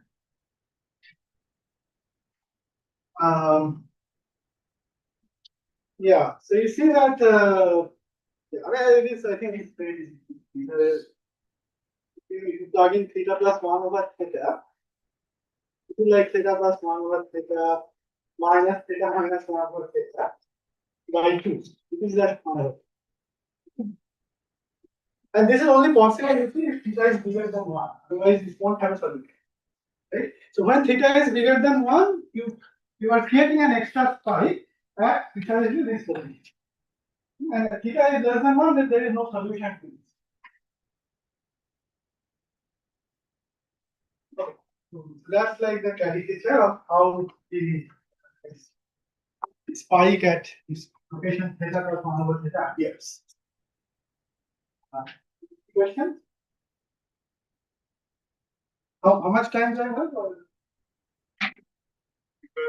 25 minutes?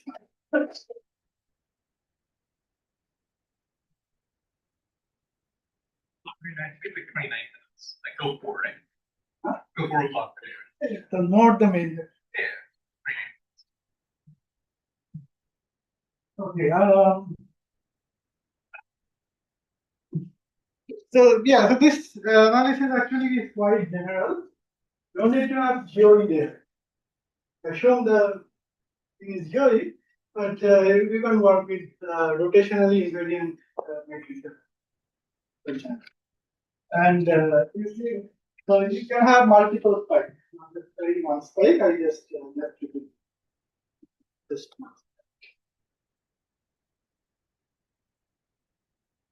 So going back to the hypergraph model, going back to an agent.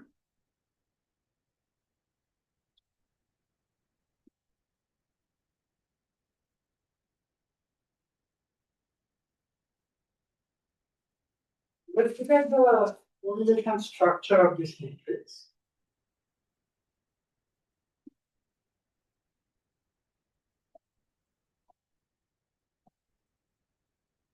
I'll give this as an exercise, this is just basic counting. So I define what my event is, so that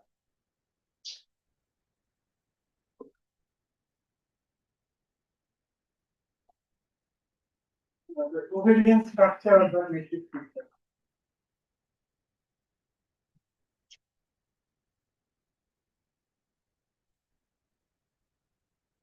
This is like R minus 2 times R minus 3 over n minus 2 times n minus 3.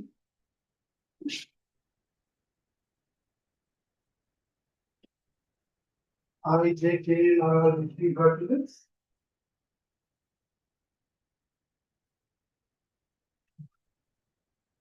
Otherwise, you have a different. Otherwise, it's just R minus 2 over. If the share vertex.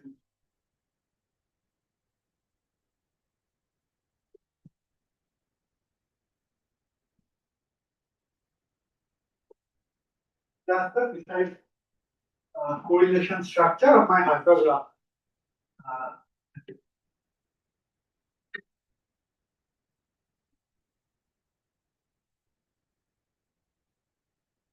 Only the variance is the same. Right? So in the case where they're just the same thing, then it's just the variance. It's over the variance. Variance is 1. That's how we normalize. Right. So this is also the correlation. Right. You see the mean zero variance one, but this is the correlation structure. Yeah. To make the variance one, that was the first reason we normalized by this. Right. Now,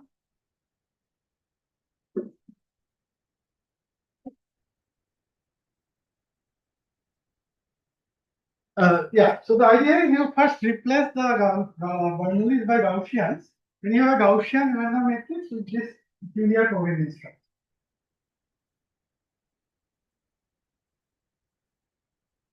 So, can you explain the covariance structure? That is the question. It turns out there is a very nice explanation of the covariance structure. So, if I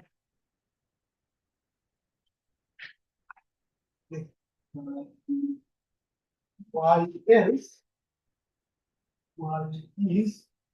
the IIT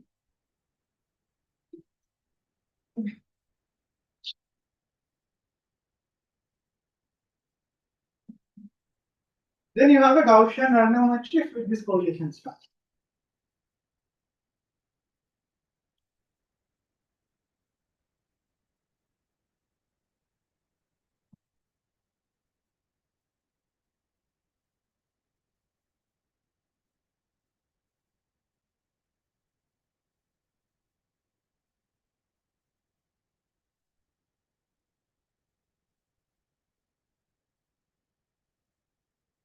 We tried a lot to explain this covariance using simple models. And Himashi, one of my students, he came up with a explanation using a low rank model, rank 5. And then we sort of managed to bring down the rank 2. And then that has a very nice interpretation, like the analysis of variance decomposition. So let me write down the decomposition.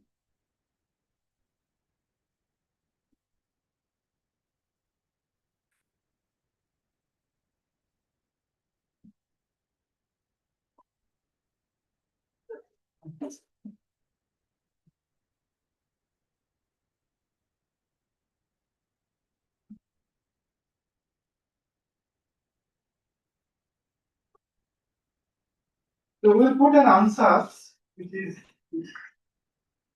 Tn.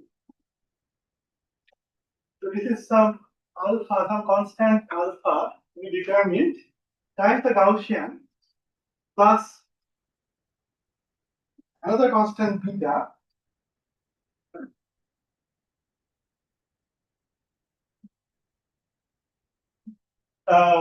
times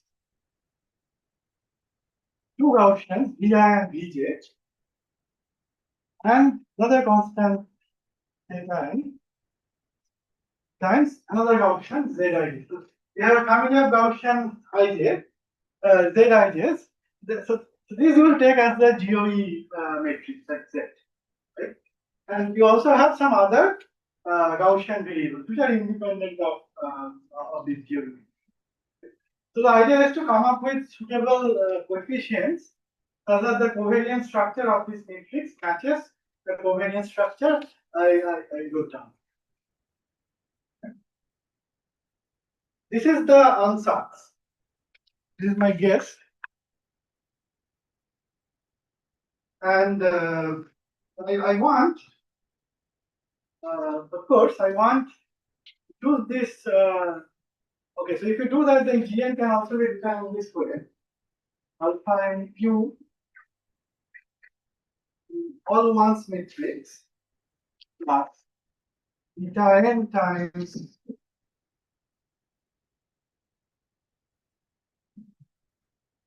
this matrix plus beta n times a GOE.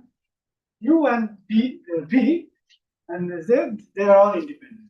And these are standard Gaussian. So this is the Gaussian random variable, this is the standard Gaussian vector.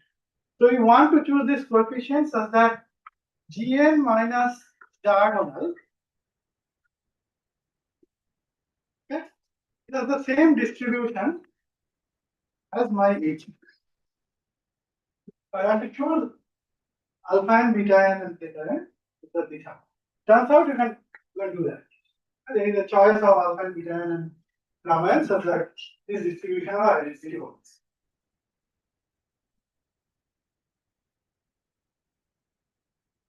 And okay, so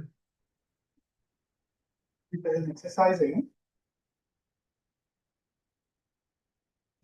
for that.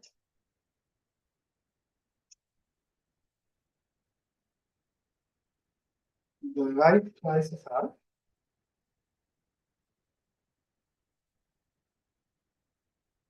so call this gamma n, call this rho n.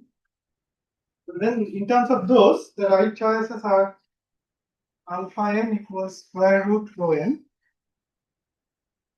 beta n equals square root gamma n minus rho n, okay, and theta n equals 1 minus 2 gamma n plus rho n. With those choices, you can match the exact covariance structure. Now, getting the semicircle is quite easy. This is for the Gaussian model. You have essentially modulo this diagonal, you have a rank 2 perturbation of a GOE. Okay. Low rank perturbation only create outlier eigenvalues, a few of them. They won't change the bulk spectrum. Right? So it will be same as the limit distribution of theta n times the GOE. right? And recall that R over N converges to T, right? So rho N converges to T square, and gamma N converges to C.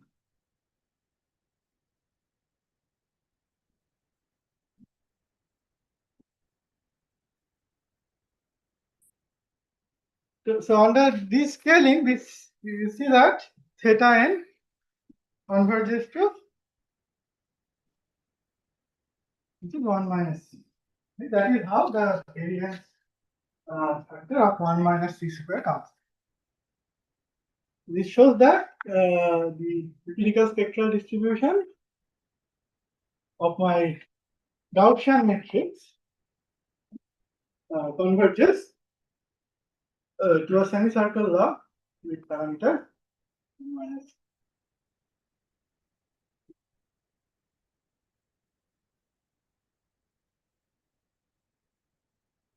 Rho of 1 minus.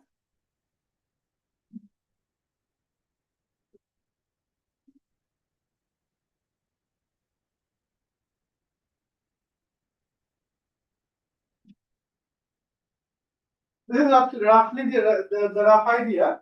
Of course, this identity is only valid in distribution. So you cannot conclude that. You can only conclude that in expectation. So you have to use concentration inequalities to convert it to a statement that almost shows it. Very close to C square. Yes. Oh, I think I wrote, it converges to C square.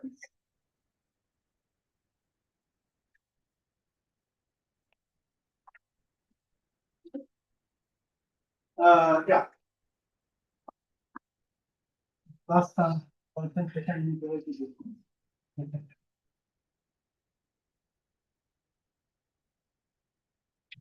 Yeah. So it turns out the concentration inequality business only works when R over N goes to 0. Okay? Otherwise, you cannot do concentration. In the other regime, R over N going to C, you have to do a very complicated moment method to concentration. So these are like generic concentration inequalities that you can prove for spectral variants of random matrix. But they break down when R over N goes to C positive. No. That has nothing to do with this. That is coming from universality. So this is still for Gaussian. So see, the point is here you have a distributional identity, right? So you can only prove this in expectation. Then you have to transform it. So Gaussian concentration inequality will tell you that this works for R over N going to 0. But beyond that, those concentration inequalities break down. So you have to do a complicated quantitative argument. Yeah, what is the source of that R2V7? That is an universally resultant for objects. Who shows that? Who shows that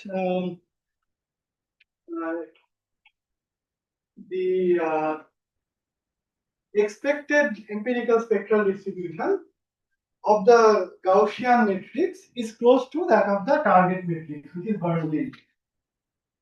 So that approximation only holds when the average over R2V7 this goes to 0. Under this assumption, you can show that the expected empirical spectral distribution, so the expectation of this empirical spectral distribution of Hn over square root n, when you have Gaussian entries versus when you have Bernoulli entries, that goes to this.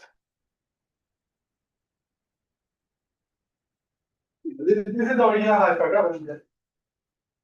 This goes to 0 under this.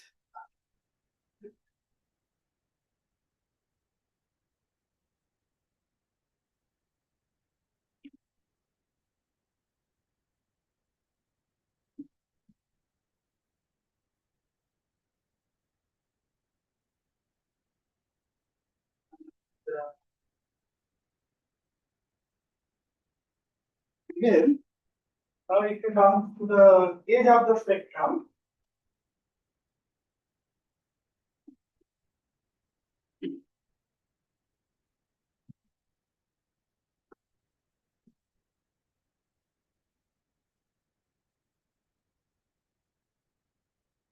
so here we will basically attend to that DVP transition.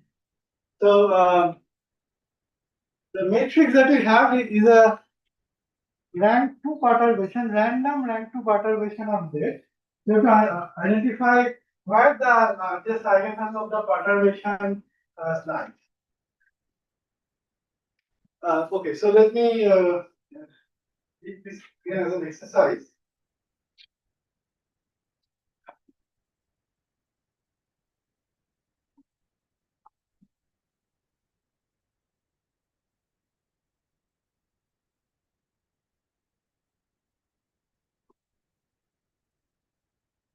So let's take this matrix G. Right? G has perturbation matrix plus this fluid and matrix. This is my perturbation.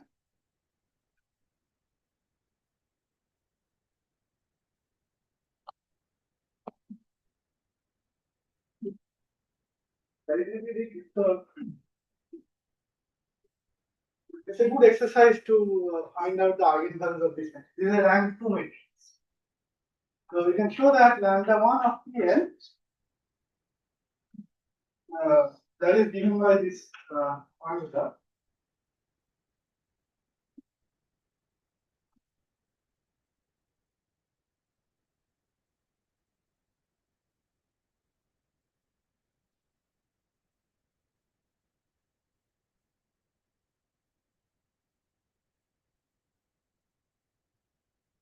Plus square and a square plus s small a square is the standard deviation of this p.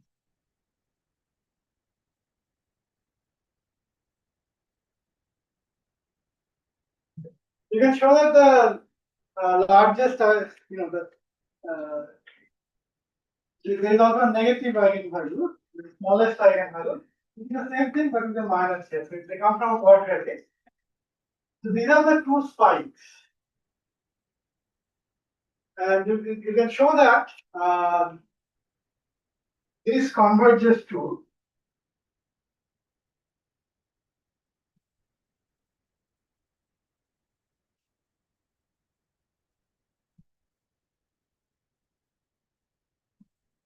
show that this case is by square root 10 converges to square root or not.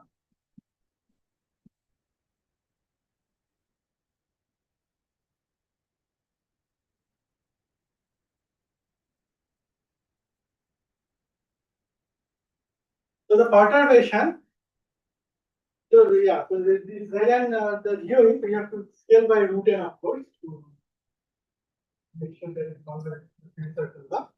The perturbation creates essentially two eigenvalues, one at location r minus 2 plus 1 over square root r minus 2, and another at the symmetrically opposite location. The smallest eigenvalue would convert to minus r minus 2 minus square root r.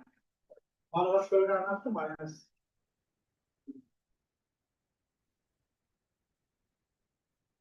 There are two pi inputs.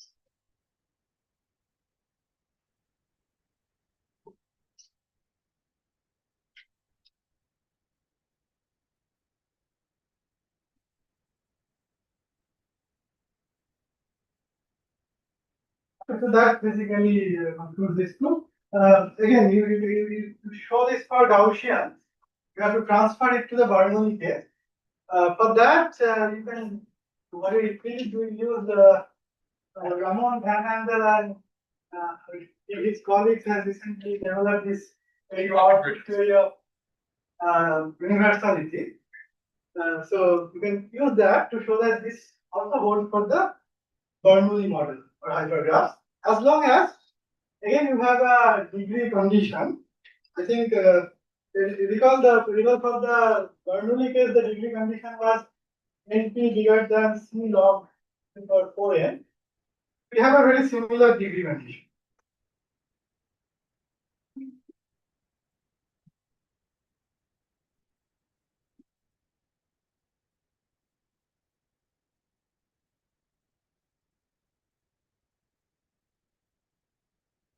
Yeah, we also have a similar degree condition. You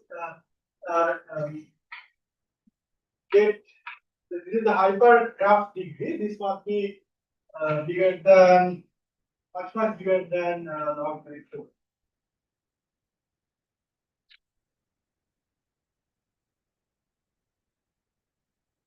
So under this condition, the largest eigenvalue result also holds for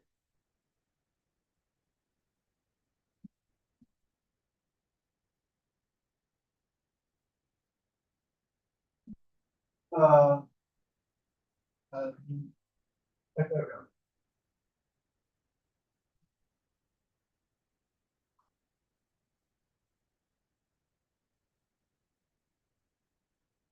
if it is open to explain the behavior for other values of n, where R is growing with faster than what this condition.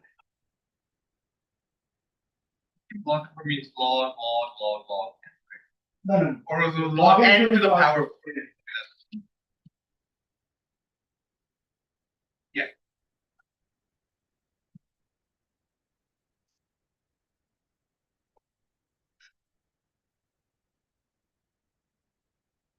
So I have maybe 5 minutes.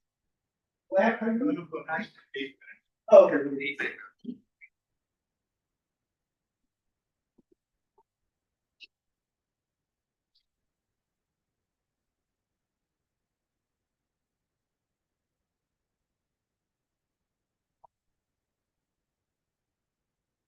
Let me tell you what happens when R is not fixed.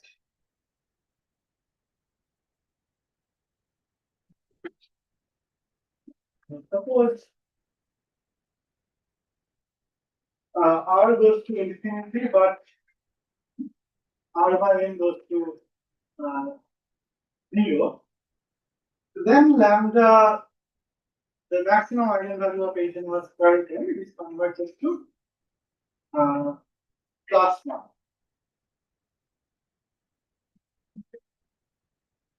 Sorry, it is a rescaling, but essentially from that result it's easy to guess, right? So this converges to something like square root r plus 1 over square root r.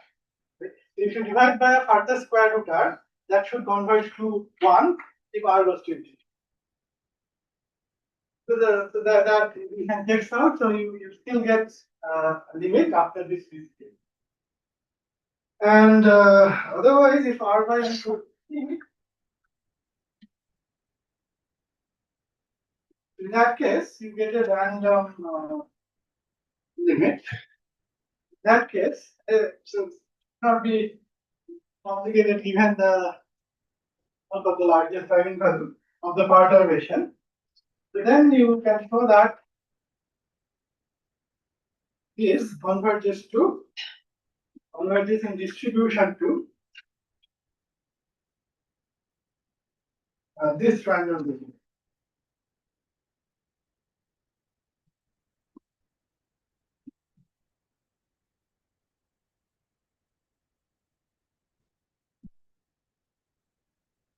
Okay, where zeta is a standard term.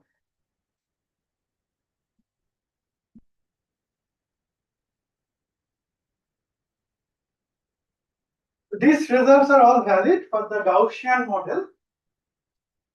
Only part of this result is valid for the Bernoulli model. Only part of this reading can be ported to the original hypergraph. So proving that this, for instance, this whole regime is covered, that is another question.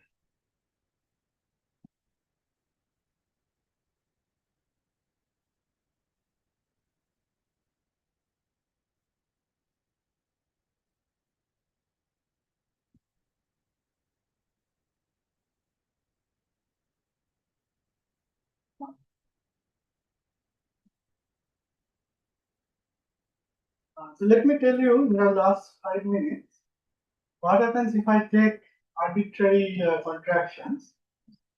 Now I will take a Gaussian random tensor. Call it E. I'll define it in the next class, but just to give you a preview. And we will contract it along the direction W, the unit direction W.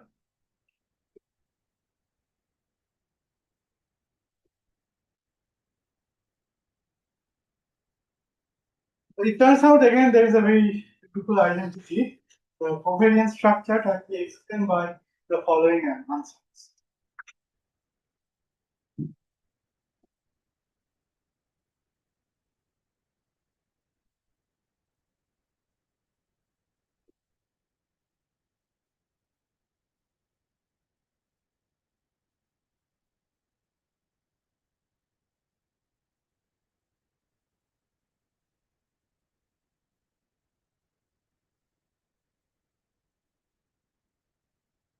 Not very surprising, perhaps given they're done, but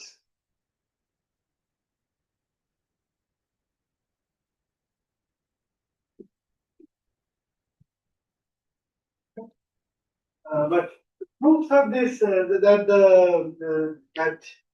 these answers work, that involves some really beautiful identities. So we'll tell you about it next time. We don't yet know what happens if you take mixed direction contractions in general. So something like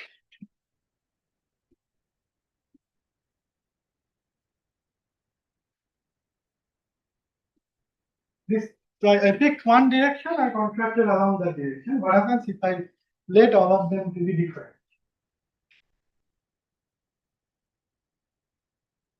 These are called mixed direction contractions.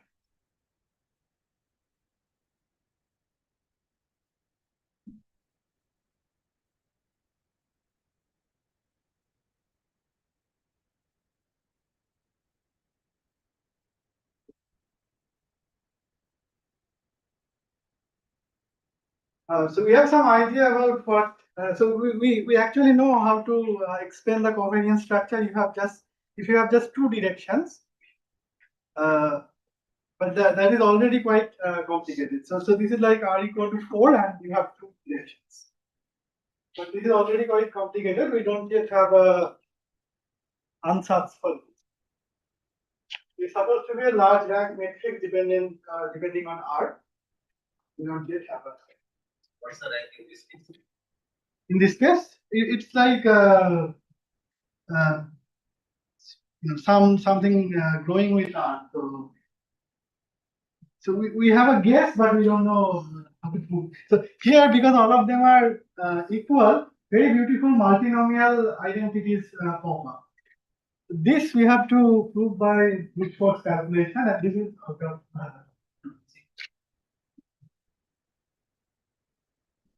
In this case, I think what is it, 6 or 4? The rank 4, and in this case, 4, rank 4 button. So here, I guess it is 2R, right? In the general case, probably the guess is 2R.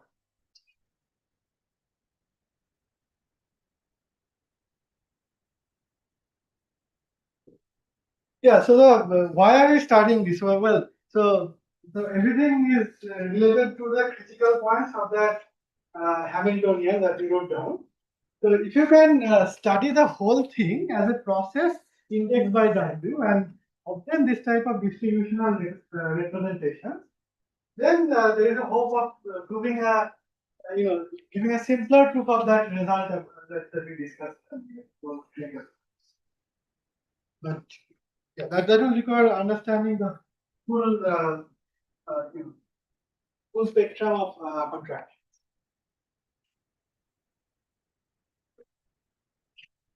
Yeah, so I think I'll end with that.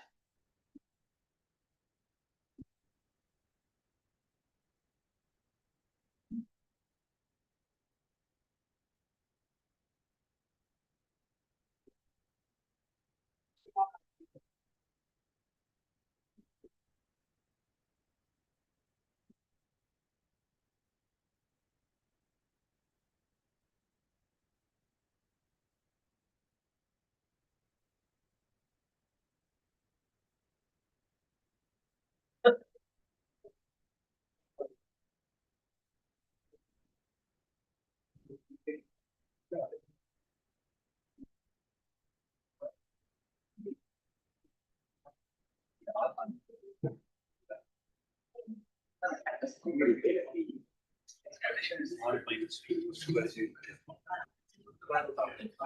so the BVP results. You can let you read that. Sure, sure, you can ask that.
Oh.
Yeah.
Now I get the thing.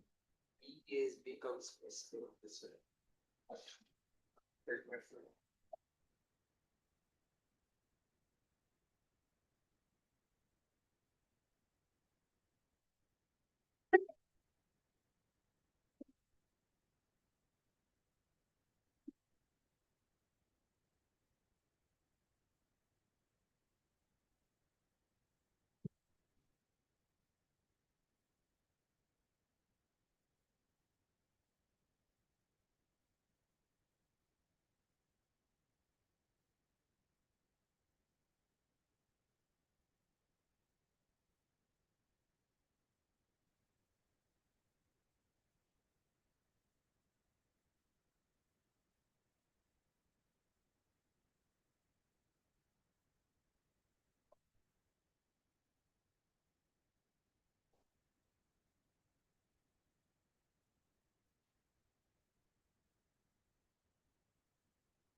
Oh, even this is next this average.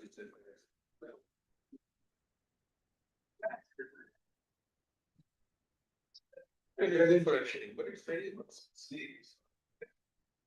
It's not very sleep. All by that Qualcomm chip, standard chips. Apple is for phones. No. There's standard laptop. They started laptop, which is very important. And that's processor. Right, processor. Yeah.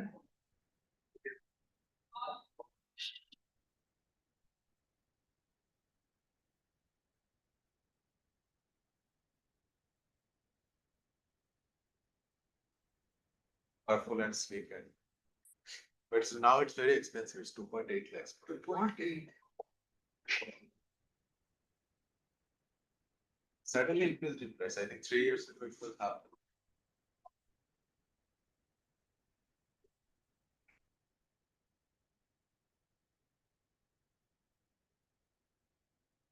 What up?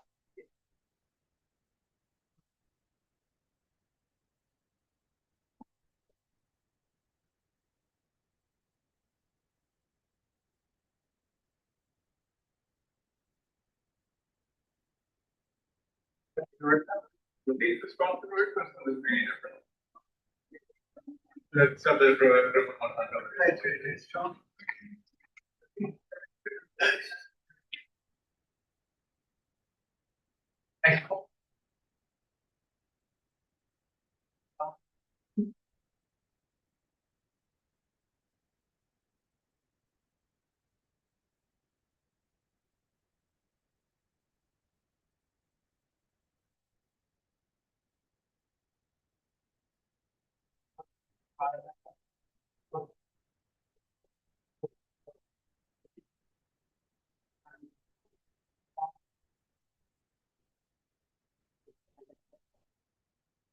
Basically, in the domains where they both work, this one gives the tighter. Yeah, yeah. The and one is the tighter. That actually compares the log job distance with the spectrum.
I'd like to try writing this, like a combination of this and whatever notes you sent. Can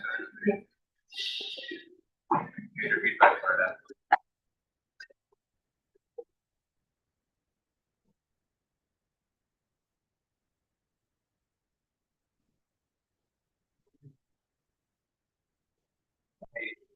Yeah, perfect. Yeah, but you like lots of like scribing and like scribing portion of the left, so like that's when like you really like understand what's like yeah.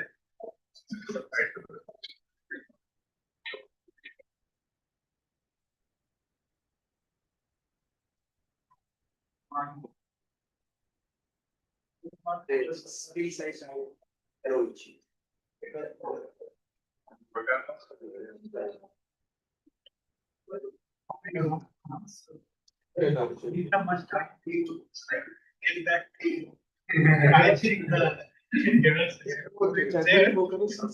some point I will mark that তারা তো ঠিক আছে ব্যাগের সাহায্যে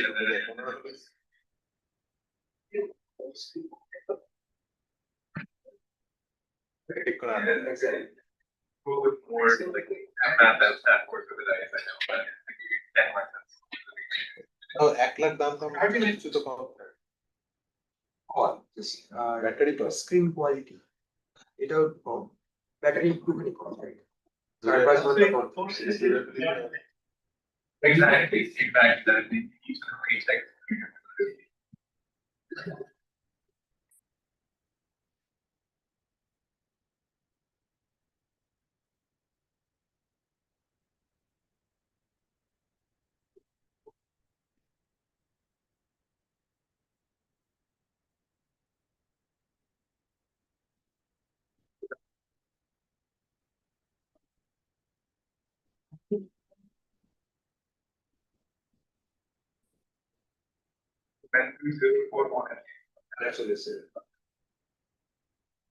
এখন পর্যন্ত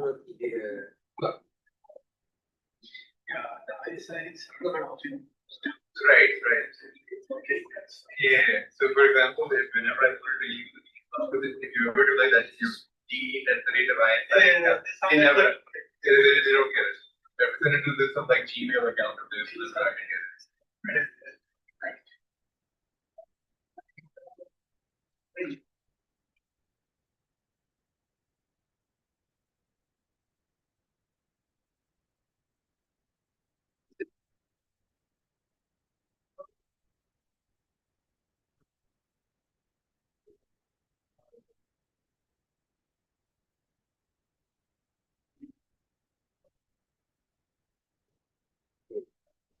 Japanese submission. আবার একটু search.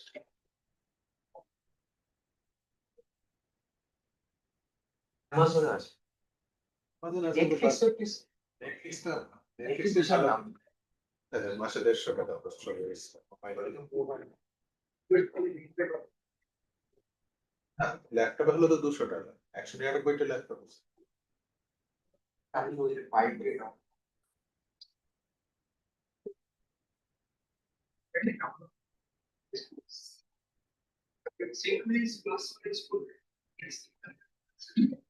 মাইনাস করলে গো হয়েছিল তো ঠিক লিনিয়ার হতো তাহলে তুমি ঠিকঠাক সাবটাইটেল নাও কেউ খুঁজে পাও না বিআর রিভিউ ওই অনুযায়ী subtitle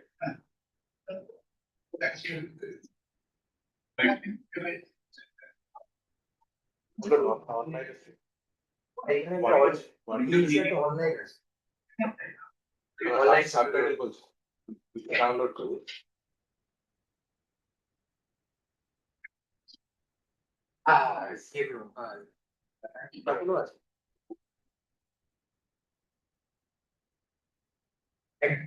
Zero. Automatically. Exactly.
So that could program or lift up. Ah, okay, okay, yeah. Oh. Thank you. So basically,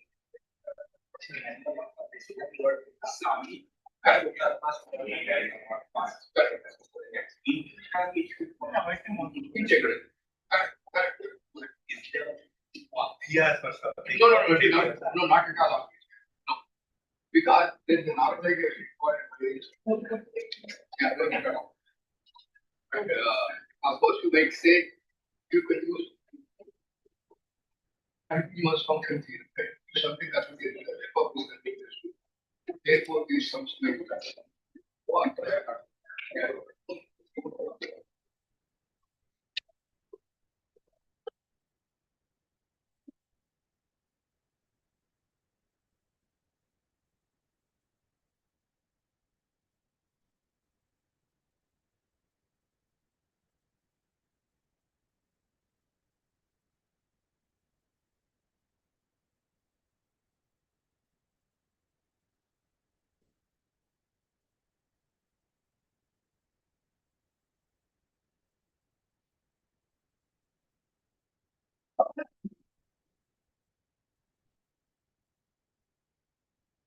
Oh, I think that let's say do what we want.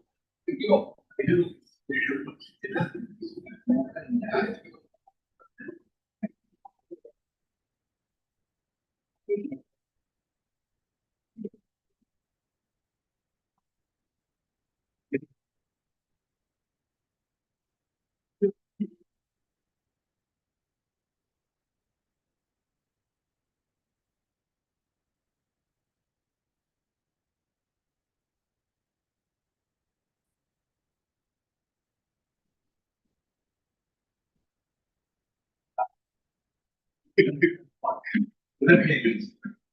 Today, these very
Okay,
so welcome to the last session for the day.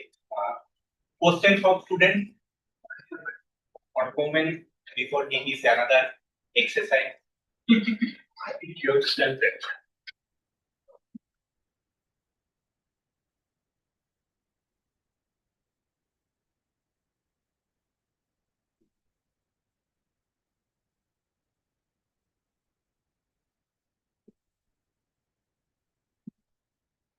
Any question? You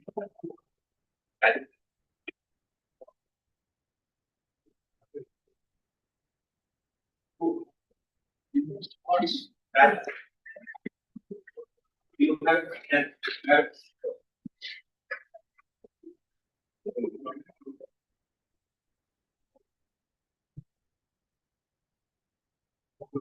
Calculation that we made. That's for the contracted. Anything about the tensors, Tomorrow I'll tell about one analog of the stable transform of the sensor. The catch is we don't know yet whether it is connected to any notion of eigenvalues. But it is an exact generalization of the matrix TDS transform.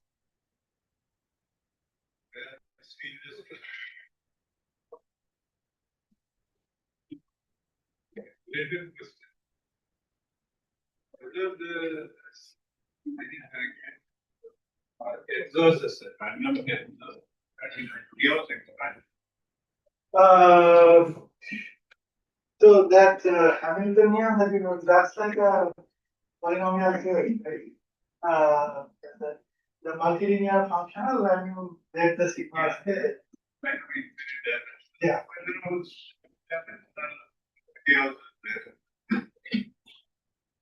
So for the matrix case, a lot is known. There are chaos expansions, but I haven't seen the.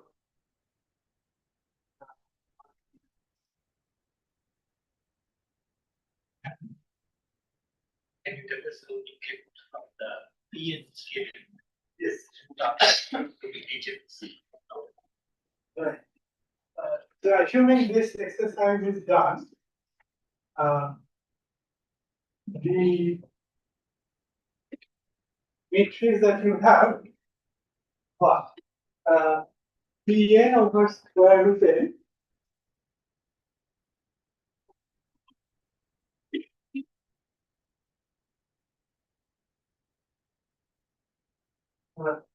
Now, I mean, our fixed gradient, this theta goes to 1. So this is essentially like a geometry. And this is the perturbation. And the perturbation has this as the eigenvalue. So this matrix is approximately The other eigenvalue is the smallest eigenvalue is the negative of square root r minus 2.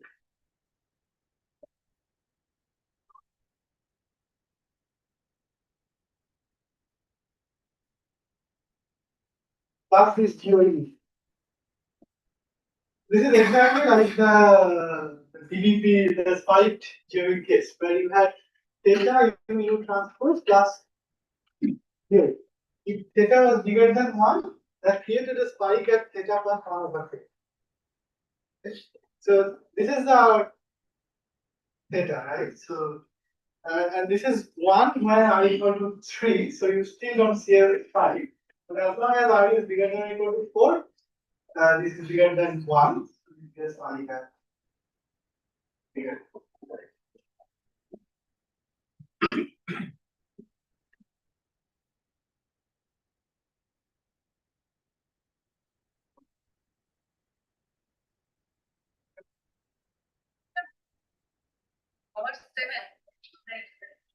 We don't think it is optimal. It is not no intuition. This is just an artifact of the method. We don't think this is correct. Limit of solution. Right? Limit of solution. Yeah.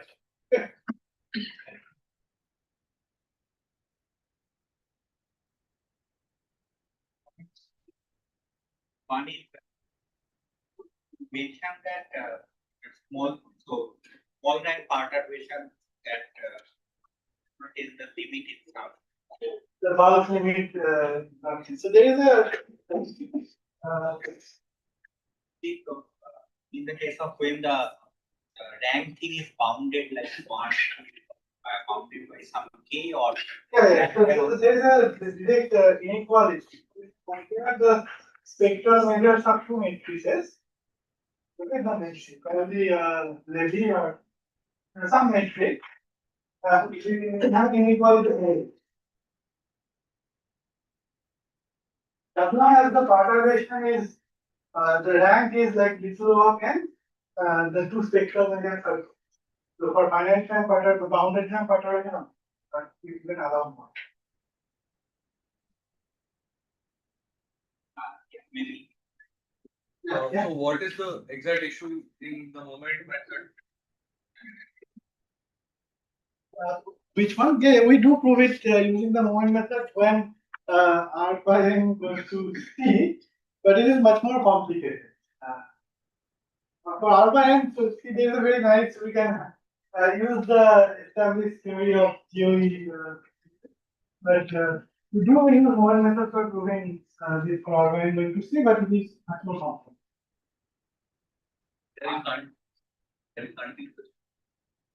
Steelers method we cannot directly use because the entries are correlated. You see the main, the main reason that series of analysis was that this block was independent of this.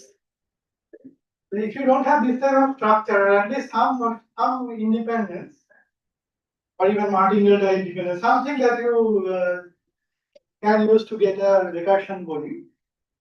Otherwise, you won't be able to get something here.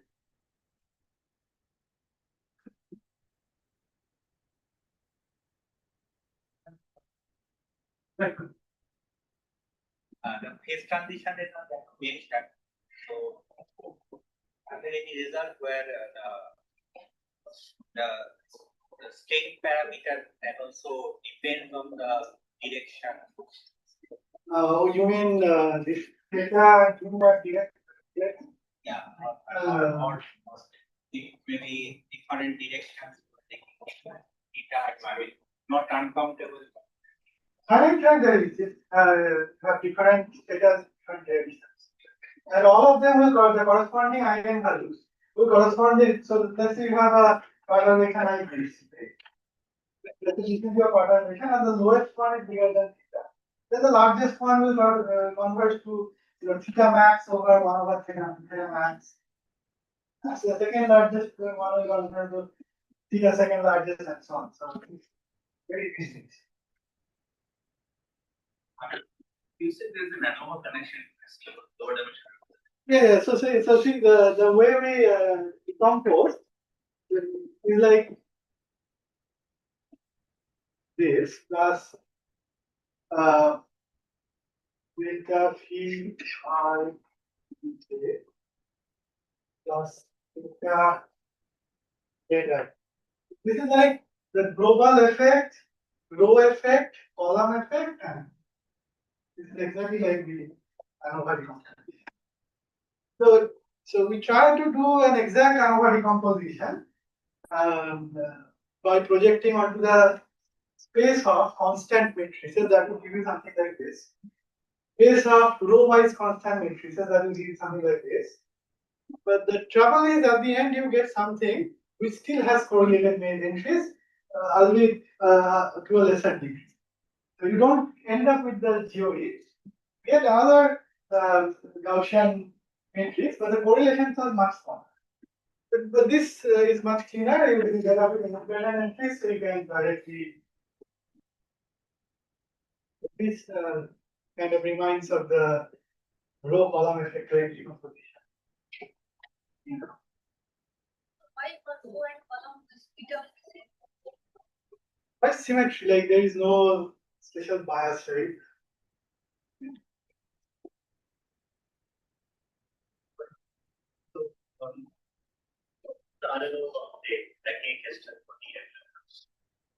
For deregular, yes, there is a. And what's the question? So for so this is like Edler-Shreni random graph, right? So if you sample a random regular graph, pick the degree. Check the all possible deregular random graph, and nothing. So there the empirical distribution converges to something called the Kesten-Mackey law, which actually converges as d goes to infinity to the semicircle. Here also there is a such a law. I don't exactly remember the formula, but it again converges to in particular that is probably that is probably known from a long time, like 1990s. The analog of the Kesten. What is the setup there? So It's a uniform deregular hypergraph. So we take some sample from. Yeah, my question is, you're talking about these identities, right? Specifically this G identity, G and IJ identity that you had. Yeah. And there was a similar identity that you had used earlier, right? For the spike. So yeah. Maybe it was the rank one perturbation. Rank one perturbation. How are you discovering these, and how are you conjecturing, for instance, that you have a 2R? Right. So this was discovered first, and it was kind of natural to guess there is an ANOVA type decomposition because of the symmetry in the hypergraph. Like there is some effect of I and some effect of J and a common effect, right? From there, going to this, you replace the one direction by W. So this is a natural method. So what happens for more general contractions? There actually no. If you forget the rank R part, what would be this? What would this theta? So there is a work by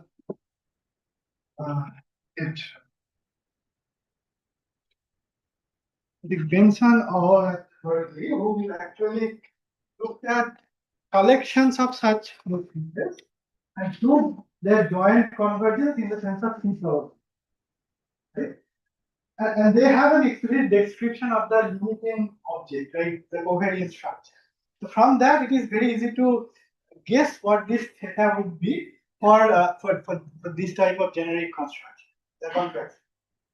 Trouble is what happens to this. So this is still quite a guesswork, but I mean, whatever it is, if we substitute W everywhere, we should reduce to this. So from that, we have a guess. That guess seems to work for this, but the proof is completely brute force computation, and here it is unmanageable. For the single direction contraction, there are very beautiful multinomial identities. wondering if it's possible to computerize the search for the That's a very good question. In fact, I think my student Himashi has computed the covariance structure of this. Looked very hopeless at that time. I put it into Mathematica and discovered that this is a degree 4 polynomial or something. And then I thought there must be some explanation. And after figuring out little, we discovered this polynomial. Yes. So, these are great story.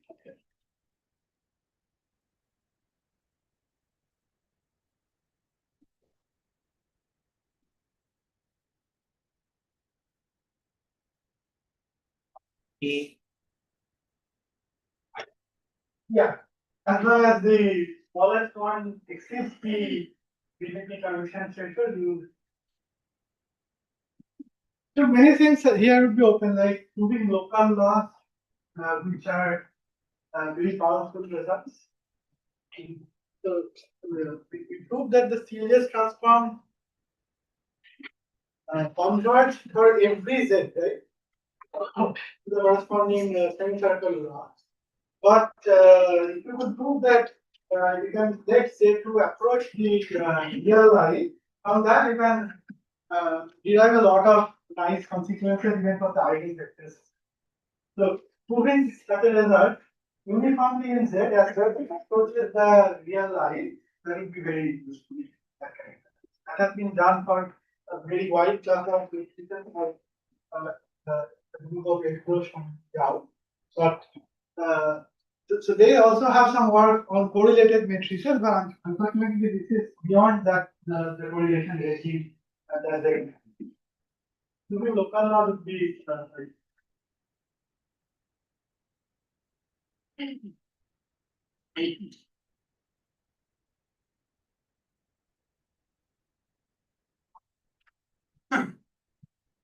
want to make a correction. So I think last day someone asked about invariance of eigenvalues. So I think I said something wrong. So typically there are many notions of eigenvalues.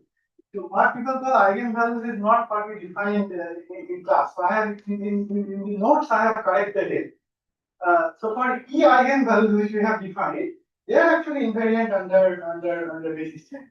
So for instance, what do you mean by basis change is so in a new basis, a matrix will have the same eigenvalue, the eigenvectors will change like if A has eigenvalue eigenvector x, the eigenvalue then in a new basis you will have eigenvalue like right? Eigenvalues are invariant under. So what happens if you talk about the eigenvalue is that in terms of that linear map that we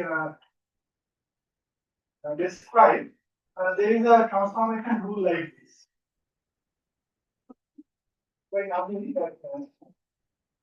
this tensor will have a key eigenvalue of lambda with the eigenvector V inverse x.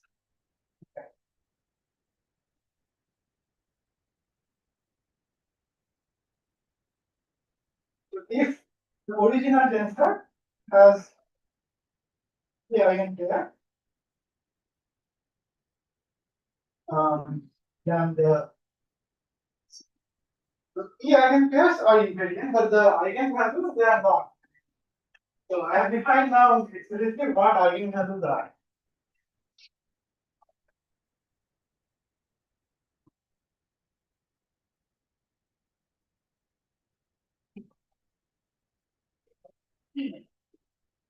Not for the ESD you can give a rate of convergence error. If it's actually for the R1 to see, it will be like R1 minus this.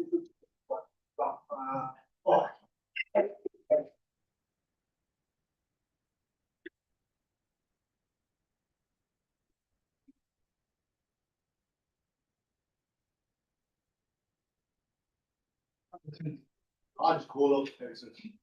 One is this statistical equation. I think there is higher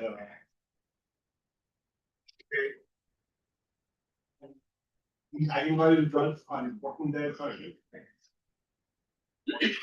Yeah, like these are like the Hessian matrices of that form, the Hamiltonian, right? If you understand the eigenvalue, you see whether you are at a saddle point or, you know. But for that, you need much stronger results. This is just a starting point. Are there like again genetics and so on? Genetics, no, I have no idea.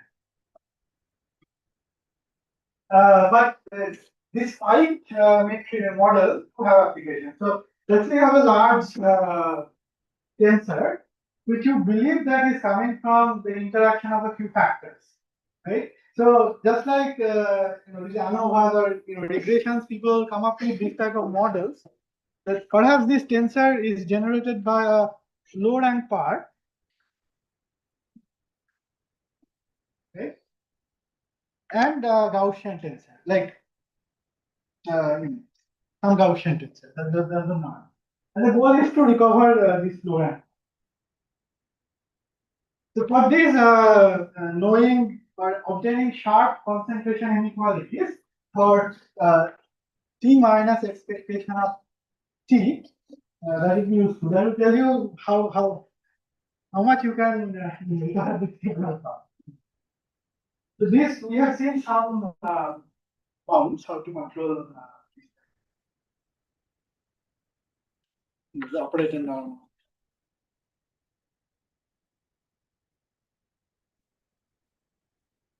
So this type of results are also like forget the exact result, but have been used to construct hypergraph expanders.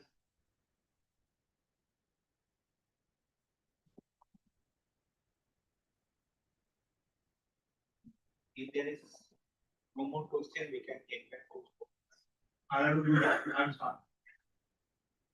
It was presenting post to it.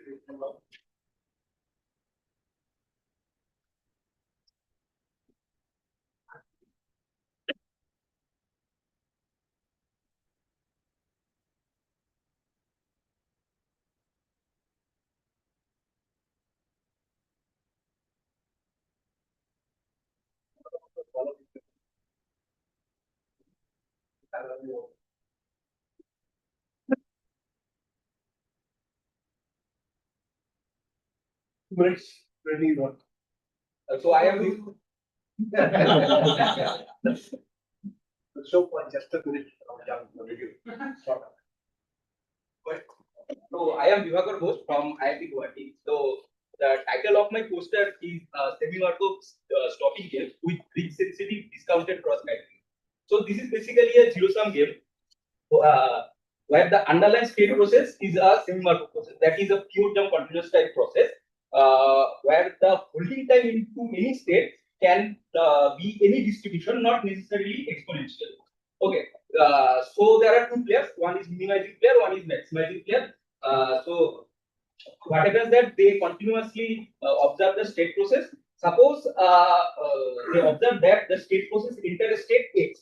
So at that point, they have two options. Number one, they can continue to play where they will choose actions A, B, or then the player one have to the cost for that, and that is the payoff for the maximizing player.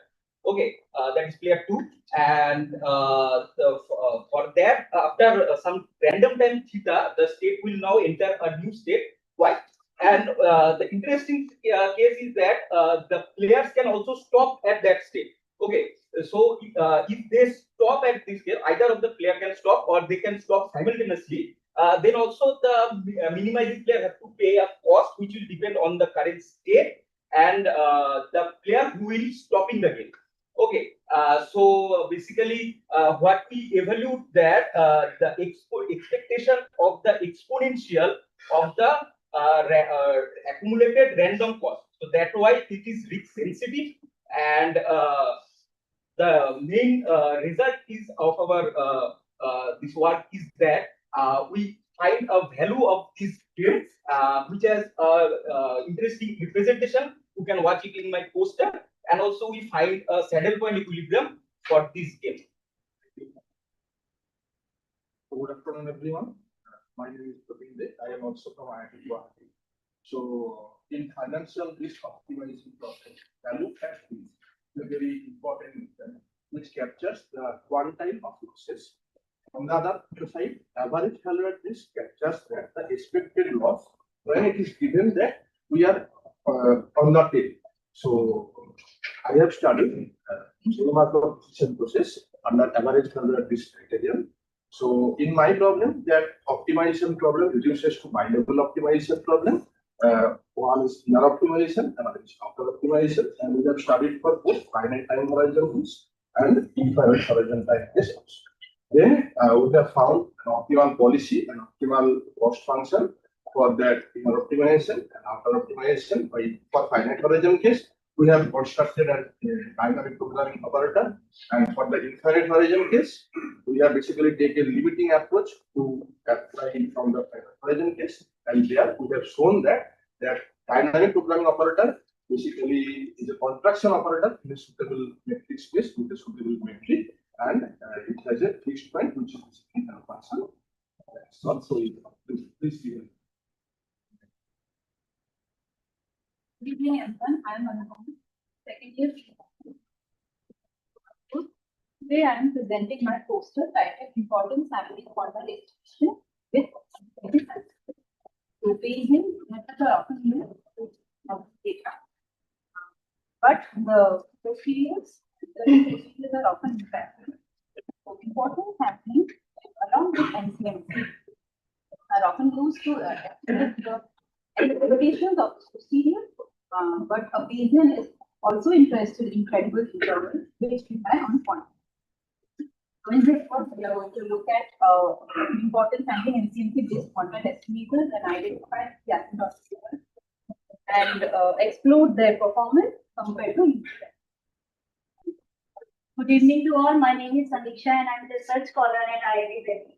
Our poster presentation is related to the asymptotic studies of Hawkes process. So Hawkes process is a type of counting process. Unlike Poisson, its intensity is not constant, rather it is stochastic and depends on the occurrences of the past events of the process itself. So this creates a self-exciting property.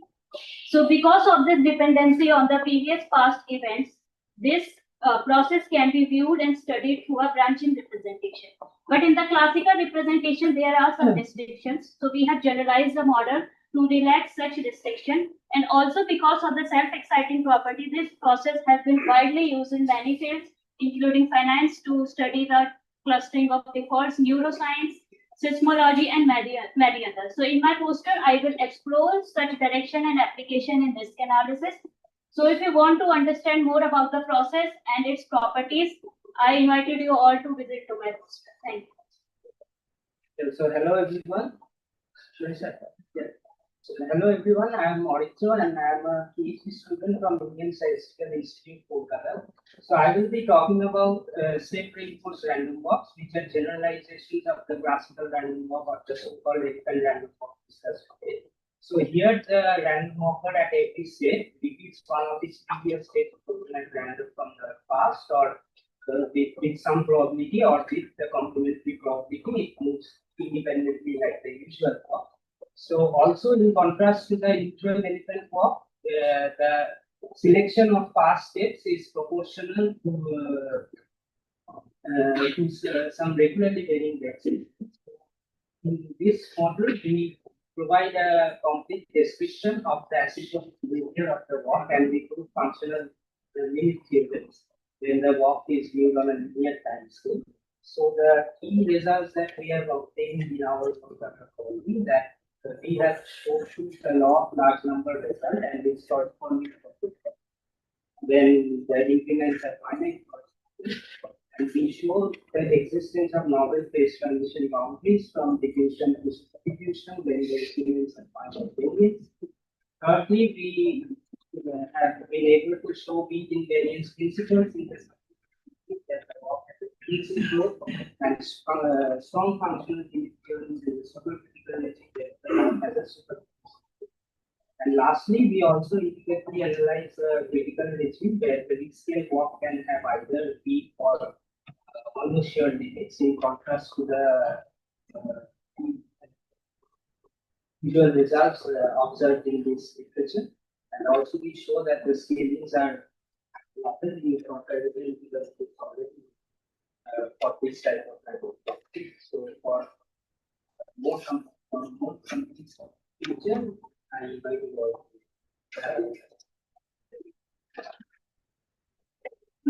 Hello everyone, I am Raunak Shevre. I am a PhD student at IIT Bombay. So we actually develop results based on the limiting spectral distribution of large Kendall's correlation matrix in moderately high dimensions. So in our setup, we allow the observations to be independent, but not necessarily identically distributed. We also allow the observations to be discrete as well as continuous in nature. There is no restriction on that. Under this setup, we established the LSD of large Kendall's correlation matrix. Based on these results, we also develop a test of independence of features. Test of independence of features in the moderately high dimensional setup. So please feel free to come and see my poster for the details. Thank you. Good evening, everyone. My name is Vipul Devakar. I am a fourth year PhD student at IIT Delhi. In the poster session, I will be presenting a discrete time stochastic model called the discrete time Hawkes process, Hawkes model. Basically, in this model, there are mainly two stochastic processes. The one is called the arrival process. It is basically a 0-1 valued stochastic process which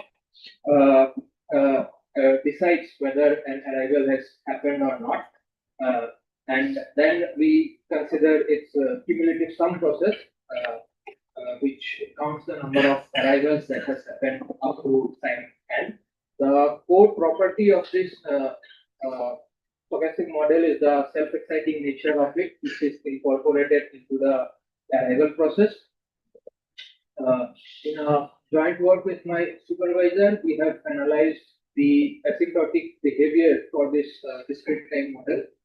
I'll be discussing in detail about the model description and the results which we have found out. The presentation, please do.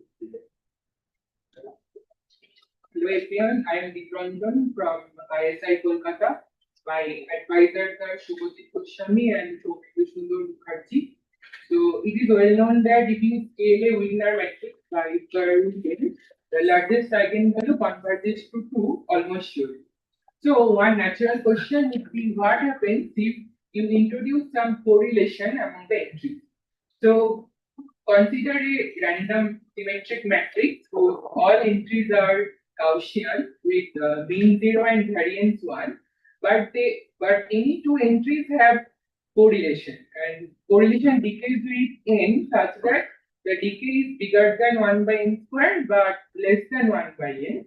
So in this regime, we could prove that the largest eigenvalue, the matrix scaled by 1 by root n, converges to 2 almost surely still.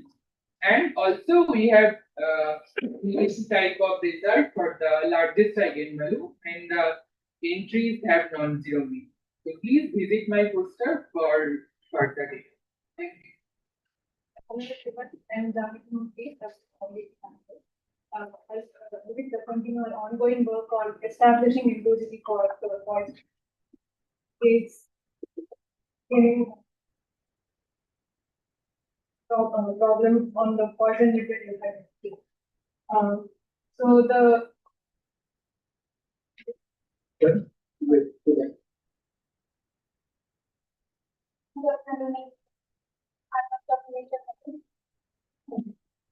The title of my book is The Diameter of Random Uniform Hypergraph on James Rickman. We define uniform random hypergraph on hypergraph containing number of vertices n, and we add each precise subset of vertices which provide and independent. So if we take two uniform random hypergraph that can coincide it was random graph. We have proved that the diameter of random uniform hypergraph concentrates on 2 points. That means probability of diameter of random hypergraph to be equals to -2, and probability of random hypergraph diameter of random hypergraph equal to b plus 1 1 minus 1 minus 5. So in our result, we have first things, we will take things, then we get Converse theorem as a corollary. But the main difference between our proof and Converse proof is that we have proved using moments method and we have proved using sign chain method. And it will be challenging to prove the result using moments method for random method. And further details, please see my post.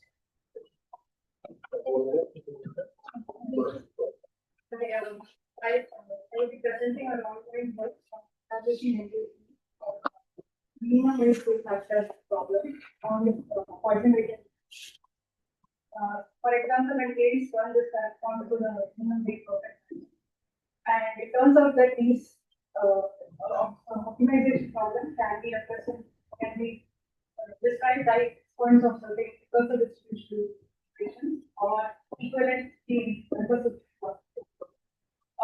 Our goal is to establish a property called diversity, which is an analog of complete from the task for these these. I will be presenting my ongoing work at IRS about forecasting the office and doing solutions. I have done a comparative study across different Indian land water bodies about the statistical models and deep learning models. Only observed in different models which are Hi everyone, so this is Shankar. I am currently a PhD scholar in IIT Roorkee under the product of Dr. Now we focus on a very fundamental problem in statistical distribution. That is, suppose we have some data, random sample from some observation, and we want to estimate the true parameter, the original distribution the data is coming from. Now, in order to do so, various minimum divergence methods have been developed when the data under consideration has some kind of contamination, some outliers are there. Now, we explore this in one or track with respect to this, namely the minimum beta integer divergence method under some certain power of distributions. Now, in order to explore that, we face some challenges. So we know that we propose an alternative way in order to deal with those problems. But the irony is, when we are going through this alternative track on this power family, the estimators that we are obtaining, those are falling on and coinciding with their maximum likelihood estimate, and hence losing all the power of those.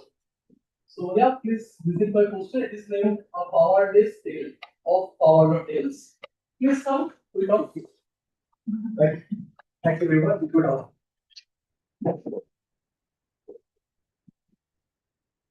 Same room like yesterday.